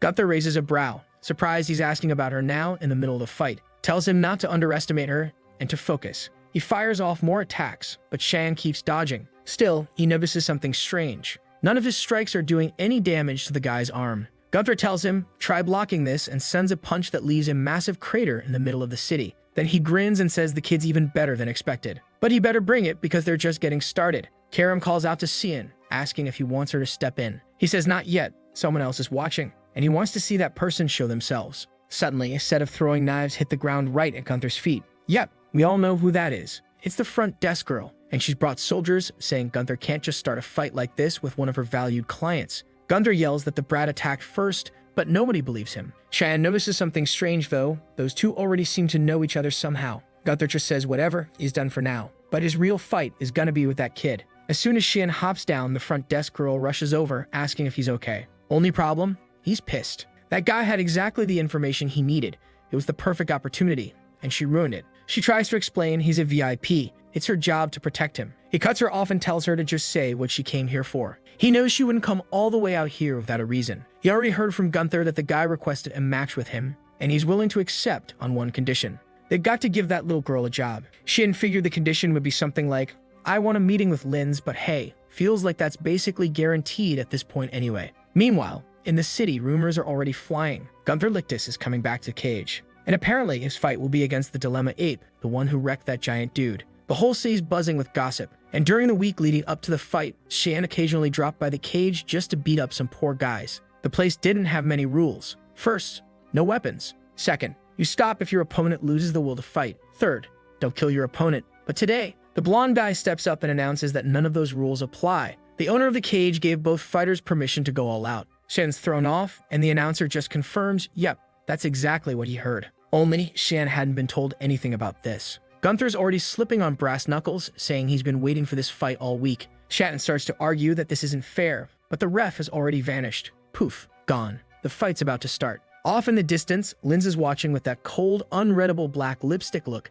saying she's curious to see what the powers of Simon Delemia are really like. Gunther asks if no one told him it was a no-rules fight. Says whatever, just grab a weapon or something. But Shen just sighs, says he'll have to fight without one. He didn't bring any. And then boom, he starts summoning the red mist, saying he's got a plan in mind. Gunther grins, tells him to use as much magic as he wants. He was actually worried about accidentally killing the kid too fast. Shen's still a little off, saying, wait, this isn't a fight to the death, is it? But the lunatic just licks his lips and says Shen has no idea who he's dealing with. The moment he found out how good it felt to kill a human, he couldn't stop. Shen's face shifts. He gets it now. He knows exactly what kind of person Gunther is. Gunther says the first thing he's taking are those pretty eyes, and he lunges with a punch. Instantly, All the bets flip. Now that people know what kind of psycho he is, the odds shift. And right then, Saiyan draws Karam, cuts Gunther's arm clean off. Gunther passes right by, but his arm doesn't come with him. It goes flying. He screams in pain and everyone on the stage is left stunned. What just happened? The guy hits the ground, panicking, trying to figure out where his arm went, shouting that he'll never forgive Saiyan. But Shan just tells him to sit still. If he moves again, he will die right here. And Gunther says nothing. Everyone on the stage can tell, yeah, the guy just crapped himself. One chubby guy with a mustache seems to recognize the red mist and that strange mana. He's convinced this is a demonic sword. Shan's confused now. Why didn't anyone tell him this fight was rule-free? Why was he the only one kept in the dark? Maybe Lin's had something to do with it. The scene shifts again. Now the sweet little girl comes up with a drink for him, saying he was amazing. She's all smiles. Shan thinks it's great she already got a job. She says the receptionist made her an assistant, at least for now. He notices her name is Lewis, pats her on the head and tells her to keep working hard. Right then, the receptionist shows up finally. She apologizes, but Shan cuts to the point. Just tell me why you hid the rules for today's fight. She says she didn't hide anything. The truth is, only the owner and Gunther knew. Shan says fine, then take him to meet the owner. Of course she says no, that's not possible. The owner prefers to stay anonymous. So no, it wasn't going to be that easy. Shan accepts it, says fine. Just focus on taking care of the little girl. Right then, the same chubby guy from earlier approaches and calls out to Saiyan. He introduces himself as Morris from the Grey Merchants Union. He says he's here to talk to Saiyan because he recognized a certain demonic sword, and he's very interested in buying it. Shin's face changes instantly. He says he has no idea what this guy is talking about. But Morris just smiles and tells him to drop the act. He knows exactly what that sword is, and he knows that Saiyan is the only one who's actually recognized it. He used to work for the Albus Merchant Union until the boss of that place was assassinated 2 years ago. Ever since, he's been with the Grey Merchants Union, operating right here in Lambaster. Their specialty? Rare swords and other unique weapons. And today, he's absolutely sure. He saw the mist of a demon sword. He knows it. That weapon's been waiting for its true wielder for years. He tells Shan to just name his price. He'll buy it. But Shan's already got him lifted up off the ground, and says that since he's the only one who knows, he's the only one Shan needs to get rid of. Suddenly, assassins start crawling up from the floor behind him. Out of nowhere, he's surrounded. They warn him, if he doesn't let go of Mr. Morris, he's going to die right here. But Shan, with that demonic aura flaring up, just smirks and says it's hilarious. They really think this little crew is going to stop him. He recognizes them, the shadow assassins of Sparnia. That fat guy must have spent a lot of coin hiring them. Too bad, they're not going to kill him before he snaps his neck. Right then, the maid and the little girl walk into the room, calling out for Simon, asking what's going on with all these people attacking him. Shen realizes now, this situation's starting to drag in people who don't need to be part of it. Lewis is here too, so he drops the fat man and says fine. This time he gets to live, but he better get lost before Cyan changes his mind. The assassins ask if they should proceed, but Shen just tells them all to lower their weapons. Morris, even after that, bows and apologizes to Simon, says he's backing off for now, but his offer still stands and Shen should think about it. Then the bastard walks off. That merchant union, yeah, it's looking a whole lot more like a criminal assassin network. Lewis comes over worried, asks if he's okay. Shen pats her head, tells her not to worry about it, then turns to Lisa and says he's got a little favor to ask. It's about time she figured out a way to get him a meeting with the owner of the cage. Yeah, let's see you dodge this one now. Meanwhile, elsewhere in the city, explosions are going off. Gunther's going berserk, slamming his fist into the ground while everyone begs him to calm down. They say he's reopening the wound, but he's lost it, missing an arm, screaming Simon's name, saying he has to kill that kid somehow. The moment he looked into San's eyes, he was so terrified of dying. It made him feel completely powerless. Now he's desperate to find a way to erase that boy. And then he remembers, Shan was protecting Lewis. Perfect. He's got a way to destroy Simon now. Back at the hotel, Lewis is working, happily running around helping guests, when one of the doors opens. She smiles and welcomes them to Lambaster. But then, yep, it's Gunther, standing there, greeting the little girl, asking if she remembers him. She says she does. He grins and says, good. She's going to be useful for something he needs. Scene shifts to another room. Shan's there trying to understand why he can't meet the owner. Liza explains, Linza's not someone you can just meet casually. That's not how she works. Shin's curious, asks why Liza defends Linz so much. Liza finds it strange that he even knows her name and says she's sure he's no ordinary kid. And just so he knows, Linz is watching him too. She's the one who allowed him to fight Gunther in the first place. That's why Liza says he should leave Lambaster now. Otherwise, he's going to end up dead. Shan's confused. She's giving him warnings and defending him, but also seems scared. Of what? Then suddenly, they hear a scream from the front desk. They rush out. The place is trashed. And Shan immediately knows. He sees the name tag, Lewis, lying on the ground, covered in blood. He tells Lisa to stay right there. He's going to deal with this. She tries to say something, but he cuts her off. says he's not going to repeat himself. She's staying put. Meanwhile, in the room of that crazy girl, yeah, she's still there, trying to draw San's face, or at least remember what it looked like. Someone comments that a beautiful lady's room shouldn't be so messy, and she immediately wants to know how the bastard got in without permission. And yeah, of course, it's that weirdo Morris. He says he's there for the obvious reason, to make her an offer. She tells the pig to get lost, but he just calmly says he has something to tell her about the boy she's in love with. She snaps back that her feelings for him aren't any of his business. But Morris cuts straight to the point. He's holding the strongest paralyzing potion in the entire kingdom of Garan. With this, she could have the boy all to herself. He hands it over and Delka demands to know what he's getting out of this. The chubby guy smiles and says he just wants one little item from the boy. She can keep the body. Delka narrows her eyes and asks if he's sure that's all he wants. He nods, says yes, and that he's looking forward to their cooperation. Morris is clearly deep in this little scheme, thinking it's all going to work out, but little does he know the guy's not even remotely interested in that woman. So how's that gonna happen? Scene change. Gunther's sitting on top of a crate, saying he's been waiting for Simon. Our protagonist shows up and demands to know where the girl is. Gunther tosses something at him, calling it a gift. Dude, it's a freaking ear. Then tells him the rest of her is under the box. If he wants her, he better dig. Shane calmly says that if Gunther wanted to die, he just had to say so. But then, Gunther's missing arm starts regenerating. He grins and says that's exactly what he wants. Now come at him, Simon. Scene cuts to Linz asking Lisa if she really thinks that kid's going to kill Gunther. Lisa says yes. Linz asks if she's worried. Lisa says it's been a long time since she had any ties to that guy. That's not the issue. She just wants to know, why does Linz seem so obsessed with that boy? Linz smiles and says she'll explain, then tells Lisa to try remembering Simon's face. Lisa suddenly gasps, starts digging through her memories, but weirdly, she can't picture him. It's completely blank. And that's when Linz explains it's an ability tied to an authority of Eru, one that causes others to forget the user's face. Lisa stares at her. You're talking about the god of darkness, aren't you? Linz nods, says yes. Looks like her past just caught up to her. Lisa starts to panic, asks if Linz is in danger. But Linz says no. She's excited. It's been a long time since she's had such an important guest. So Lisa licked his better treat him very well. Back in the fight, Gunther charges at Cian, taunting him, demanding to know where that courage from earlier went. The blast from his attack sends Xian flying. Gunther growls, where's that ability you used back in the arena, huh? He better start putting in more effort, or he really will die here. Every time Xian hits the ground, he lands near more bones. Gunther says those skeletons are proof of how worthless those people were. Lambaster was full of trash, and he took it upon himself to purify it. He and Lisa grew up in that filth, just trying to survive in that hellhole. He'd bite anyone who tried to lay a hand on either of them. Until one day, he met a certain someone.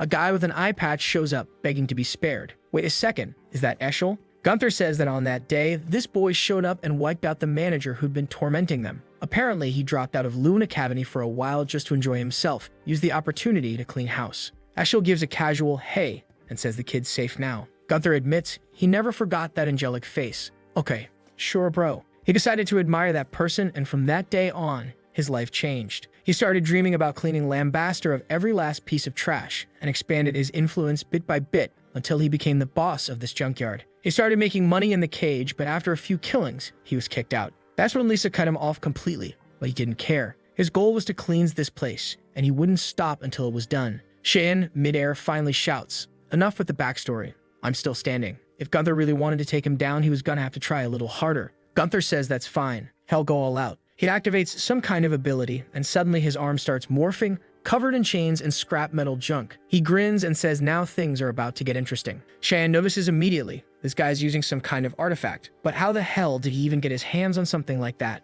Gunther holds up a glowing cube and says it's called the gravity chamber. It creates a mana field in a designated area and multiplies the gravitational force by more than 20 times. He compliments the kid for holding up so well under the pressure, but says it's time to end this. The attack slams into the cube and Kiram calls out to see if he needs help. But the boy, already beat up and glowing with anger, says no. He doesn't need her help to take out this worm. Then in a blink, he disappears from inside the cube and reappears right next to Gunther. Hits him with a vicious uppercut straight to the gut, and Gunther has no idea what just happened. Should have been physically impossible for Cian to even move in that gravity zone. Next thing you know, he's flying Teen Rocket style straight up into the sky, and Shan's already behind him midair, calmly warning him to brace himself. He's about to be crushed so thoroughly, the only thing left will be his ear. Delivers a spinning kick, Rock Lee style, bam, drives it right into his ribs. Airborne beatdown, followed by a body slammed straight into the ground, cratered. Gunther's broken, embedded in the dirt, completely wrecked, but he's still smiling. Says he always knew he was destined to die like this, but it doesn't matter. He doesn't have any regrets. A child born in Lambaster was always doomed to become garbage, just like him and Lisa. That's the rule in this city laid down by its mistress. He just asks Shan, please don't let that happen to Lisa. He's sure he can do it. And just like that, it's over. But Shannon's left completely confused by everything the guy just said. He walks over to the box where Louis was supposed to be locked away. But just as he's about to check, someone calls out from behind him. It's Lisa. She takes one look at Gunther, collapsed and destroyed, and just sighs. She kinda figured this would happen. She quietly tells one of the soldiers to check on the boy, make sure he's alright. Then she sees Xian standing there. She asks what's going on, and he turns, the light behind him casting a glow, and tells her Louis is okay. She's not hurt, just asleep it seems. He straightens up, says he's heading out. Lisa asks where to, and he just says, I'm going to clean out all of Lambaster. That city was split into 4 districts. Right in the center was the cage. To the left, the junkyard. To the right, the merchant zone. And below it all, the entertainment district. There's absolutely no real law enforcement there. At best, there's this fragile little power balance between the heads of each region, each run by a different manager. Shan asks how he even knows all that. In the past, Eshel had answered, because that city is rotten to the core. I've seen how it really works. And when he said it, Shan had felt a bit annoyed. But now he realizes the guy was right. Shan wondered, how do you take over a place this broken? If it were a normal country, he could declare war, set up negotiations, but none of that applies here. Maybe the only option was to take out each of the regional managers one by one. But Eshel told him no, that wasn't necessary. That place was already on the verge of collapsing on its own. All they had to do was wait for the right moment to step in and take control. Cut to Cian holding a teacup, looking unimpressed. Says the smell gives it away instantly. She didn't even try to hide the fact that the tea was drugged. Delkia is clinging to his arm, all flushed and giggly. This city really is rotten from top to bottom, and today he's going to rip it up by the roots. Delkia, grinning ear to ear, says she's glad he accepted the invite, and tonight's gonna be fun. He agrees. Oh, it's gonna be fun all right, he says, especially with a special tea like this. She freezes for a second, he noticed, but he just smiles and says, yeah, tonight's gonna be a long one. Then he downs the cup, drops it, and either collapses or pretends to. Delkia is thrilled. Smiling wickedly, she declares, now this little boy is all mine. The scene shifts to the merchant district, where the butler informs Morris that a message just came in from the entertainment district. The big guy's fuming. He gave Gunther that gravity chamber artifact, and the idiots still went and lost. But it's fine. Soon enough, the demon's sword would be his. One of the shadow operatives nearby says they should be cautious. Everything's going way too smoothly. Morris tells him to get lost with that bad omen nonsense. But the spy insists his instincts have never been wrong. First, they should head out and do some recon. Morris agrees but warns them not to do anything unnecessary. In his head, though, he's thinking these damn fools from Sparnia are just getting in his way. Maybe they're even planning to steal the demon's sword for themselves. Meanwhile, in town, people are being shoved aside as Morris carriage barrels down the street. He swings the door open and calls out to Delkia that he's arrived. And there she is, straddling Shan in bed, casually telling Morris he could have taken a little longer to show up. She was just about to get to the part she really enjoys. Morris doesn't care. She can do whatever she wants. He just wants the kid's item. The body's all hers. Delkia tells him not to rush her and says he's gonna be shocked when he sees this. She pulls a rope and the curtains fall. Morris freezes. What the hell is this? There's a different Delkia tied up in the back, along with a bunch of taxidermy humans. The guy immediately turns around, panicking, who the hell is she? And of course, it's Karim, who tells him flat out exactly what he was looking for, the demon's sword. He stumbles back in shock. How the hell did a sword turn into a person? Cyan sits up and says Morris knows way too much. The bastard starts screaming for help from the assassin squad, but all he gets is a jab to the neck that shuts him up. Cheyenne tells him since he's so eager to see those guys, he'll go ahead and send them his way. Spreads his arms, opening up a rift into the mist swamp dimension, and it looks like the shadows start dissolving into it. Then he tells Morris that yeah, he knows he's the one who gave Gunther that artifact and slipped Delkia the paralysis potion. Morris starts begging for forgiveness, swearing he'll never do it again. Shane calmly tells him he's sure he won't, because he won't be doing anything ever again. The guy's still crying for help, but gets dropped straight into the mist.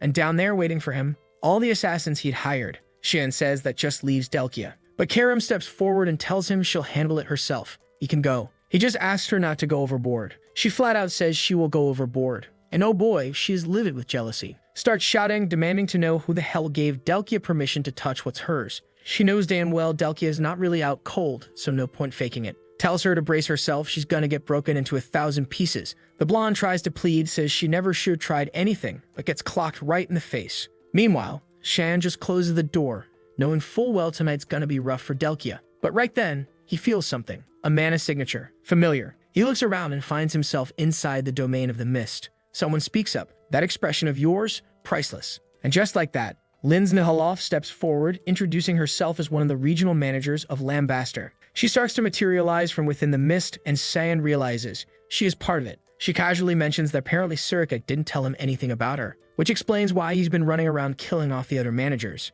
Shan immediately powers up, thanking her for finally showing her face. Now he doesn't have to go searching anymore. Says he can call her Lin's or senior colleague the backstabbing traitor. But Lin says he's got it all wrong. She's not here to fight. Right then, he senses something from the side, barely manages to dodge an incoming attack. Lin tells him to say hello, because the two of them already know each other quite well. And sure enough, it's Lisa, the one who always seems so kind, so trustworthy, now standing beside that monster. And she coldly declares Simon Delemia is going to be eliminated. She charges at him again, but he blocks it, telling Lisa to stop, that this has nothing to do with her. His problem is with Lin's. Lisa doesn't need to die. But she's not listening, not one bit. Only option? Knock her out cold. He activates the bloodlust wave technique, bam, launches her across the room. But of course, she's already back on her feet. That's when he realizes, damn it, she's been training. Most enemies wouldn't have been able to withstand that. Linz just watches, saying she knew the boy could have finished it, so why did he hesitate? All San wants to know is how long she plans to keep hiding in the mist. Linz tells him she just wanted to see the skills of the child Surika had trained, especially since Lisa was her student.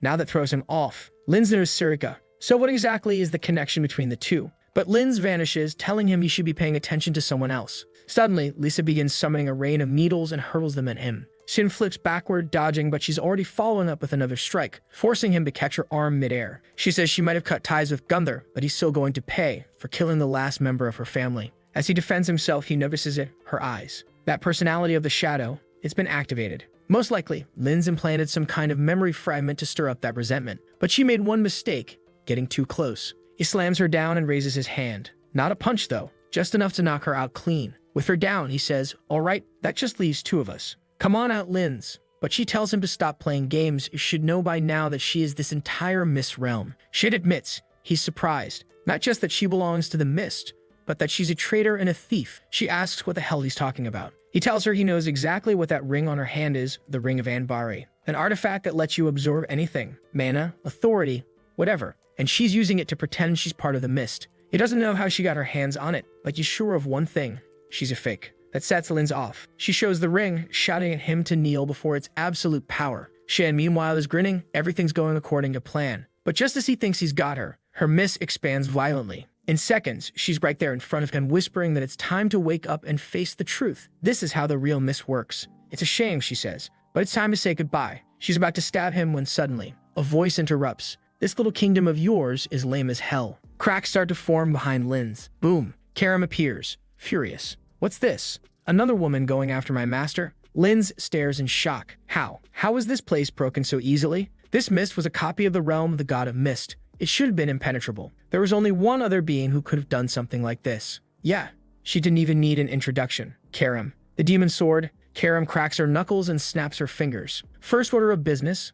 Let's destroy this dump. The entire domain starts fracturing, shattering into countless shards. Linz can't believe it, that it was broken this easily. Meanwhile, Shen complains. What took you so long, damn it? Karam scowls. Excuse me? I just saved your ass and that's what you say. Linz watches this couple bickering scene and loses it. She yells at Xian to shut the hell up. No way someone like you is the successor. That person disappeared over 300 years ago. There's no way it's some brat like you. While she's throwing her fit, Karam just raises an eyebrow. What's with her? Xian shrugs. Said a few things earlier. Guess I got her riled up. Now Linz is totally unhinged, screams and charges at him with full speed. But Karam dissolves into a blade. Xian grabs her and smirks. She'd make a terrible assassin. Together, the two unleash their technique, Miss Storm Surge, and charge in for the final clash. Of course, Linz, fake as ever, goes flying across the ground like a ragdoll. Meanwhile, Shan's just standing there cool as hell, dripping with swag, saying it's about time he showed her the true power of divine authority. As soon as Linz manages to get back on her feet, he activates the Mist of Adamant, and bam, a giant orb appears behind him. He's in full demon mode now, face darkened, voice chilling, daring her. Go on, try to block this with that little ring of yours. And then he swings. The cut flies toward her and she knows. She knows. She doesn't stand a chance. Cut to a long time ago. Back inside the Temple of Black Mist. Surika asks where Linz thinks she's going. Linz says she's tired of sitting around, waiting for some supposed successor to show up. She fires back, you planning to kill me now or what? But Surika calmly answers, there's already too many awful people out there to deal with. Why would I bother with you? Though if Linz ever turned corrupted, then yeah, she'd be hunted down and purified. And when that day came, Surika would take back the item Linz stole. So she tells her, think real hard before walking away. That's how Linz left. She walked out of a group that had real power, but stayed hidden in the shadows. to go build her own group that had no power, but at least it existed out in the open. She was sick of waiting, sick of hiding. She really thought she'd made it. But back in the present, Shan's attack tears through her, rips into her side and arm. She was beautiful. She was strong. But what a shame, she went up against him. Now he just walks up and asks for her last words. I hate when these stories end all sad. She says, tell Sarika, she was wrong after all. And then she begs him to finish it. It hurts too much. Shin just sets her ablaze. No hesitation. Because he knows nobody ever sees the moment they'll be defeated. And that includes him too. As soon as the domain starts to unravel, he sees he's already right in front of the hotel, which saves him time. Lissa shows up and says she tried to kill him and knows about the mist. So there's really no reason you should be letting her live. He asks if she's going to tell anyone. She says no, and he goes, all right then, it's fine. But she herself doesn't really know what she's going to do. Right then, Lewis comes running out of the hotel calling for the manager, asking if she's okay, saying she was worried because she suddenly disappeared. Lisa, looking a little shaken, asks if Lewis is all right, tells her to stop worrying about her, and says she's not going to let her leave this place anymore. She was the kindest person she ever met, and there's no way she was going to just let her go like that. Lisa says she understands now, and that's when our guide chimes in, saying it looks like she's already found her purpose. It'd be good for her to manage the whole place now, especially since all the other regional managers are gone. And she should make sure Lewis doesn't end up like Gunther. She agrees, and our boy gives her a pat on the head. Of course, Lewis is sad he's leaving, but he says, unfortunately, his stay here is over. He waves goodbye, saying he'll come back someday. Lissa yells after him, saying he definitely has to come back. As he turns to leave, he thinks to himself that he hopes to return, but not to see a scene like the one from the past. Holding the dagger, someone says he was successful in purifying Lin's Yahello. Then Sarika, looking kind of pissed, says it must have been really tough. He asks why she sent him if she already knew it was going to be that hard. She just tells him to go ahead and ask what he's dying to know because she knows he's curious. So he asks what her connection is to Lin's, if she was part of the mist. Sarika says yeah, they trained together, but it seems she wasn't too fond of the future it laid out for Lin's and ended up leaving. And when she did, she took the ring that was only supposed to be passed down among the masters. Cheyenne shows it to her, and she says that's exactly the one that should have been hers, but now she's leaving it with him. He finds it strange, after all, that things only meant for masters, but she replies that she doesn't need that anymore because she's already strong enough. A little confused, he says he doesn't get it. He thought the mission was to retrieve that thing. That's when the other Gothic one pops up out of nowhere, saying there must be some beef between the two of them, and that's why he got sent in the first place. Sarika turns and says it was just part of her promise, but now that it's settled, the ring doesn't matter. Shin already knows she's trying to see if I'll be tempted by the power the ring offers, and so he asks if she's not going to say that usual thing. If you fall victim to the ring, I'll have to purify you. But she replies that she's more curious to know whether he's a disaster for humanity or a hero. And sure, a simple commercial test wouldn't be a big deal, but she still thinks Karam might have made the wrong choice. Kiram's clearly biting her tongue, and our guy says it's obvious Sarika cares a lot about him. Then the scene cuts to the principal's office. He's saying that after Nella disappeared, student anxiety has skyrocketed. He knows this is going to be a heavy burden for him, but now that he's been appointed, he believes in himself. And here comes that bastard Boris, saying he's an understanding guy who gets the student's situation, and he'll do his best.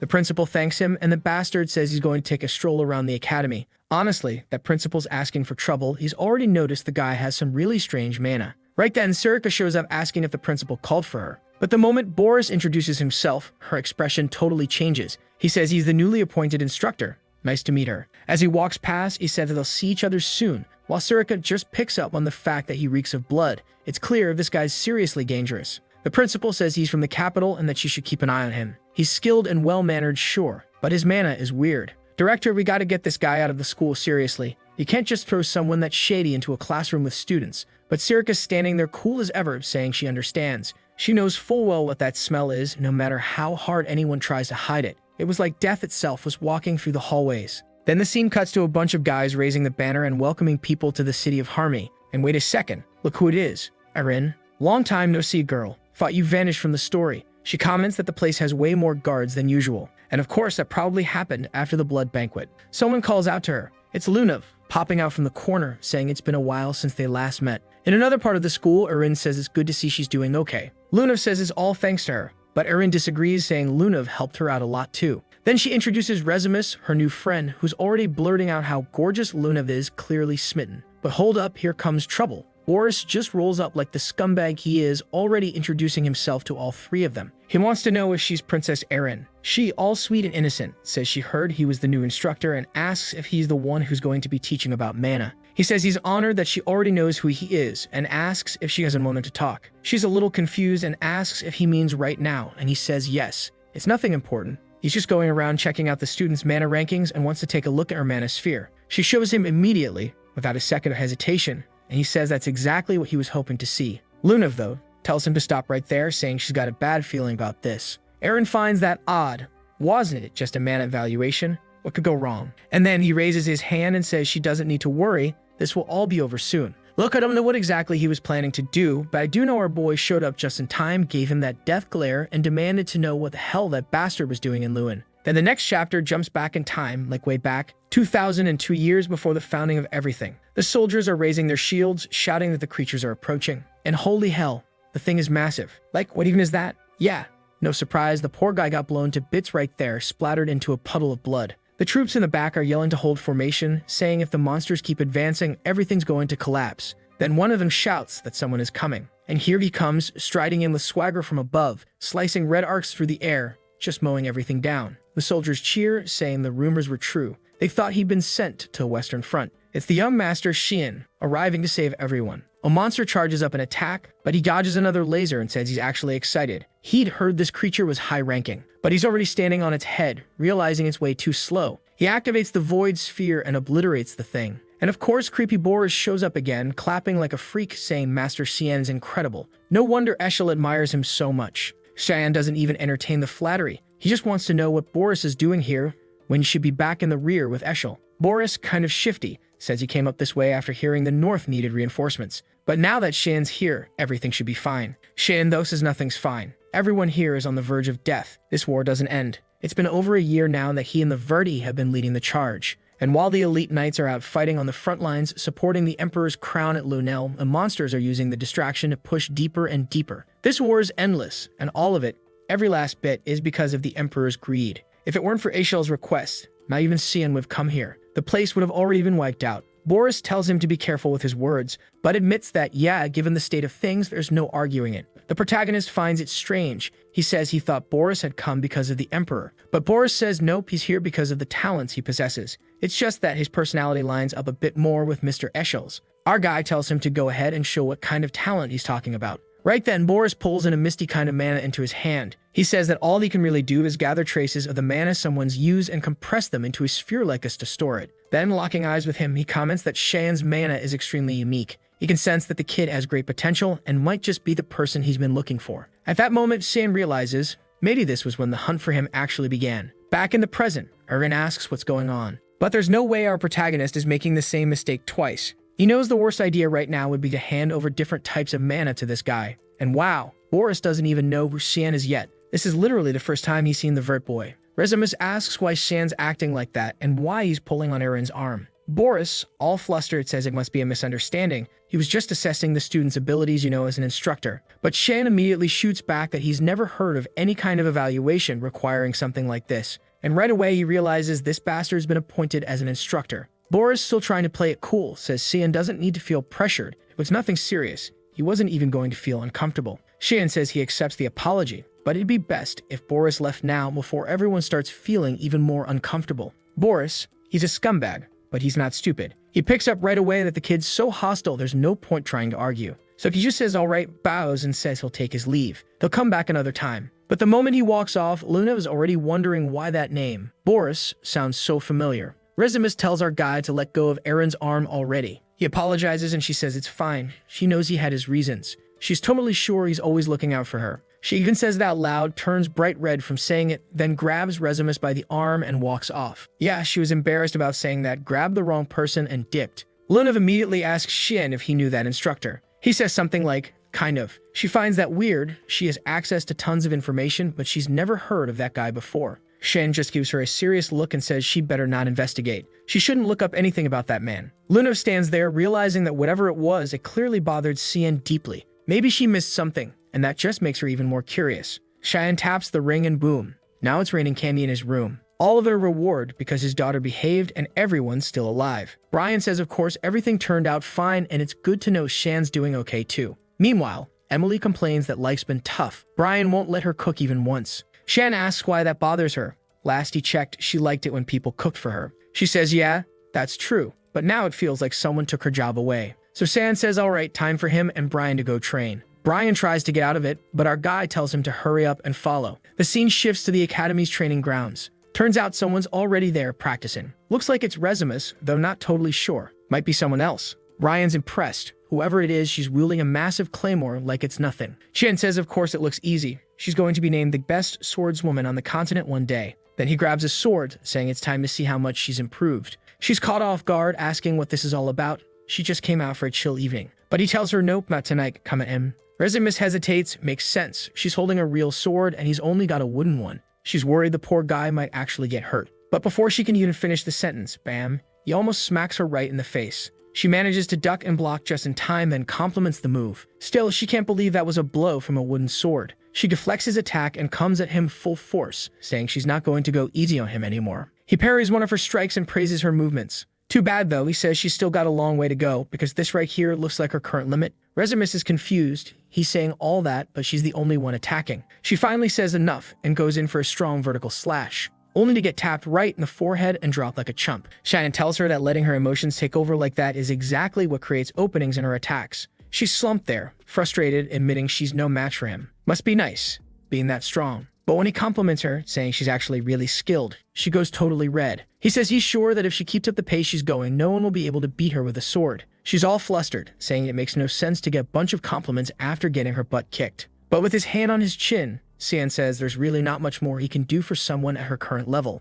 So he tells Brian to help her train. Poor guy wasn't ready, but he turns to Resimus and says, alright then, the two of us are gonna practice every day. Shen hands him the sword and asks where he's going. But our boy just says he's got something to take care of and leaves. Brian's left standing there awkwardly, muttering that he's really looking forward to training with her. But he better be ready because Resimus looks like she's going to take it seriously. He's starting to realize he's got another little menace on his hands. While walking through the halls, our guy feels a strange, familiar sensation. In the middle of the academy, yep, there's Luna. As curious and sneaky as ever, that menace. So he walks up, wanting to know what she's looking at. She says it's the research lab of Instructor Boris. Shen already knows she's definitely trying to sneak in. She asks when he got to know her so well. Says she's just looking, that's all. But he tells her to cut to the point. What is she trying to do? She says she's just super curious. She's never heard of that guy's name before, not even from the Garan Association. And yet the man's supposedly an 8-circle mage. How could someone be that powerful and still have zero information out there about him? Shen's clearly over it. This girl just got out of one mess and she's already trying to dive into another. She asked if he's not going to help and he says he doesn't want to get involved.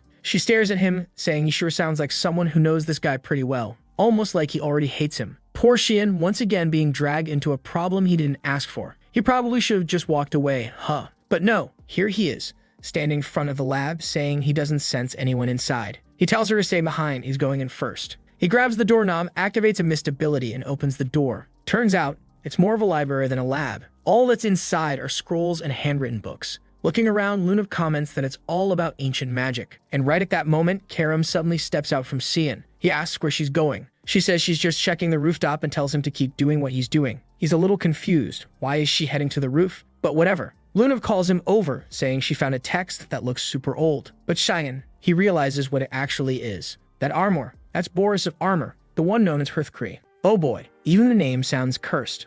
Up on the rooftop, Kara mutters that this smell, it's sickening. No matter how many times she catches it, it never stops being disgusting. And he better show up soon. Oh, she's talking directly to that Hearthcree guy. Right then, too bad. Someone appears and says it's been a while since he last saw her. An angel shows up, asking how she's doing after waking up from a 300-year nap. From a high-up angle, Karam says she was doing just fine until he showed up and ruined everything. Hearthcree replies, your personality hasn't changed a bit. I guess that's why you chose that master out of all the other options. Karam's already getting ready to fight, but he asks her to calm down. He's not here to fight. She demands to know what he's doing there, and he says this is just a little chat. But Karam isn't buying it and tells him to cut the act and say what he's planning. Meanwhile, back in the library, Lunav says she's never seen magic texts like these. It's almost like some weird history book. But all the texts are written in a kind of code, so it's going to take a while to decode. From what she's been able to make out, that's all she can understand for now. On a page with a strange sun, she says it looks incomplete, and she really wants to know what it means. A sun, black clouds, mist, what else? Suddenly, Sam closes the book and says they need to destroy all of it. She wants to know why. That's what caused the blood banquet along with a lot of the other disasters. Then boom, someone shows up and says it's a shame, but he can't let that happen. Right away, Shan recognizes Boris's voice and wonders how he didn't sense his presence. The book starts glowing gold and suddenly materializes in Boris' hand. And that's when Boris says he was actually thinking about having a talk with the boy. What an incredible coincidence that he happened to show up there. Too bad it had to happen in such an unpleasant way, getting spied on and all. He raises his hand and asks Miss Lunev to excuse them. Poor thing, he's already flung her out the window, sending her all the way to the dorms. And now the two of them meet to have a little conversation. He's very interested in the boy, specifically in the version of him he doesn't show the public. Shin's already figured out this isn't good. It'd be great if he could just kill this guy. But Hearthcree is a major problem. Not to mention, Karim suddenly vanished from his side. She's up on the rooftop, lying back all calm, wanting to know what the bastard's even talking about. Hearthcree says the person her master serves is someone chosen by the gods, and basically, they're playing a game they already lost. Karim says she doesn't care. A demonic spawn like her would never ally with Lumindal. The angel says there are other ways. For example, she could take over her master's body. Surely that wouldn't be so difficult. Karim demands to know what the hell he's trying to pull. And now, the chapter shifts again. This time, it's about good and evil, light and darkness, creation and destruction. Two opposing forces always at war. And in these epic tales, light always wins. It's been 3 centuries since the Great War ended and the demon died. The surface world seemed to be thriving, but little by little, people were forgetting about them. Looks like we're seeing things from the angels' point of view. One of them says it's getting harder to find the fear and reverence people once had for them. So they came to a conclusion. In order to be worshipped again, they needed darkness. It's the darkness that makes their light shine brighter. Karim just calls that reason completely idiotic. Now it all makes sense. They want her to take over her master's body, so that they can defeat her and be hailed as saviors. The deranged angel smiles, saying it's amazing, she figured it out perfectly. And bam, he immediately takes a slash to the face. She tells him to quit talking crap. But of course, the little immortal thing just regenerates, saying it's a shame. He'd really thought this was the perfect chance to talk with her. Karim answers bluntly. They're the ones who decided she was the bad guy. But she's already figured out that these so-called angels are way more concerned with their own problems than protecting anyone else. The angel shows up again, saying it's a shame. He really thought talking to her would be as easy as it was with Enro. It was a nice visit, but now he's heading out. And just like that, he vanishes while Karim's left wondering, what the hell did that idiot Enro do? Back with Boris, the bastard's calmly serving a fancy high-class tea from Sparnia, saying he hopes the boy enjoys it. Obviously, Cheyenne doesn't give a damn. He tells him to get to the point and explain why he's so interested in him. Boris, fake as always, says he's just a teacher concerned with a promising student. Cheyenne tells him to cut the crap. He doesn't even show up to class. Boris wants to know why, and Cheyenne flat out says it. He's got nothing to learn from them. Now Boris is curious. He wonders if the headmaster knows about that. Cheyenne just tells him, for the love of all that's holy, to stop stalling and talk. So Boris gets a little more direct and asks Cheyenne if he knows who he is. Cheyenne asks why he's even asking that. Boris says he felt it immediately. Cheyenne hated him the moment they met. The way the kid looked at him, it was like he already wanted him dead. But Boris swears he's never seen Cheyenne before in his life, so how could he have known about him already? Cheyenne stirs the tea a little and says what's even weirder is that no one's ever heard of an 8-circle mage. Boris replies that he likes to live a quiet life, and Cheyenne tells him to just say where he's from. Of course, the bastard claims he's from some super rural village, nothing but cows and lumber out there. No way Cheyenne would know it. Both of them know the other's lying. Obviously, Boris wasn't going to spill anything. Even in his past life, the guy kept everything hidden. And now he asks if Cheyenne has any other questions. Cheyenne says no. Boris says good. It's gotten late, and they can talk more another time. Sometime later, staring down at the book, Boris says now he understands why Ishel felt so threatened. That kid, he must be the one helping Princess Erin. He's speaking with that Dan Hearthcree, who says it's ironic that the younger brother of the so-called savior is the one wielding the demon blade. Fate's got a funny way of working. It also seemed like Karim might just be the darkness they've been searching for all this time. And if he's right, that boy might be the perfect opportunity to make Ishel shine brighter than ever. That's just like it was foretold in the black mist that hides the sun. Boris closes the book and declares, the rebirth of the savior is about to begin. Cut to Karim in the Hall of the Black Mist. Someone says it's surprising she came all the way there on her own. It's Enro. He wants to know what brings her. Karim says it's funny he's even asking. You should already know. She just met with Hearthcree and didn't realize the two of them were so close. Enro asks if Hearthcree tried anything, but Karim cuts him off. Just tell her why he didn't do anything. Apparently, he'd forgotten the reason he was kicked out. Enro says there's no lower place than where he already is, which means he's got nothing left to fear. Karim tells him he's got to be joking. These people are trying to use both her and Cheyenne. The Lord asks if her wish is really to protect Cheyenne. If that's the case, he can help her make that wish come true. All she needs to do is take this decree, and all the mists will support her and the boy. She takes it, but she's already figured it out. He's just handing that over so he doesn't have to do anything himself. Exactly like what happened with Lumindal. Enro tells her to quit nagging. He insists he already made the best decision for her sake. But Karim walks off, telling him to stop making pathetic excuses, and says she hopes he stays trapped in that place forever. The scene cuts to a statue of an angel, where a man in front of it says he intends to bless it. for acting in accordance with the representations of Lumindle's light. What she needs to figure out is whether she truly intends to become the ray of light that'll save this world from darkness, and if she swears to stand on the front lines and die on the battlefield. Whoa, Alice Vert swears that she does. She accepts the will of the god of light, Lumindle. I almost forgot our boy had a turbocharged sister. She made the vow, but she's still wondering if this really is the right path. Lately, the Empire's been gathering up talented individuals for the Knights of Light and sending them all to the front lines. That's why, during the disaster of the Blood Banquet, there were no royal guards around to help. Still, helping the Knights of Light has always been her dream. What she doesn't get is, what exactly is she supposed to be protecting out there on the front lines?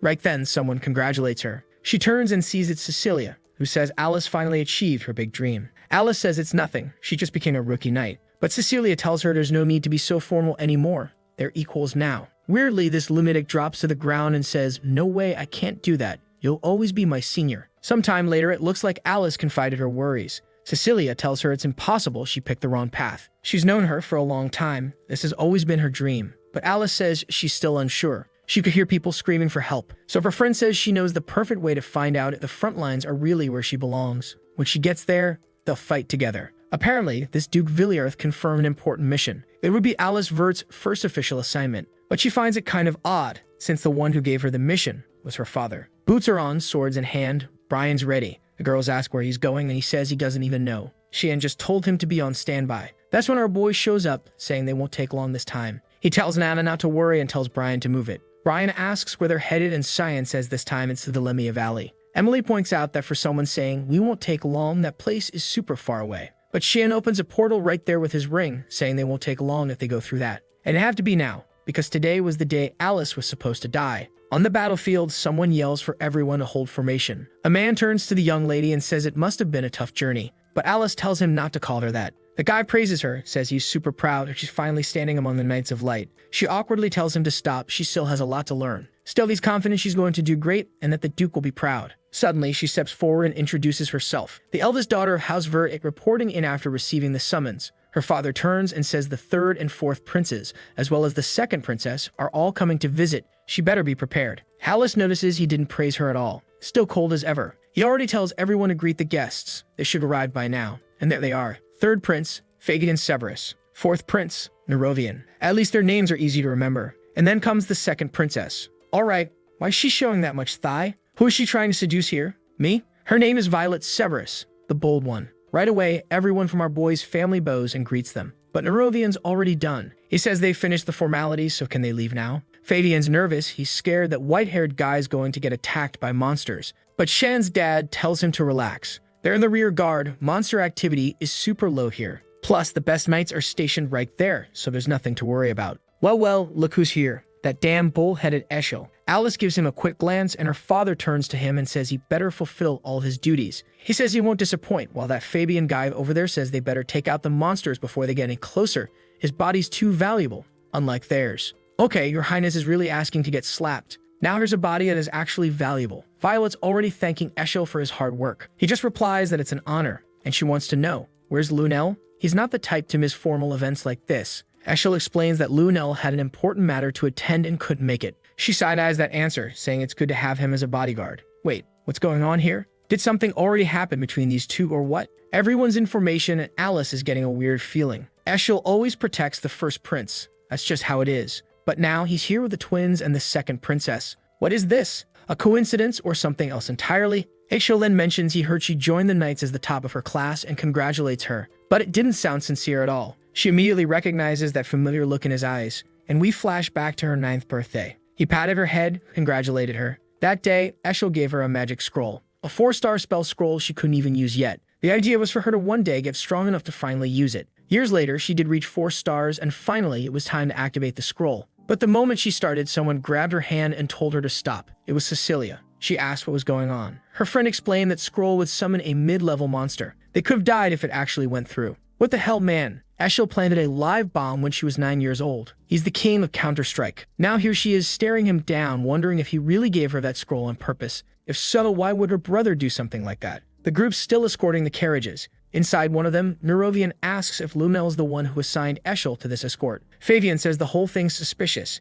He wants to know what they're planning. Violet agrees. Having someone as skilled as that acting as a bodyguard, That's a red flag. Everyone already knows what kind of person Lunel is. They better stay alert or they're gonna end up dead. Right then, the carriage shakes. Alice comes running, shouting it's an ambush and everyone needs to fall back. A special creature called Antararg is attacking the area. The tower soldiers are already freaking out from the monster's roar. The coward prince starts demanding answers. Why didn't anyone warn them something like this might show up? A strike from the boss monster sends everyone flying. Alice yells for them to retreat immediately, but a massive tail swipe is coming right for the group. No worries, Big Sis blocks the hit. But now she really wants to know why something that powerful is showing up in the rear guard. The princes are already running for their lives. One of the white-haired ones yells for them to turn back. If they keep running, they're gonna get killed alone. Violet's totally panicked when suddenly, Asher comes toward her. Nothing sketchy at all, right? He tells her to come close. He'll protect her. And right then, Violet realizes, this bastard planned all of this chaos just to kill him here. And judging by Alice's face, she's picked up on something fishy too.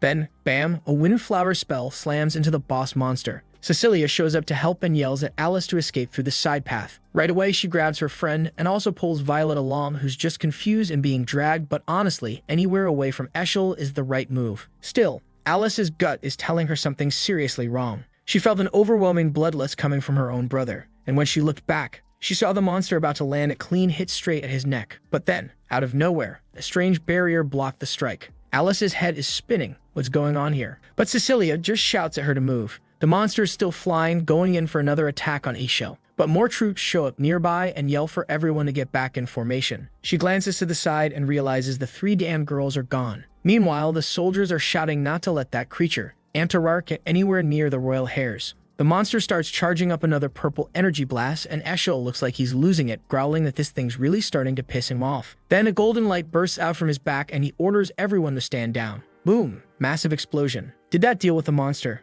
Maybe. Or maybe not. Everyone's still standing back, squinting to see what's going on. And there's Violet, that sneaky brat, just randomly trips like an idiot. Alice runs over, asking if she's alright. Violet says she's not, but she's not dying that easily. Then what the hell? Cecilia just smacks Alice on the back. Alice stumbles, looking shocked. What the hell is this? And now she's on the ground in pain. What the hell? The two of them are just standing there staring her down. They really got us with this plot twist. Didn't see that one coming. And that damn Violet just glares and says, "So you're Eshel's little sister, Alice Vert." She says she knew something was off when Eshel showed up and Lunel didn't. And she's sure Alice was planning to kill them all during the chaos, so everyone else would get blood on their hands. That's why this was self-defense. Damn. Even Cecilia's just standing there, completely silent. Alice tries to explain. It's all a misunderstanding. She just wanted to protect them. But Violet cuts her off and tells her to shut up, so she knows exactly how ambitious the Vers and Lunels are. She's not going to sit around like some idiot while everyone lines up to kill her. If Alice has got any excuses, now's the time to give them because she doesn't have much time left.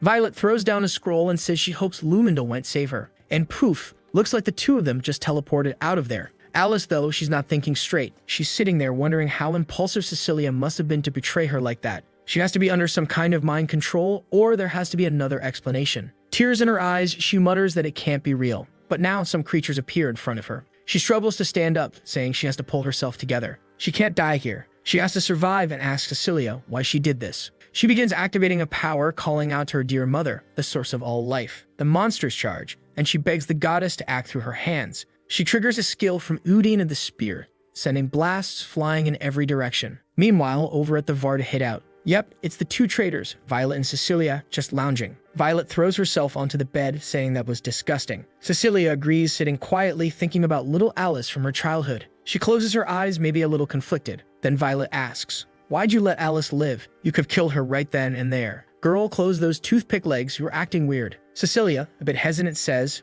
"She'll die soon anyway. The monsters there will finish her off for sure." Meanwhile, Alice is still out there, flinging spears left and right, but she's exhausted. And honestly, this is the perfect moment for our boy to show up like a total Chad. She's drained. She mumbles that she has to get back. Problem is, what is she even going to tell the knights? That Princess Violet tried to assassinate her? That Cecilia tried to kill her? Who's going to believe that? That's why her best bet now is just to get the hell out of there. But more and more monsters keep closing in. And not just any monsters, high-ranked ones, salamanders. She tries to come up with a plan anyway to escape alive. But those beasts are already charging up their fiery breath, slobbering all over the place. She knows there's no way she can dodge it. The monster comes in close, but its aim's off. Good thing. Still, Alice knows if she takes that hit head-on, there's no surviving it. But hey, Big Sis is a beast.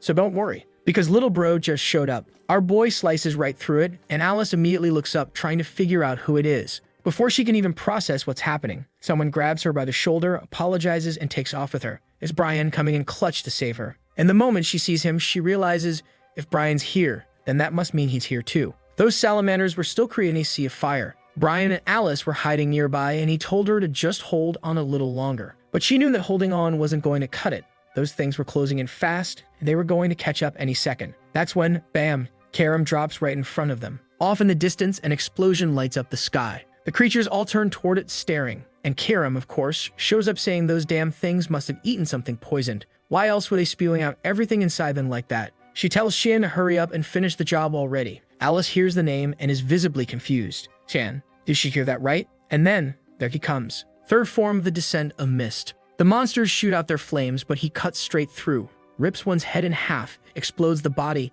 unleashes a bunch of void orbs. Yeah, looks like he wiped everything out. Not long after, Brian's carrying Alice away from the battlefield. She spots the boy in the distance and walks closer, thinking to herself that she always had a hunch about who was behind that mask. The mask hits the ground. She starts crying. And who is it? Come on, you already know. It's Xian. Of course it is. He looks at her and says, I hope I wasn't too late. Later, as she's being healed, things finally click. Cecilia had always been Violet's spy. She feels like a fool, thinking she was carrying on her family's will and trusting someone like her. But Shan says it's not her fault. The blame lies with that damn Cecilia, with the princess, and obviously with Eshel too. Alice wants to know, was it all planned by their brother? Does Shan know something about it? It's weird because the mission orders came from her father. Shan tells her that the only reason the mission even happened was because Eshel suggested it. And of course her father does everything that guy says. She wants to know why. Shan says it's because that bastard wants to be the only one who carries on the family legacy. Alice scowls, saying that apparently he's even willing to kill his own sister for that. Though the tough act doesn't last long, she collapses to her knees, completely drained. Still, she wants to know, does Shen really believe that about Eshel? Is he sure? He just stares at her and says, of course I do. What? You think I'm joking? Alice admits she always felt something was off, and it looks like Shan did too. What she can't understand is, how did no one else see it? Why did her father and everyone around them not notice anything? It's like Eshel has something she doesn't, some invisible power. And during the battle, she felt it too. Something was protecting him. When he should have been hit by that deadly strike, something blocked it. Shan remembers that moment clearly. He knew the dagger had landed right on the guy's neck, but something strange stopped it. And even now, he still doesn't know what that was. Something powerful enough to block even the demon blade. As far as he can tell, there's only one possible explanation. Alice says they need to tell their father, but Shan just goes, what? Girl, please. That's an illusion. He's not going to listen to us. Alice insists if it's just her, maybe not. But if they go together, maybe there's a chance. Shan sighs and tells her she needs to start trusting him more. If they go through with this plan and it fails, all the Knights of Light will turn on them. Alice is confused. Why would that happen? But Shan remembers. In his past life, Eshel was always the center of attention. Everyone adored him. Everyone trusted him. He was the great savior. Even Shan himself had been a fanboy. He was the hero. There was never a doubt in anyone's mind. Looking back, it was strange. He wasn't just a knight. He felt like a religious figure. Even their father, who was sharp and observant, died trusting him. The Emperor, Lunel, ambitious as hell, also trusted him. Boris, a man obsessed with truth and sharp as a blade, he trusted Eshel too, without question. Even the idiot version of Shan didn't stop trusting until he was lying dead on the ground. But in that final moment, one question echoed in his mind. Why did I trust Eshel? There could only be one explanation. Shan says Eshel was the ultimate figure who inherited the authority of the most powerful god, Lumindal himself. The authority he received, the role of world savior. Back on the battlefield, it's total chaos. Everyone's yelling to protect the princes. Redhead and Albino are absolutely losing it, panicking like they're seconds from death. Meanwhile, Eshel is right there on the front lines, holding off a dragon. Mr. Platinum Hair starts gushing over him, but Eshel just snaps, telling the idiot to back off before he gets himself killed. The dragon charges in for another attack. Eshel activates the Judgment of Regis, his dark technique. The beast fires off a huge laser while the two brothers are over there practically clinging to each other. These two are something else. What the? Eshel just summoned the dark titanic wall or something to tank the entire blast. The laser hits dead on, but then it just dissipates. Through all the smoke and fire, Eshel is still moving, still channeling attacks. The dragon watches, then Eshel lunges and slices it clean down the center. Yeah, no joke. That thing got cut 50% straight down the middle. Immediately, Eshel turns and asks if everyone's okay. And everyone starts cheering, praising him, calling him amazing. The great savior. Even the princes are saying they'll tell the king how incredible he is. Ah yeah, Eshel's not dumb. He's milking that clout from the royal brats. Meanwhile, back with Alice, she still doesn't understand why Isha was chosen by Lumindle. Shan explains that Lumindle only needs one person, regardless of what kind of person they are. And obviously, once Isha was chosen, trying to deny him was like denying the entire Church of Light. If they did that, every follower of Lumindle would come after them. Alice says it's hard to accept. These are the things she's believed in her whole life. What she can't wrap her head around is, how does Shan know all this? He just says he can't tell her. He's trying to keep her from getting too deep into this mess. But she's understanding. She places her hand on his shoulder and says she gets it. She knows he can't tell her yet. But someday, she hopes he tells her everything, and that he won't carry this burden alone. She bows her head a little, and it's kind of sweet. Meanwhile, she thanks Brian, and he turns bright red. Shan immediately tells him to calm down. Don't get that happy just because you talked to my sister. Then he turns to Alice and wants to know, what is she planning now? And the crazy girl says she's going to find Cecilia and get answers about why she betrayed her. Thank God Shan says he's going with her. Like, seriously, girl, what's your death wish? He says he's got the ring. He's sure they haven't gone far. Then the scene jumps to Violet's hideout. Suddenly, Cecilia's expression changes. She says someone's getting close, a mana she's never felt before. Violet tells her to relax. No one knows about this place. But mid-sentence, boom, the whole place explodes. An attack nearly takes her head off. A sword comes flying through the window and slams into the wall. And Cecilia instantly knows. That's Alice's sword, but she shouldn't even be alive. Next chapter kicks off back on the battlefield. Eshel detects a trace of teleport magic and a spell scroll. He tells everyone to find shelter. One of the soldiers asks him, do you really think Princess Violet is okay? Eshel just says, we'll find out soon enough. Obviously, the whole squad's spooked. There are monster corpses everywhere, lava flowing across the ground. Chaos. Back to Cecilia, now running. She's muttering that she thought the kid would be skilled because of the mana and that bloodlust. But turns out, it's just a child. He couldn't possibly be traveling with anyone else. She activates a skill from the Wanderer of the Wind and closes in. She's coming in fast with a sword strike that looks like it'll land, but the kid dodges. She commands to know who he is. Why has she never seen anyone from the Veers move like that? He just stares at her silent. She orders him to answer. Why does he have that sword? Did he save Lady Alice? Still no answer. So she gets ready. Says if he won't speak, let's see if he can scream. She charges. Left, right, up, down. Swipes near in his stomach. Swipes past his ear. She's going for blood, but she hasn't landed a single hit yet. While thinking to herself that only a handful of knights could keep up with her speed, Cecilia pushes off a tree and launches in for another strike, yelling that it's over. But he just does a calm little hop to the side, dodging it like it's nothing. Now she's starting to wonder, does he actually move faster than me? Shan, dude, the enemy is right there. Stop standing around like you're in a Kalon commercial. She's burning with rage. He hasn't even drawn his weapon. She darts left and right like a damn Pikachu, charging again and yelling at him not to underestimate her. Sharp tempest, a clean slash, massive explosion, shockwaves everywhere. Blades cutting everything in their path, but Shan's just standing there, orb in hand. Cecilia can't believe it. And Fen. He activates the void sphere, makes one clean motion. Boom. He slices the mountain in half. She's blown away again. Literal explosion. In the middle of the dust and rubble, he approaches her body, crumpled on the ground.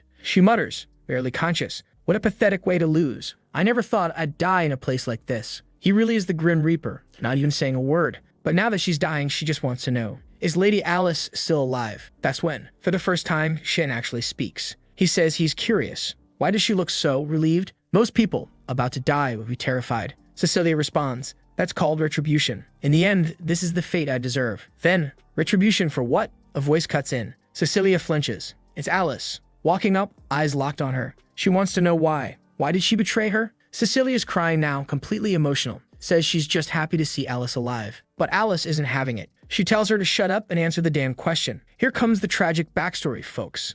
Let's go. We're taken to Cecilia's hometown, a small village that was wiped out during a monster attack. She was just a starving orphan digging through scraps to survive when someone finally found the survivors. A group from the army showed up claiming they'd defeated the monsters and that she was safe now. They picked her up, gave her food and water. She was saved. Right when she was about to die, the Megs arrived. And the one who saved her back then was Princess Violet. Even at that age, she had that smug face you just want to punch. But she was talented, powerful. So of course it made sense for Cecilia to dedicate her life to the person who saved her. Not long after, she was given the chance to repay that debt. The order was clear: get close to the Veers and wait for further instructions. That's how she ended up working in the household. And that's when she met little Elise. So sweet, so kind. But now, she regrets everything. She should have just died in the ruins of that village. Then just today, Violet arrived and said, today, Alice must die. She's a threat. Alice, confused, asks, what threat? What the hell are you talking about? Cecilia explains. Violet has always seen the Veers as threats because of their connection with Lunel and Eshel. She always believed the Veers were allies of Lunel. So when she saw herself under attack, she must have thought it was all a plot by the Vers and Lunel to wipe out the rest of the competition. Cecilia says Violet is nothing like Alice.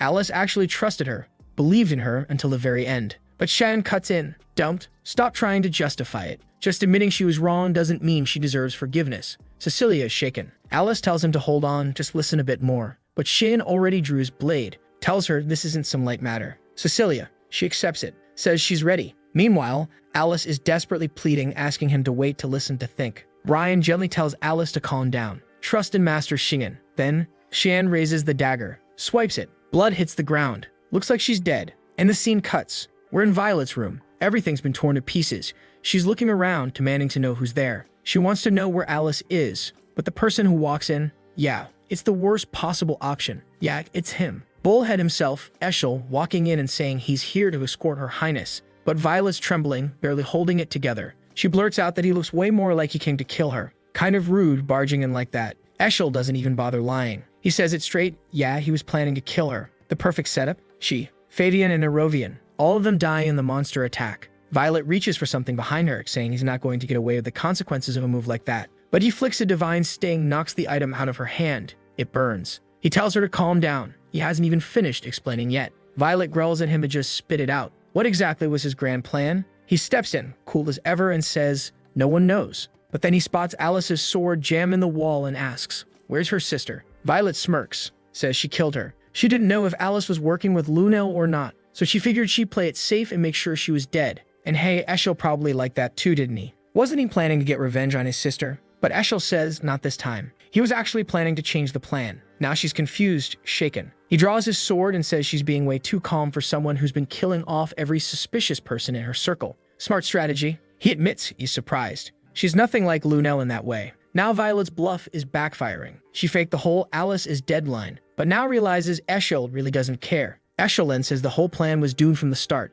so he's just going to report back to Lunel that everything failed. Violet, on edge, demands to know what he really wants from her. And Eshel calmly replies, he's suggesting that she joins his plan. That gets her attention. She asks, isn't he always been on Lunel's side? But he answers that they're just business partners, nothing more. Violet sits back on the bed, arms crossed, not buying it. Says she doesn't believe that for a second. Eshel doesn't care. He tells her to believe whatever she wants. Lunel was just another piece in the bigger picture. Right away, Violet's mind is racing. She's convinced Eshel's trying to take control of her entire empire or something, and there's no way she's helping him with that. But he shuts that down. He's not interested in any empire. She presses him. So what do you want then? He answers, I want the eradication of evil. He says he's going to remove everything bad from this world. Violet's skeptical. Are you serious right now? He readies his sword and says, you'll find out. Only thing he knows for sure, a piece of that evil just showed up nearby. The ground starts cracking. A weird, creepy mana floods the room. It sends chills up his spine. Something primal, hungry, something he's never felt before. Suddenly, boom, one of Shan's summoning orbs comes crashing through. From a distance, a blood-red star flares in the sky. Oh yeah, our boy's going in. Shan flies in toward Big Bro, ready to throw hands. Eshel shouts, who are you? Shan answers, I'm the evil you've been looking for. And just like that, he unleashes the 8 floating piddles, blades flying in every direction. Eshel scrambles to defend, casts a barrier, and yeah, he manages to protect the blonde one. She's flung to safety, sobbing because her little princess hideout is getting obliterated. Girl, your whole castle's going to the moon. Eshel gets blasted back. She asks if he's okay. He tells her to get out of there. He's still under attack. Another blood-red bomb comes flying toward him. She activates her Askelin skill, slashes the blast in half. It splits clean through and wipes out the area around it. But Shan's not done. He teleports out of thin air and strikes again. And this time, he lands it. A blind spot. But no good. Eshel's got this broken barrier that nothing seems to pierce. Shan realizes it. There's no opening. He gets knocked back hard. Eshel stares at him and thinks, whoever this is, he's not normal. But he's confident. In the end, he'll win. And there's Violet, looking way too flush, way too excited.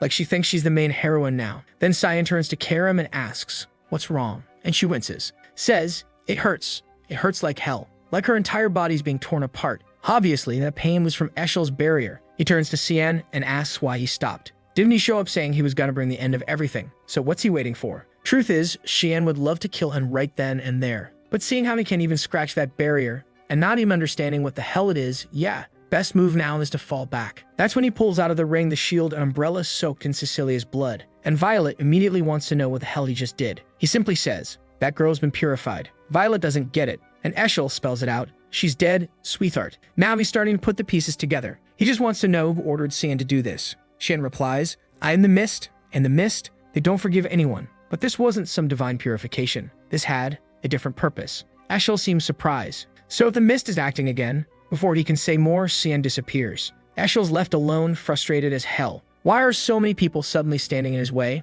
All this time, maybe it was the mist screwing up his grand plans from behind the scenes. Scene shifts to a nearby waterfall. Karam's clutching her head, groaning that it hurts like hell. Xian's confused. She says she's never felt anything like that. It's like she couldn't even touch him. Yeah, the situation's way worse than they expected. But Xian has got a possible solution. A Durin Dark Elemental Stone, a crystal of divine purity. It's just a theory, but he believes they can beat Eshel with it. That's when Karam grabs his arm and begs him not to do it. That item could straight up kill him. Just then, Alice shows up. Xian shrugs it off for now and says they'll talk later. Right now, he's got people to protect. He's not repeating the mistakes of his past life. Also, seriously, why didn't he just kill Cecilia already? Forgiving that traitor? But no, he swore if the enemy's stronger than expected, he just has to get stronger himself. Sounds like a solid plan to me. A while later, Alice hands him something. It's the symbol of Marion. Normally, no one's allowed into the spiritual realm, but with this, he can enter a place called Fruina. She tells him to be careful. Oh, for the love off. I thought that hooded figure was Xian again, but nope, it's Cecilia, crying her eyes out, whispering thank yous. Alice turns her back and says she hasn't forgiven her, and she better not show her face again. Cecilia says she understands and walks off. Up on a rock, Karam watches the whole thing and asks, are we really just letting that girl go? Maybe we should have just killed her. But Xian says he already did kill her in his past life, and thinking back, there was no need to kill her then either. When he found her, she was already broken, crushed by guilt for murdering his sister. All he did this time was lighten her burden. Maybe one day, she'll pay that debt. Then we cut to the moment earlier, when he killed her. Turns out, it wasn't a death slash, just a clean cut on the shoulder. He removed her armor and told her to stay hidden and wait to be summoned. Back to Cecilia, she's convinced Xian believes she has a shot at redemption, and she swears she'll repay the debt she owes them. Karam, though, she's squinting at Xian like, are you sick or something? This guy's been way too soft lately. Xian slaps her on cheeks like, what's happening to the Xian the Slayer I know? Suddenly someone calls out, it's Cecilia again. She says she already delivered the girl and thanks Karam for saving her. While Karam's sitting there like, this is crazy. I'm face to face with a possessed demon sword with emotions. She has no clue how she's supposed to deal with someone like this. Karam shrugs it off, says it was nothing. That's when Alice lights up. She's all smiles, saying how happy she is to finally meet someone close to her brother. Karam immediately shuts that down. Yeah, nah, it's not like that. It's just a master weapon kind of deal. Nothing more. But it's good to know that the boy's body belongs to her. So to be smart, not to try anything. Alice quickly realizes this demon weapon is definitely not on the good side. Scene shifts to the Lewin Academy. Someone's writing a letter saying they found answers to all the questions they had. And because of that, they decided to leave the Knights of Light. Ah, it's Alice, of course. She says those people have strayed from the path of righteousness. The ones they're trying to protect aren't the ones who should be protected. And the conscience of her own household is being corrupted by all this. Even her father is letting it happen. She says she'll be visiting him soon because there's something she wants to talk about regarding her brother Eshel and Prince Lunel. But for now, she just asks him to take good care of Xian. The headmaster sighs, thinking how messed up all these noble families are lately. One thing that hasn't changed though, Alice worrying about her brother, like always. At least he can pretend he'll look after the kid like she's always asking. He then apologizes for making Boris wait. Boris says it's fine. The director asks how things are going at the academy, and the bastard calmly says he's adjusting just fine. Then the old man hits him with the real question. So when were you planning to tell me you're working for Prince Lunel? And why the hell he's been keeping it a secret? Boris, totally stone-faced, says he never hid it. No one asked. Besides, it's got nothing to do with his job there. The director now wants to know the real reason he's even at the academy. Boris says he was looking for someone. The director, did you find them? Boris, yes. And boom, he's fired on the spot. The director says if the person he found is who he thinks it is, Boris needs to get out before he tries anything else. Boris is practically shaking now but says he understands. This director's playing the badass role, but honestly, he's not even good at threatening people, especially not this shady old fox Boris. Outside, Boris mutters that he didn't expect that kind of reaction. Clearly, Xian's built some very strong connections. He sends out a message saying he's got fresh intel to report every single day. Hearthcrea wants to know what he's planning to do. If another party gets involved, things are gonna get a lot harder to control, so it's best he treads carefully. Unlike him, Karam has a physical body. Boris just says it's fine. He just needs to sever the connection between the two. The angel compliments his resolve. Right at that moment, someone speaks up. Did you want to see me, Boris? Oh snap, it's Sirica. Boris thanks her and says he's been wanting to ask something about the boy Shan. He explains that Cyan spends most of his time in the dorms, skips all his classes, yet is still incredibly skilled. Sturika agrees maybe he's just some kind of prodigy. She asks if he's caught Boris' attention. Boris says yeah, he did at first, but now he's more interested in the people around Cyan. For example, Miss Sturika Nagrithi, who just so happens to be part of the mist. Boom! Sturika immediately reaches for her dagger. But Boris raises a hand and suddenly she's caught in a trap full of sharp, snapping teeth. That power, it's giving off serious librarian's grimoire energy. It looked like she got devoured by some hellhound. But no, she steps out calm and deadly, slicing through everything like some gothic menace. Why did I even say that? She's terrifying. She activates the power of the god of the black mist. Boris is straight up shook. He wasn't expecting this. She's actually forming an entirely new domain. Turns out that's how she's been hiding her mana from the rest of the world. Sturika says she has no idea how her identity was found out, but now that he's pulled this stunt, his life has to end here. If death is what he came looking for, she'll happily grant it. Boris opens the book saying this isn't going to be easy, and Sturika replies that he may be full of confidence now, but she wants to see how long that's going to last. Suddenly, they're both surrounded by a bunch of assassins, and she calls out to Boris, saying it's time to begin his purification. The pages flip, and he says fine, he can handle everyone there. The scene shifts to our boy's room, with Emily calling for him, saying that Dad's home. He steps through the portal with Brian, who looks like a total fool. Nan throws herself into his arms, saying she missed him, while Brian immediately heads over to Emily, asking for something to eat. Our boy notices that strangely Nan is growing bigger. He asks if she's okay, and she says yes.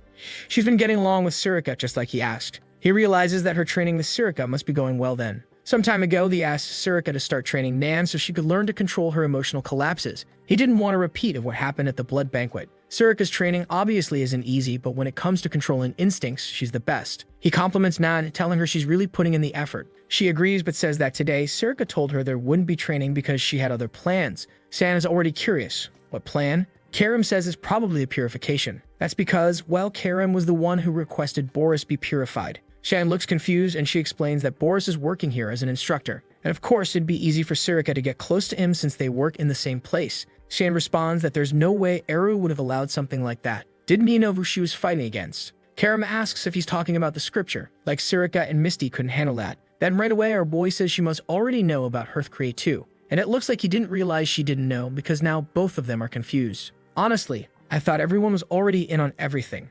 She's standing there looking all dazed and half asleep, saying she thought it wouldn't be necessary. Sometimes we forget she doesn't really know he can see the future. He's hiding it, she's hiding stuff too, but they're still on the same side. It's a whole mess. So he says they don't have time to waste. That guy's bloodline is the real threat. Then he tells Brian and Nan that he's heading out. But when he sees Brian eating that poison Emily made, he has to ask why. Poor Brian says he was just too hungry and asks if Shion wants him to come along. Our boy says no, he's only taking Karim. And strangely, he's amazed Brian is still alive after eating that. He tells him to take Nan and Emily to Brno. Nan, confused, asks if Dad is already leaving. He says, unfortunately, yes, it's too dangerous for them to stay here right now. They don't need to worry, though. They'll take care of it. He leaves them in Brian's care. Cut back to Sturika, who says the more she looks at Boris, the more disgusting he seems. Seeing the number of zombies around, she suspects the blood banquet might have been his doing. Those puppets all give off the same aura. Smiling, Boris asks if she's already getting tired. Strange, since that was just the appetizer. The main course was on its way, with dessert. Sturika dodges another attack, but she's surrounded on all sides.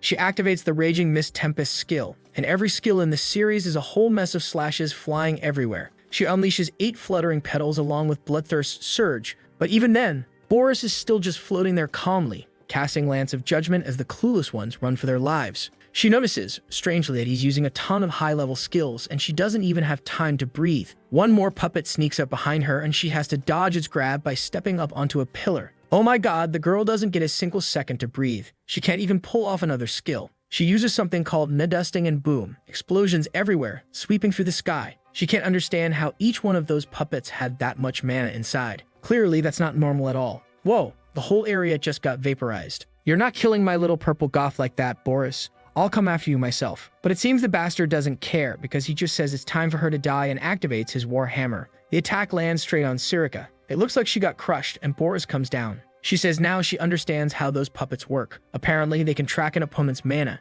different from the usual kind. And probably that book he's holding is the source of all their power. At the very least, it's something incredible, judging by the mana she's sensing. Probably a weapon of the gods. Boris claps his hands, saying her battle sense and vast knowledge are truly impressive. But none of that matters right now. Suddenly, He activates a skill called Imaginarium. The puppets start acting weird, either coming out of the ground or glitching. It's hard to tell what's going on. But Boris warns her that he still has plenty more of those to play with, so she might as well give up. Come on, Surika, don't give up, my goth queen. She gets up and says she's not throwing in the towel just yet, activating a secret technique of expansion, total jujutsu style. Out of nowhere, there's some Shikamaru-like move from behind. Summoning the familiar? Man, she pulls out a full-on demon. This is new to me. Mammon, god of greed, sounds almost like Mamora, but not quite. Boris is confused, trying to figure out how she pulled this off. The mana he felt coming from her earlier, completely gone. Mammon is roaring and the puppets are all trembling, but they still charge in recklessly. Obviously, they get slapped silly and smashed into the ground.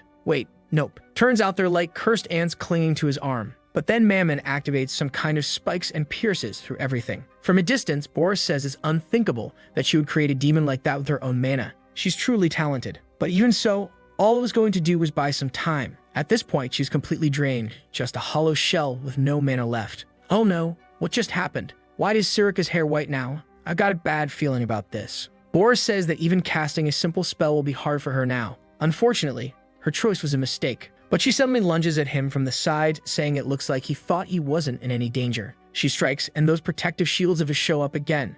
Every time that same pattern. Boris is startled, he can't keep track of her movements. How is she still this fast with no mana at all? That rapid combo of attacks back and forth. The barrier starts cracking, then shatters. She spins her blade and slips through the gap. He's completely panicking. She goes in for a heavy blow, telling him it's checkmate. Come on, Surika, for the love of everything. Win this? If you die now, I'll be seriously heartbroken. She swings her huge hand down toward his face, about to slam him into the ground. Boris realizes he doesn't have enough time to cast anything. She's ready to finish him off, but he prepares a spell in his hand, saying he'll at least try to cast it without chanting. He summons a mine right beneath himself, and the explosion launches Surika away. Then he comes right back with those lances of judgment, clearly exhausted. But the badass drops and instantly dashes back in at full speed. The guy's definitely not great at handling close combat. She's dodging everything he throws, closes the distance, and spins into a wild move. Even I'm getting confused trying to follow what's happening. She's upside down, kicks down from the sky with a Rock Lee-style flying strike. There's no way he's getting up from that one. Then suddenly someone says, that's enough for today, Boris.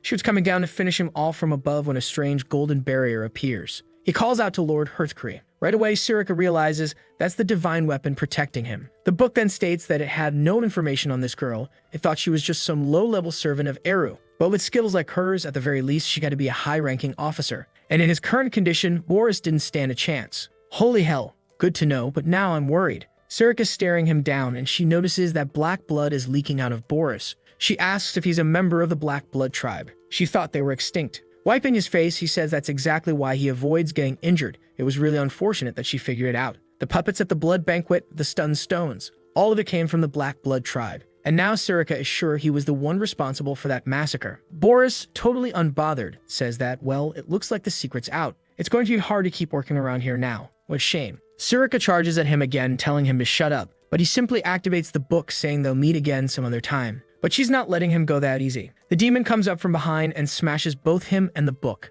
The double strike hits dead on, and even the book groans that she's such an annoying woman. Boris looks up and says he completely forgot that this damn monster had been summoned, and all of his puppets have already been used as sacrifices. Meanwhile, Surika notices her dagger isn't making it through the shield. Suddenly, the space she created starts cracking open behind her. She assumes someone's arriving to back up Boris. But hang on, it's Xian showing up. Boris is already stunned, trying to figure out what the hell that brat is doing here. The kid walks in silently, Karam in hand, and lands a solid blow right on the shield, shatters it, explosions and lights bursting everywhere. Karam appears, saying the whole scene makes her feel sick, clearly talking to that bastard Hearthcree, wants to know how she found him and how the two of them even got there so fast. Karam just replies that she has good instincts, and she can smell the stench of hypocrites like him a mile away, especially the kind that reek with such vile energy. Hearthcree answers that he warned her. She picked the wrong side in this fight. Her expression shifts, and the guy morphs into some glowing egg covered in glyphs and wings, activating the authority of the Seraph god. At the same time, the book is glowing right in front of our boy and Surika.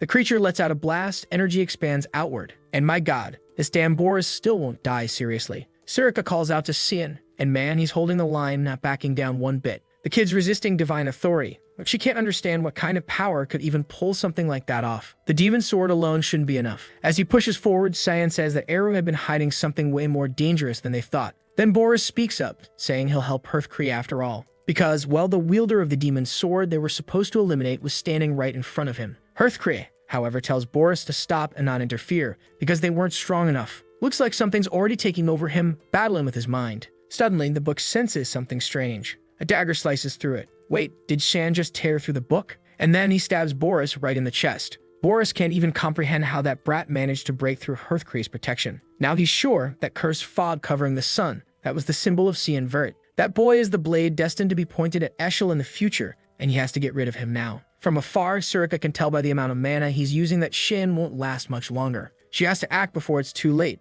and she's clearly getting pissed, teetering on the edge of horns coming out, going full rage mode. I don't even know what's happening anymore. Our boy's got the knife lodged in the idiot's chest. The guy's trying to push him back, no idea who's overpowering who right now. But Shan activates the unshakable roots of the great tree. Boris clenches his teeth and sends a hellhound lunging in for the bite, but Surika jumps in to save him. Look at her activating the unified demonic human form. Our boy is stunned, then suddenly, he sees that strange egg-shaped thing again, covered in glyphs and wings. The mana just keeps growing and the whole area is exploding around them. Right then, Surika realizes her mist domain has been completely overridden, and in the blink of an eye, they're back in the forest. They'd failed the purification. Shan instantly gets up, demanding to know why the hell she stopped him. She just replies, obviously, that she saved his life. All dizzy, he tells her that in the end, he was the one who saved her. Then he asks how Karim is doing. She simply answers that she's going to need a nap. Just like in the fight against Eshel, she's exhausted after dealing with that barrier. And our boy is convinced this battle was inevitable, and he's not going to have a choice anymore. He'll have to use that. What is it? No clue. You don't know either because he's hiding it from us. The scene then shifts to Brennil, a trade city located near Lewin. Is that Lunov? Probably not. But a blue-haired girl shows up, saying she doubted he'd come, but the bastard really did. Now that I realize it, I might be losing my mind. And Alice, yeah, our boy's sister, has gone to meet with the useless school director. They're having the most obvious conversation ever. She doesn't go to school, and the old man doesn't lead the school. But he says he's there because of the letter she sent. Sounded like a serious matter.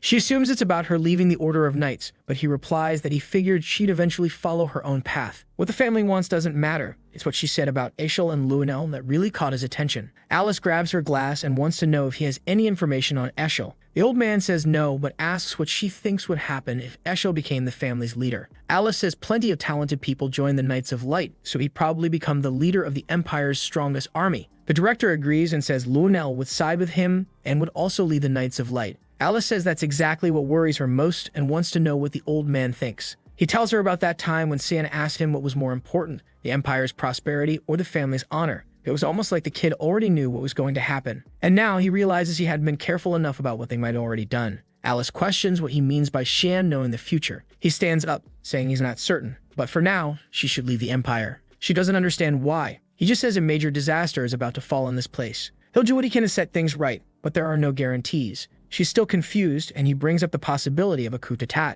He's starting to see signs of internal power struggles for the throne. Back in the trade city of Brno, our boy's daughter is all emotional, going on about strange fruits, weird people, and things she's never seen before. Brian has to keep apologizing to everyone who looks ready to hit the girl, telling her she can't just point at people and call them weird. On top of that, he reminds her that they're supposed to keep a low profile here. The priority is to reach the shelter safely. Emily agrees and says that for now, everyone's going to assume they're just a normal family. Right then, the boy's face turns tomato red and he tells them to hurry up and follow him. Emily starts running after them, but of course, the troublemaker runs the other way instead. At the window, Alice remembers what the director said about a possible coup. She hadn't imagined Eshel and Luenel were planning something like that. Maybe she forgot they literally tried to kill her, huh? What she doesn't understand is how both the headmaster and Xian already know about it. Right at that moment, the door behind her starts to open and someone calls out to Alice. It's Emily and Brian saying it's been a long time since they last saw her. Alice immediately realizes those two must have been living with Xian at the academy. And she's already doing the math, figuring the kid's been surrounded by women this whole time. Then Brian says that the young master had urgent business to take care of and sent the three of them instead. Alice asks who the third one is since, obviously, there's no one else there with them. Only now do they notice the dragon girl's gone missing. Ryan's just standing there like it's no big deal, saying that literally a second ago she was right there. Alice puts her hands on her hips and says if she's someone important to Xian, she's going to help find her. Cut to the port of Bruneo. Some guy closes the door and says they're ready to set sail, and at this time the payment's gonna be good. They'll deliver the messages, but suddenly they spot that same kid from before. Wait, what is Nana doing on someone else's boat? They start wondering if the child isn't scared to be walking around alone like that. One of the men at the front calls out to her, asking where her parents are, but she just points toward the ship and says she smells a strange but familiar scent coming from in there. The two men look at each other, seeing a perfect opportunity for easy money. They turn back and say there's lots of yummy food on board. She asks if it's sweet. Of course the guy says yes, thinking to himself that this girl is way too old to fall for the candy trick. He has no idea of who she is, but she's clearly not all there. Nana asks if she can have some. The two guys say of course, they're nice people, trustworthy even, and she can have as much as she wants. But then she remembers what Sayan told her about people offering her sweets. Seems like she remembers, but just doesn't care because she walks straight toward the ship while they tell her to go on in. It's full of tasty stuff. She also remembers Cian warning her never to go into random places, especially if they're dark and closed off. And yet there she is, stepping right in, while the guy's thinking to himself that she really is an idiot. In her memory, we see the moment they kick the door shut, and one of the thugs says they got another prize. Today's their lucky day. Inside, Nana sees a bunch of cells. She asks where the candy is, but all she sees are a bunch of kids. That's when it hits her. She stares at the door, realizing she got lied to. The poor thing starts crying, apologizing to San, saying she got tricked even after all his advice. But then her nose picks something up again, something familiar. She heads to the back of the room, finds a cage, and when she pulls the cloth off, she sees a high-ranking monster, a red null. The monster is raging with fury, but she gently pets it, and suddenly it's acting all soft and sweet. She wants to know how it ended up there, and decides she's going to let it out. With a wag of its tail, she opens the cage by hand, telling him he's free now. Then someone calls out to her, and it's the other kids in the cells asking to be freed too. And of course, she's going to go around freeing every last one of them. The scene shifts back to the guys who kidnapped her. They're meeting with the captain, saying everything's ready. A chubby guy named Tolino says, all right then, it's time to set sail. The dwarf on the crew wants to know if they're going to negotiate with their own kind. The guy says yeah. Morris has disappeared out of nowhere and the Grey Merchant Union is done for. Now that they don't have to pay taxes to anyone, all that money's going straight into their pockets. Especially since the Guren Association pays extra for young children. The dwarf, though, is already sensing danger. Chaos is coming. This whole situation with merchant unions getting wiped out left and right, definitely not a good sign. Is that what they call women's intuition? No way that bearded dwarf is a woman. Everyone's confused, just like I am. The person just says they should be cautious. But Tolino insists there's nothing to worry about. The Null champion is on their side. Except off in the distance, the whole ship explodes. And right as he's about to ask, who the hell did that? Someone steps in front of him. Nana says they're bad adults, and she can't forgive that. Right away, the chubby guy at least realizes she's a Dragonkin. Nana points right at them and says they're bad people, and they're gonna pay the price. The guy's already annoyed, tell her to stop pointing at everyone. But she steps forward and says, then today,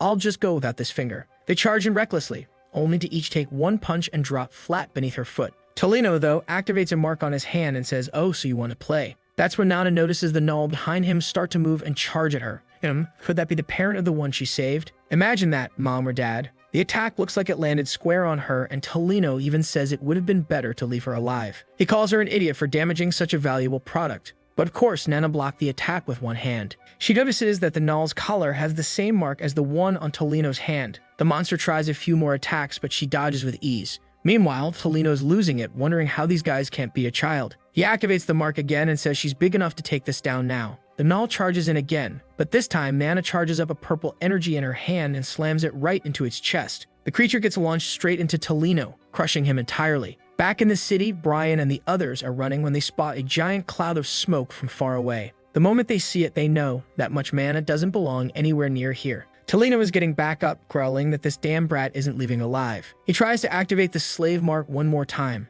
but obviously, the shackles have been broken. Now the Null used to control is glaring right at him, reaching for his head. Looks like he's about to be completely crushed. Nana walks up and just stares him down. This girl, seriously, she's growing up, and yeah, she's getting kinda scary. She gives the Null a look and then pulls out his kid. Right, knew it, so cute. She tells him she already figured out that the mom is looking for him. Nana smiles, all blushing, grabs the little guy and starts walking away. And just like that, she starts thinking about how much she misses her own dad too. Suddenly, someone behind her says thanks for saving them. She turns around and sees the kids from the cages. Now the problem is, she doesn't know what to do with all of them. And of course, those three crooks in the background try to sneak away. She tells them to freeze right there. They'd be taking responsibility and escorting these kids back home. If not, they'd get eaten, literally. The poor guys have no choice. And that weird little dwarf just says they got the message. With that, the terrible trio heads off and Nana's left wondering if Shion will praise what she did. She finally managed to do something good, for once, without causing any problems. Then someone puts a hand on her head. Where did you even come from, you sneaky thing, she says.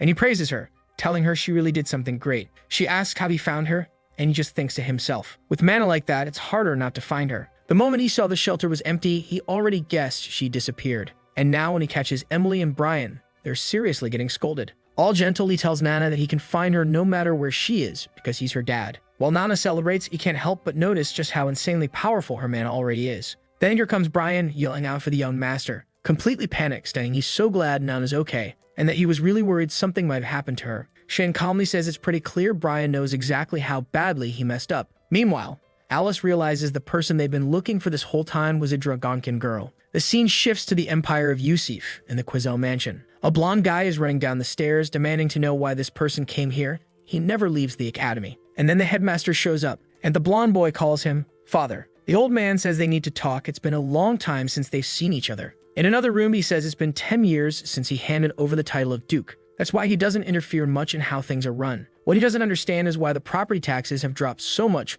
while the imperial family's funds just keep increasing. The blonde son says he should know very well that the current empress's family has been funneling massive amounts of money, and their political standing is going to deteriorate if they don't pay those amounts. Unless, of course, his father doesn't want Lunel to become emperor. The old man slams the table and asks if he truly believes Lunel has the qualities of a real emperor. The blonde kid, now clearly rattled, says it doesn't matter, as long as it's someone from the Quizelle family. At that, the father practically drags a corpse out of the past, saying this is just like when he married his dead daughter off to the emperor. He says he won't speak another word about it, but all support for Lunel is to be withdrawn immediately. As he turns to leave, the son asks where he's going. He replies that he's heading to the palace. Cut to the Verde estate. Man, it's been a while since we've seen that place. Eshel is there, saying it seems they figured out who the owner of the demon's sword is. Even after preparing the perfect plan, it looks like he'll have to worry about everything falling apart again. And on top of that, Alice leaving the order came as a surprise. At least now he holds an even stronger position as heir to this place. But he noticed something. Her eyes were filled with resentment.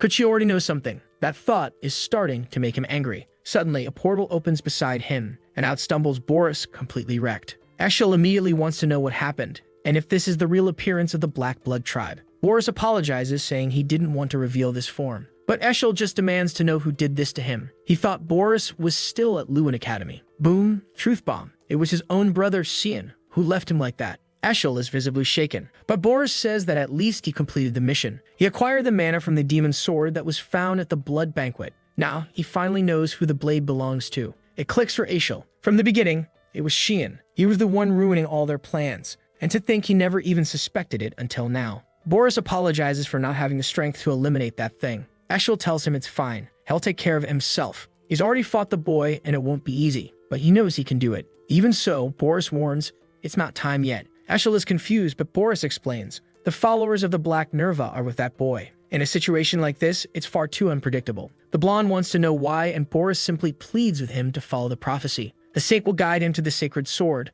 the blade known as Duran the Ark. And damn, it turns out one of Shan's people is right there, witnessing this whole thing live. He's hyped to report back to the young master. But suddenly, Boris appears right behind him, saying he's found the little rat. He grabs him by the neck and demands to know if he's one of Eshel's subordinates. If so, why is he running away after hearing all that? Eshel steps out of the room, saying the guy really was acting suspicious. And now it's obvious. He's been deceiving him this whole time. Yeah, that guy's definitely dead. Back at the academy, Luna is flipping through some books, saying this isn't what she's looking for. That ancient text she found in the lab and the clues in it, they were in some kind of ancestral language she's never seen before. If she hadn't been thrown out the window, maybe she could figure out more. At least she managed to learn that there are only 2 books in the world written in that language, the Divine Scriptures and the Demonic Scriptures, from which she could tell that one was part of the Divine set. But why would something like that be in Boris's hands? As she's there, deep in thought, trying to understand how this all connects to the Garan Association, Erin suddenly appears and calls out to her. She wants to know why Luna looks so serious,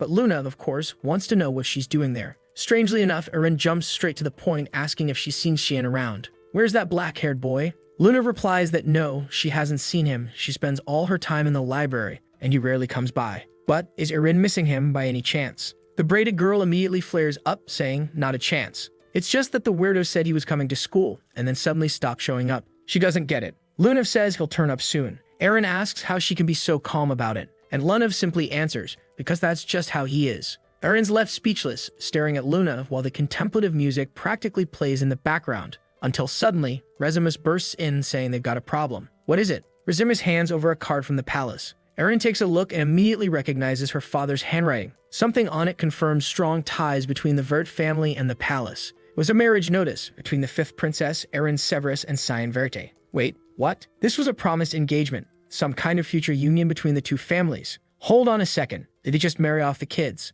This can't be right. These cursed adults, man. Erin's face turns as red as an exploding tomato. Meanwhile, the scene shifts to the Emperor's room where he's thanking Violet, telling her not to worry. It's just a common cold. But then someone calls out to His Majesty. The old man arrives too, offering his formal greetings. The two women bow as well and politely excuse themselves, giving space for the two elders to talk. The Emperor immediately comments that the headmaster must have come from far away to visit. But the deep-web Gandalf is more concerned about why the Emperor looks like death. The guy's practically skin and bones. The Emperor apologizes, saying he didn't want to welcome such a valuable guest while in this state. Alright, what is happening here? Are these old men about to kiss or something? Everything's way too polite all of a sudden. Anyway, the headmaster wants to know what exactly happened to get him looking like this. The Emperor explains that he thought it was just a cold, but his condition hasn't been getting better at all. Great, now I'm stressed. I always call these old guys, but now there are two of them in the same scene. This almost never happens. My brain is crashing. The Academy head says he should have come sooner, but the Emperor waves it off and says it's fine. There's something serious they need to talk about.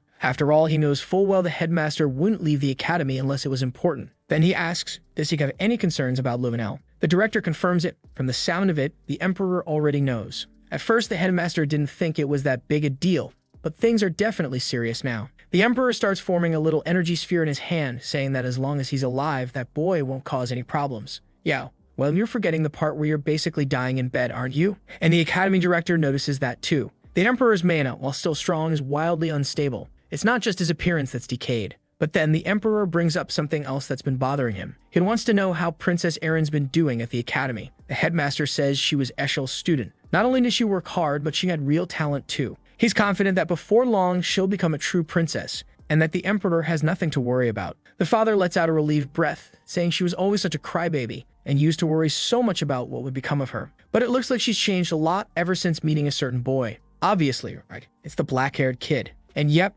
now the Emperor says he's decided to marry her off to him. Just like that. Doesn't even care. Strangely enough, the headmaster just sighs. The Emperor picks up on that. He sees the guy isn't surprised at all. Then he coughs and says, well, it does feel like an obvious plan. Especially since he was the one who recommended the royal dorms to Cian in the first place, right? The Emperor asks what he thinks of the boy. And without hesitation, the headmaster says, he's terrible. The kid skips class all the time. He's never seen him read a single book. In the Academy, it's going to take decades before a student worse than that shows up. The Emperor starts to wonder if maybe he made a mistake. But there's something worth mentioning. Even with all that, he's still the most talented person the headmaster has ever seen. As long as Cian is by Erin's side, no one will ever be able to lay a finger on her. Alright, calm down with the hype. The Emperor says that's reassuring, but even so, he's still worried about blood being spilled between the brothers. Meanwhile, just outside the room, someone calls for Violet. At first I was about to ask, who's this girl again? Oh right, it's that sweet little brother of hers. He knows she was in a conversation with their father and grandpa,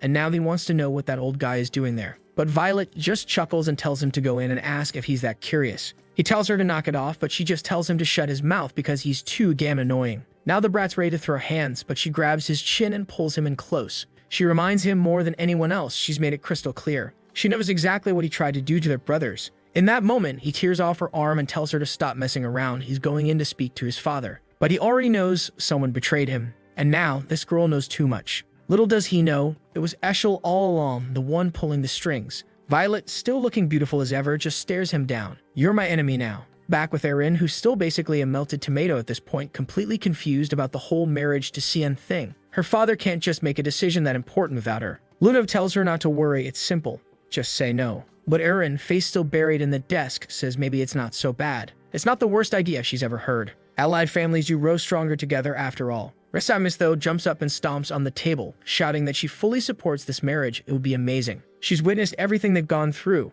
This is fate, or the will of the gods. She's already going off about what she'll have to wear to the wedding, until Erin grabs her and tells her to snap out of it. Then suddenly, someone walks into the room asking what all the yelling's about. It's Cian, telling them to keep it down. The princess looks super uncomfortable. Then, out of nowhere, she grabs those two and disappears from the room. He's left standing there, confused. Lunav looks at him and asks if he likes Erin. He immediately throws out a no. Of course not, right? The guy acts like he's 40. To him, she's just a kid. A head pat, nothing more. Lunav looks off to the side and says, all right then, I get it. Oh, she's smiling to herself. Yeah, she's not all there either. Shen wants to know what all these books are for. She tells him she was looking for clues about the scriptures. She remembers what she saw in Boris's notes and is convinced it's written in some kind of secret ancient language. but Shan says he's sure she won't find anything else here. She'd have to go into the forbidden archives, the ones with sacred scripture records from Hearth Korea. Then he hands her a book to read. She sees the title, Chronicles of the Swordsman Penelon, and asks if it's just a travel diary. These girls, man, they're all a little odd. He goes to show her something in the book, and she's already blushing, jumping away. He's talking about some mountain where demons sleep and lost a blood war or something like that. But she's not even listening, completely flustered and confused. She asks if he's interested in learning more about the sacred scriptures. All dark and serious, he replies no. He's actually looking for the demonic scripture, to face it head-on. Luminov looks shocked. That's because barely anyone in the world is even supposed to know that demonic scriptures exist, only a select group within Garan. She quickly closes the book and says she's never heard of anything like that. He tells her that's fine and starts to leave, telling her to send a message if she finds anything. Right then, Luminov summons someone named Lamella. A tough-looking night girl appears and immediately bows, saying she's sorry for leaving her side and that she should never have been left alone. But Luminov knows this woman is here more to spy on her than to protect or help. She then asks how many people in the Garan Association know the names Hearthcree and Lemaharam. Lamella warns her to be careful. Very few people know those names, and they're considered forbidden to prevent the spread of that knowledge. Luminov asks her to check the records related to Lemaharam, who she suspects is the demonic god. Lamella hesitates and says that if she's caught, she'll be executed. But Luminov reminds her that Regins, her father, will be furious depending on what she tells him about Lamella, so she better cooperate. The poor knight just turns around and says she understands. Now Luminov is determined to figure out how Cian even knows all of this. Her top priority now is to get closer to that boy. He's definitely hiding something. Meanwhile, as Xian walks through the hallways, he's surprised that Luminov really didn't know any of this. It looks like he'll have to investigate things on his own. Oh boy, look who's still waiting in front of his room. This guy doesn't give up. He tells Xian to open up and talk about whatever's bothering him. He's emotionally perceptive and can tell the kid is worried. Xian's just standing there, wondering if this guy has completely lost it, and what the hell he's even doing here. He walks past him, saying it's a shame, but now's not the time to play around. The guy asks him to wait. He has lots of advice and might actually be able to help. But Xian figures this musclehead must be ridiculously dumb. There's no way he'll be useful. Then he remembers this guy lives in a desert, so Xian asks if he's ever heard the phrase mountain full of sand trees. The guy tells him to explain properly, and Xian says the name Lemaharam. The man laughs and says it's been a while since he heard that name. Then he crushes his own glasses and says that was the first opponent who ever made him taste defeat. He met Lemaharam in some nameless ruins. Back then, he was 6 years old and had already set out on his journey to grow stronger. Dude, at that age, my longest journey was from the bed to the couch. Of course, he had no muscle, no experience, and that creature was pure terror. Honestly, no idea how he survived. He had absolutely no way of beating it. Eventually, he lost consciousness and only woke up the next day, relieved at least that he hadn't been killed. Apparently, after getting beaten so badly, he fled by instinct. It was humiliating. Xian then asks if Lemaharam is a monster and not a book. Seth confirms, yes, it's a creature. Xian immediately feels crushed, and now he knows he'll have no choice but to track this thing down. He asks where it is. Seth says he doesn't know the name of the ruins. The best he can do is tell him it was somewhere in a region called Medeli. That's because in the ancient tongue, Medeli means mountain full of sand trees. Xian immediately tells him to take him there. When? Seth asks. Right now, Xian replies. Seth hesitates, but then remembers calling for his mom as a kid. This guy was basically born with abs. He explains that his friends always run off because whenever he invites them to spar, they almost die. His mother tells him not to worry. One day, he'll meet a friend as strong as him, someone who will like him for who he is. Instead of telling him to stop beating up his friends, great job, Mom, truly raising a model citizen. But she reassures him again. One day, they'll grow up and find someone to go on adventures with. And now here's another lunatic, face bright red, yelling that it's fine. Sanvert, he's getting ready, and they're heading out right now. Xian, however, is confused. Something about this guy doesn't sit right. He's too excited, so much so he could run through a wall. Nearby, Lunav is sneaking around, listening to everything. As soon as Xian steps into his room, Emily and Brian are both startled, saying an interesting letter from the palace arrived, and they didn't know he was already so advanced. He snatches the letter out of their hands and tells them to stop reading his stuff. He opens it, and right away they blurt out he's getting married. Xian, confused, asks to who. Emily says it's obvious, Princess Erin. Our boy doesn't even look surprised. Now here's why Lunav asked that weird question earlier. Still, he just folds the letter and says he'll think about it later. For now, he's pretending he didn't see any of it. Next thing you know, he's dressed in desert gear, no idea where he even got it, and says goodbye. They'll be gone a while. Meanwhile, Namna, sitting on the couch, wants to know who the new mom is. Then says she's not having a mom, ever. He's a single guy, a Sigma. Emily's devastated, and Brian tells him to think carefully. He'd be going against an imperial decree. But Xian says the life he's about to live won't be peaceful. He's going to be hunted for the rest of his life or executed. It's probably better if Erin doesn't stay close to him. Otherwise, she'll get dragged into the mess too.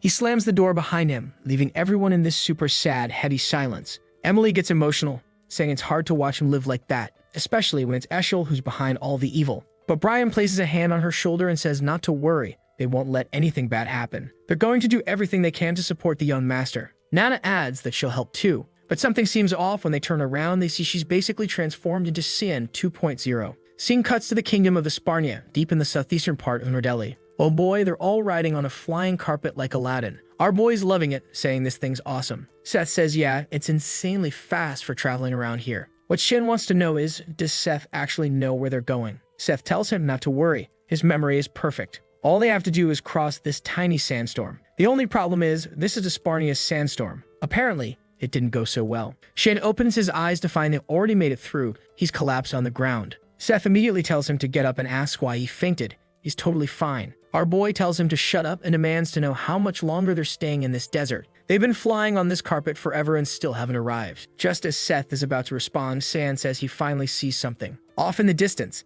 he can make out the ruins. Seth says Shin might be one of the only people besides himself to ever step foot there. But Shan doesn't agree. Seth picks up on it. Looks like Shan's noticed someone else. He announces it. Someone got there right before them. And sure enough, there are some people on camels already near the ruins. The white-haired guy tells everyone to stay sharp. They don't know what's inside, so it's best to be cautious. As they watch the entrance, San says they'll need to stay hidden for now. But suddenly, Seth jumps out. He almost throws a punch, but the guy dodges it. But one attack doesn't even recognize Seth, and our boy's just standing there, wondering what the hell this lunatic is doing now. At first, Sam thought they knew each other, but the loudest guy suddenly shouts out that he's Seth of Chaharkin and demands to know who's in the Esparnia region. And just so they know, he's not alone. His buddy Cian Verti is right behind that rock. Strangely, the guy seems to recognize the name Cian Vert, and immediately, our boy realizes the situation just got complicated. Even so, the guy says he doesn't care if the troublemaker and the youngest member of the Vert family are there. Now that they know about this place, they're not allowed to leave. He activates some sort of volt surge and slashes forward.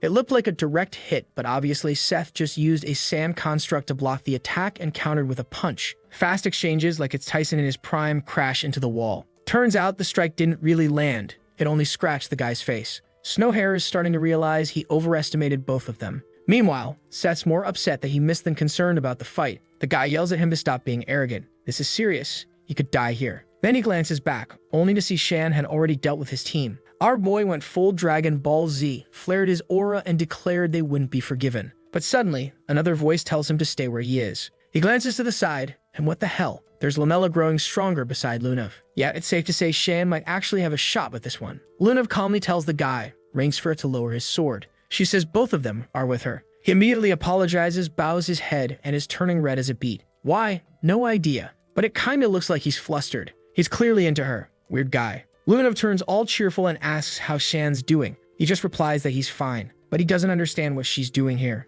And strangely, the weirdo responds by saying she found him because he smells nice. Q Karen fuming with jealousy. Yep, it's obvious now. He likes Lunav. Better call the FBI on this oddball. Something ain't right. Back to Nana, who's now using Polymorph to become Xian 2.0. Sirikit is standing in front of her, saying this proves she's entering the age where she'll become a true dragon. The transformation wasn't perfect yet, but soon it would start to stabilize. Of course, that's a basic ability for dragons, hiding their true forms. What she finds odd is that Nana somehow activated this ability on her own without ever having seen a real dragon. Brian starts squitting bullets. He's not about to admit that actually she has seen one. In fact, Xian already killed two. Sirika wants to know exactly where that black-haired brat is. Brian says he has no idea. He just said he was stepping out. Sirika huffs, saying she gets it. He's always disappearing, that damn kid. She slams the door and the two of them sigh in relief. Back in the desert, obviously everyone wants to enter the ruins now. But Karen Rainsker says this place is way too dangerous for just the three of them, even for Lunav. She, however, tells him she's never heard of anyone coming back alive from this place.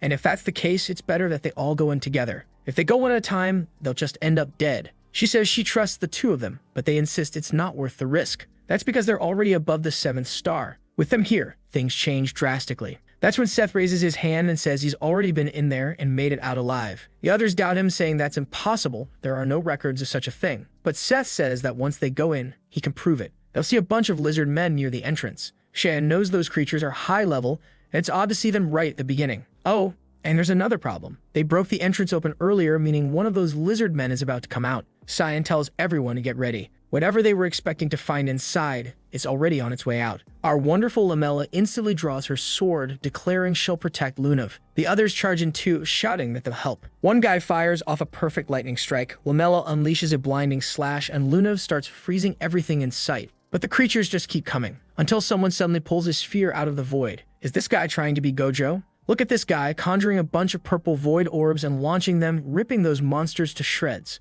Now the same people who were acting all tough are practically trembling, trying to figure out what the hell they just saw. Countless high-ranking monsters were erased in a single skill. The two of them are standing there ice cold. Someone finally asks how he pulled that off. Of course it's Seth, mad as hell, yelling for him to stop using those overpowered abilities. He was just about to shine, damn it. Shin simply walks ahead, saying he'll clear everything out himself. He's not their tour guide. Lamella says this place doesn't feel like a regular ruin. Lunav agrees, places like this don't usually have defense systems like that. You could tell the entire environment was held together by mana. As they venture deeper, the outer door slams shut behind them. The problem? The one in front of them isn't moving. Michael's over there trying to act like Mr. Robot, but nothing's working. None of his skills are hacking a damn thing. Karen tells him to move aside. His solution is always blow it up, but his lightning strike gets completely nullified. Now he's wondering if this place is sealed with some sort of suppressor. Seth just laughs at him, calling him a total idiot for saying that out loud while doing absolutely nothing. He calmly walks up, places his hand on the door, and it opens. He tells them to go on in, but no one seems to notice there's a giant monster right behind him. A minotaur is already snorting aggressively, and Shan points out there might be one of those things guarding each gate. Seth turns back and says, yep, and that's the fun part. He fires up a sand cannon, and its fists flying. With that, they continue on deeper into the dungeon. Not only are they running into monsters, but there are traps everywhere. They even encounter a creature made entirely of mana, something Shan has never seen before. And somehow, every door can be opened by Seth. After a while, someone wonders if the ruins are responding to his royal bloodline. Luna says that's likely. The Chaharkan family's family may have been the ones who built this place. He asks why she never told him that. She blushes and admits she only found out recently from some forbidden texts. She'd never hide something like that from him. She doesn't lie to the people she likes. Yeah, okay, gaslight queen over here. Not only did she lie straight to his face, but now she's trying to make it cute. Shameless. Shen just says he doesn't trust emotional attachments that don't make sense. So she says, all right then, and finally confesses. The Garen Association has been researching the sacred and demonic scriptures for a long time. They believe that the divine armor would help the kingdom flourish. To her grandfather, it was basically a religious belief. He thought the divine armor was necessary to achieve dominion over this world. Shen, however, disagrees. He says nothing good will ever come from that armor. Everyone around him would die just because of it. Lunav wants to know then why is he so interested in the demonic scriptures. Shan laughs and says his plan is to ruin them completely. Instead of waiting for someone else to come along and make a stupid plan with it, he'll just erase its existence entirely. That's when Lunav says she'll help. With a glowing little smile, she says she'll help him get the book and stay by his side. But Cheyenne sees her all radiant and cheerful and tells her to go to sleep and stop being annoying. She says she's not in the mood for sleep. He stands up and says goodbye, then starts wondering why all the girls in this kingdom act so weird. Meanwhile, that lunatic Karen, who the FBI seriously needs to arrest immediately, is burning up with jealousy in the background. That Lunav girl's like 12 years old, clearly. You, on the other hand? Yeah, no way you're that young. Finally, they're standing in front of the last gate. Seth says it's been a long time since he came this far. As he touches the wall, it begins to dissolve, and in the center of the room, there's a strange skeleton surrounded by a powerful aura. Obviously, that thing must be Lemeharam. Seth warns them to be careful. The skull didn't look anything like what the demonic scripture described. Karan says he'll go first since everyone else looks scared out of their minds. The moment he steps forward, the skeleton reacts. Lunav warns him. There's a massive mana spike incoming. A shadow starts to form, and then the creature appears. A giant bafflement. Immediately, everyone's teleported to another space. Shan realizes the monster has the ability to create separate realms. Maybe this was the creature from the demonic scripture. The monster lunges in with its first attack, and Karen barely manages to dodge. He starts wondering how something that huge can even exist. He fires off a lightning bolt straight at the creature's head. It looks like a solid hit, even zoomed in with one-hand cam style. But of course, it doesn't leave a scratch. Cue the support squad all yelling, "We've got your back," just to accomplish absolutely nothing and look like three clowns. They throw a barrage of attacks that seem precise, and boom, the monster stumbles a bit. Luna freezes its feet, announcing she'll paralyze it, then calls for Lamella to finish the job. Lamella comes in from behind, using a light-based skill and slashing right at its neck. But the creature reacts, backhands her, and sends her flying. Right then, Seth steps in, slams a chunk of sand into the ground, triggering a tornado around the monster. He declares that Lemeharam better be ready, because after all this time, he's come back to finish where he started. The tornado rises, and in the distance, Lunav spots Lamella smash into the ground. Oh no, please don't kill off the blonde. There aren't many girls over 18 in this story. Luna breathes a sigh of relief. At least she's not dead. But she feels something off. It seems like they can win, but at the same time, it all feels way too easy. Inside the whirlwind, the monster glares and cancels the ability. Both Sith and Cian were expecting that. The boss charges, Seth steps forward too, all serious, activating his sand cannon and bracing for the clash. But then here comes the Black Orb King activating Abscission. What is that? He doesn't even need to fight anymore. He just activates his skill and cuts the monster clean in half. The creature collapses to the ground, completely helpless. Even Lunav stands frozen, saying that was way too easy. Karen's just sitting there shaken again, wondering how the hell that boy handled the monster like it was nothing. He can't tell who the real monster in that room is anymore. For him, it's genuinely disturbing to see someone like Xian so close to Lunav. Oscar is about to ask if he's okay, but Xian turns around and tells him to worry about Lunav, not him. The three side characters are left standing there like, what did we do wrong? Back in the main room, the only thing left of the monster is the skeleton. Shane remarks that technically, it looks like they won. But where's the demonic scripture? And why was this so easy? Suddenly, the skeleton starts burning a blue flame. Shed immediately says, this isn't over. Spikes of energy shoot out from the ground. Mana pillars begin tearing the room apart. Lunav tells everyone to be careful, and Karen shouts at the girls to get out. Shin's trapped, surrounded, while the whole place begins crumbling. Looks like they got sealed inside some kind of stone chamber. Lamella instantly assumes the worst. She says Cian was strong, but it's a shame he died like this. Wow, she already buried the kid. Lunav, however, is confident, thankfully. She says she knows he's still alive, and asks for help clearing the rubble.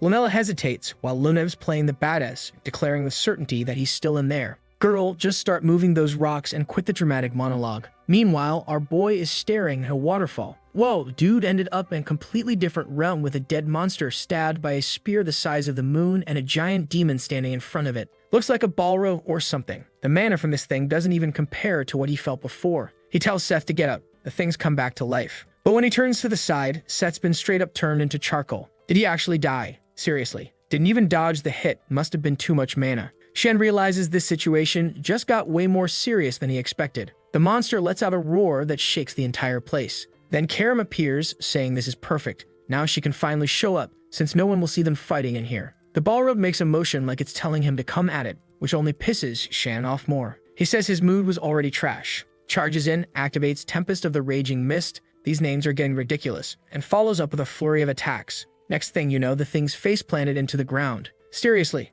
no head. The creature still speaks, saying he's the first human to enter this place. And even though it's impressive, in the end the boy's going to die. Because killing it is nearly impossible.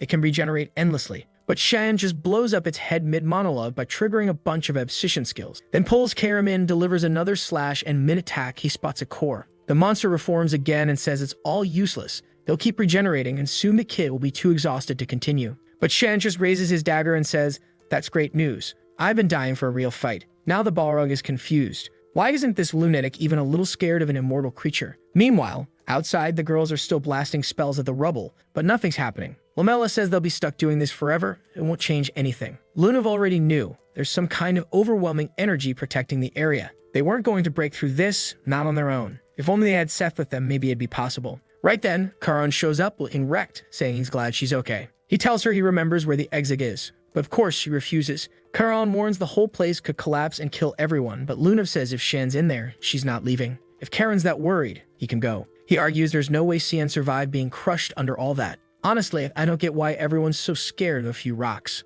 The guy fights demons, explodes stuff, survives dragons, and suddenly, 5 boulders drop and everyone thinks he's dead. Obviously, Karen's not happy about this. He starts yelling, asking why she's so obsessed with Cian Verte. Looks like she doesn't care about any of them. Yikes. Apparently Asura, Moore, and Kendall all died, and she really doesn't care. Dude, I barely even knew those characters existed. But Karen's furious because Lunav didn't react at all. He says he's going to take her out of there and save her, because unlike Cian Vert, he's been by her side for way longer. He even says that if she's going to fall for someone, it should be him. Nobody else in this world loves her as much as he does. Dude is dead serious, red in the face, saying it's fate. This guy's definitely not all there. Lunav claps back hard. It actually hurts to hear. She says she could accept Shin's obsession, but Karen's, that's something twisted. Poor Lamella even chuckles a little while Karen's turning beet red, saying he doesn't care if people laugh at his love. In the end, if he has to, he'll take her by force. Whoa, but Lamella points her sword and says he's gone way too far. I thought she'd be able to handle it, but nope. He just slammed her into the rocks.